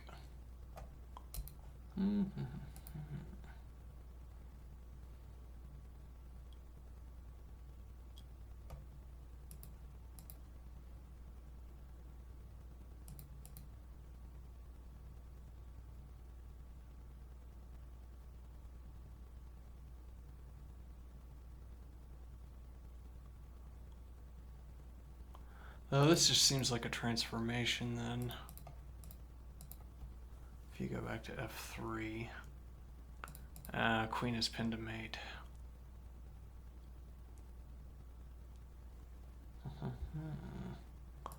Though you get king development.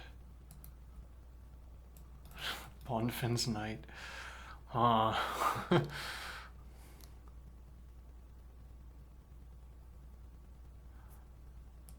It's not a sure thing. Well, actually, it kind of is because you could play king g. Well, then you go defensive g2. Yeah, but then drops back to e3, which covers g2. Bishop covers knight. Bishop covers pawn, pawn. King development. Knight doesn't interfere with king development. And actually, knight would also cover g4. Covers both of these pawns. Bishop covers knight. Bishop covers pawn, king develops.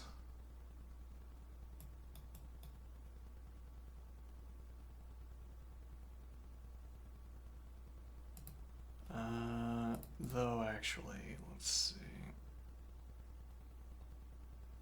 Well, your king is stuck covering g7, so you'd want to play this beforehand. But now here, you can't kick the knight.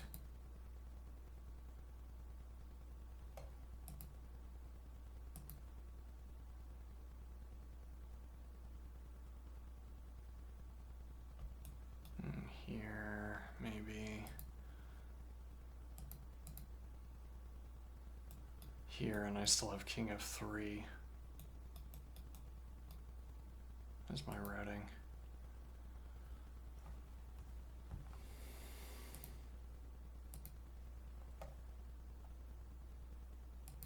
Keeps the queens on the board. Was there another idea?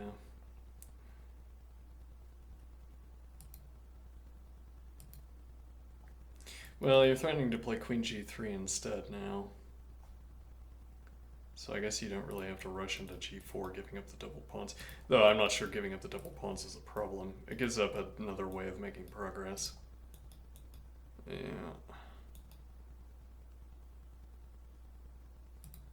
And now queen g3, queen takes, king takes with king development and no doubled pawn.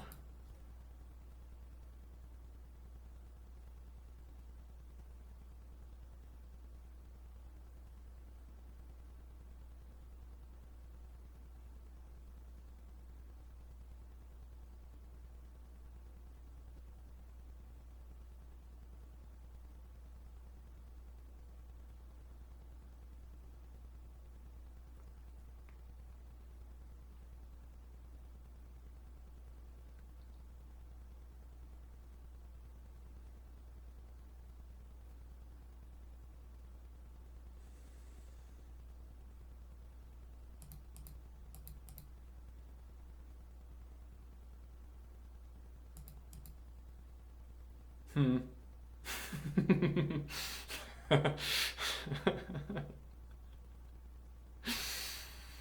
Hmm.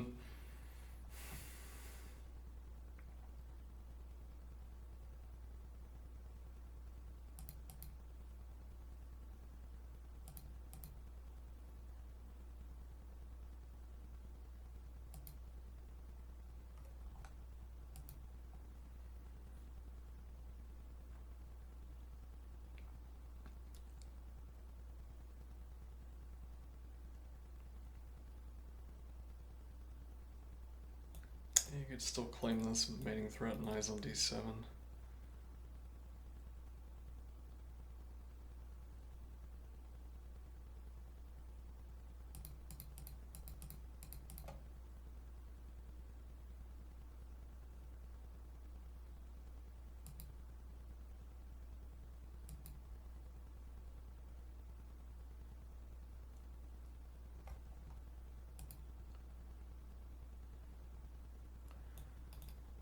Double attack.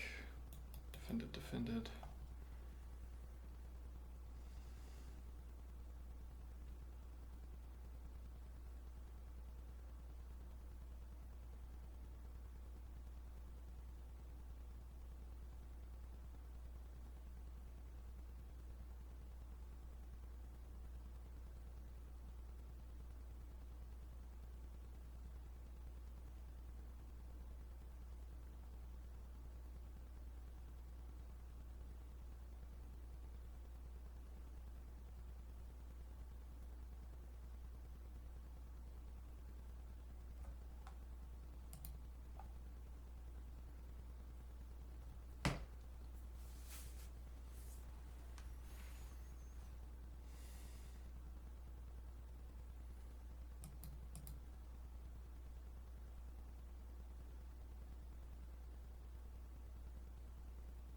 Hmm. The game continues.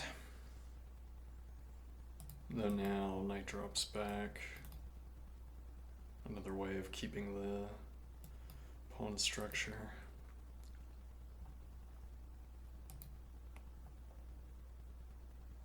Knight e3 instead. Here as well as an option. It's probably where the knight wants to end up anyway. Here threatening probably mate.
Like queen f6.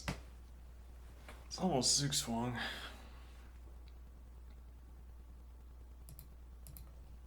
This isn't anything, but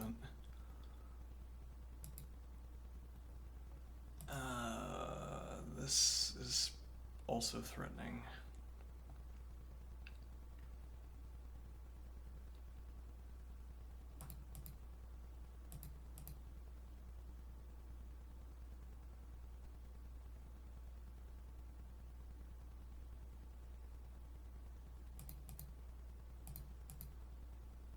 Pinned.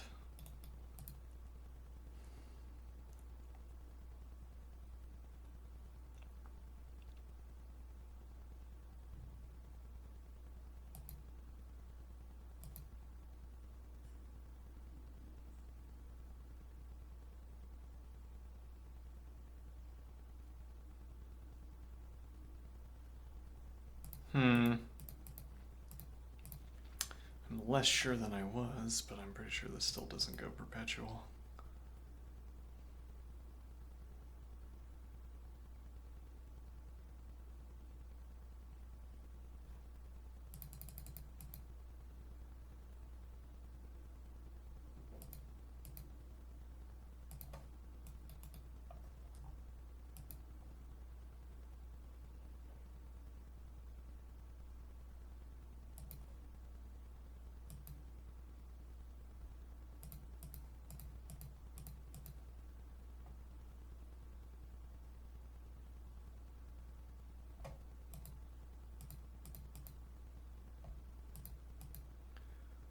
Yeah, but this is no longer as persuasive.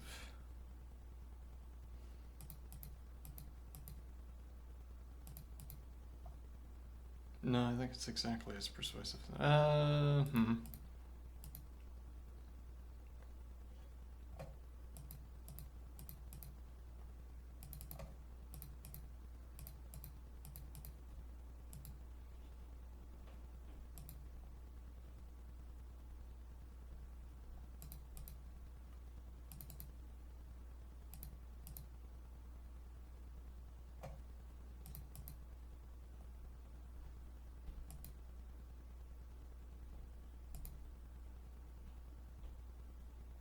Hold on, how did we get that other line?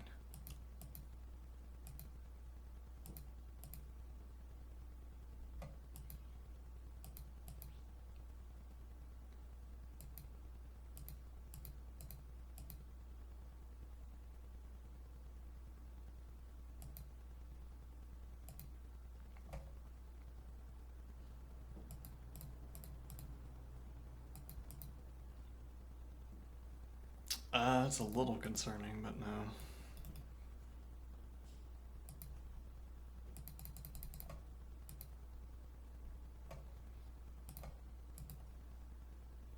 Actually, this threatens mate in 1, you can't take. You'd have to have played some queen move that prevents. And then that doesn't prevent either. C6, rook A8, knight D5.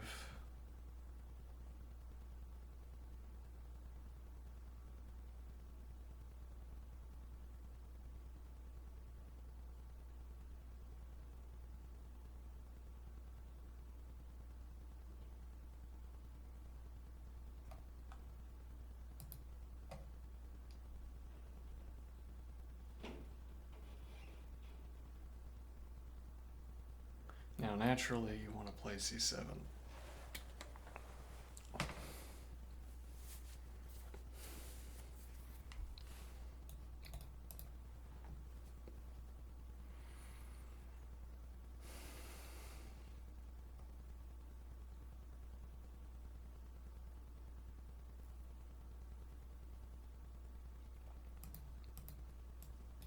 Queen coverage instead. Bishop covers knight.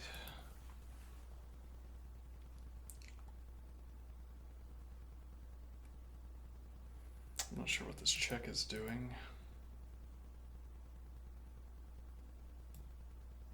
Though that seems like it could be losing.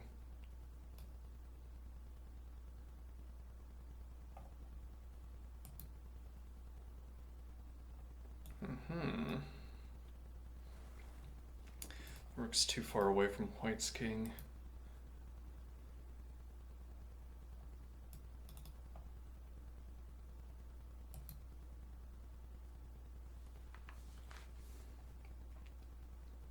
This is also with check. It's almost with mate. Actually, here.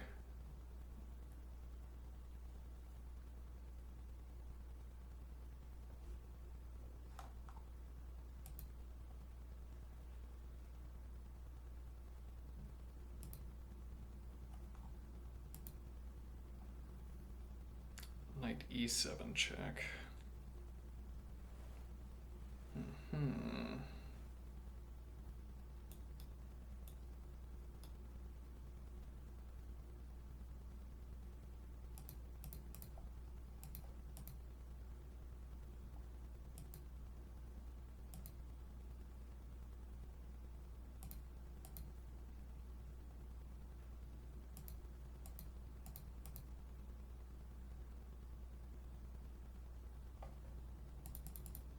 Not sure I'm carrying this through in the correct way.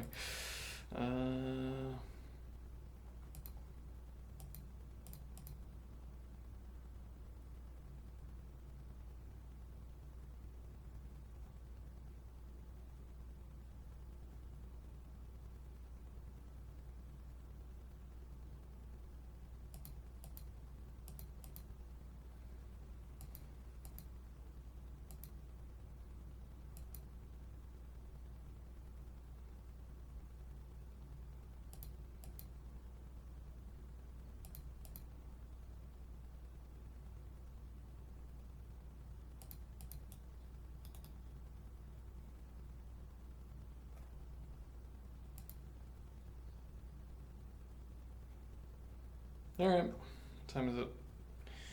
Alright, I will take. Well, actually, let's. Apparently, I had. Yeah, whatever. So.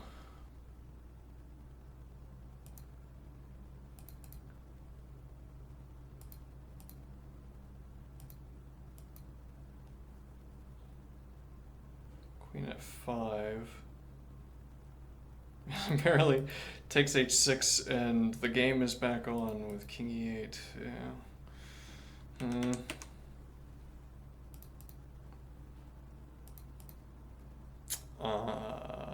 that's not f5. The fork immediately, I see. Alright. Unfortunately, I deleted all my analysis before move 25. Oh well. Alright, I'm gonna go eat dinner. How am I doing? Pretty well. Now it's dinner time. I'll be back in about... Oh, I don't know. I don't know when I'll be back. But I will probably be back. Okay.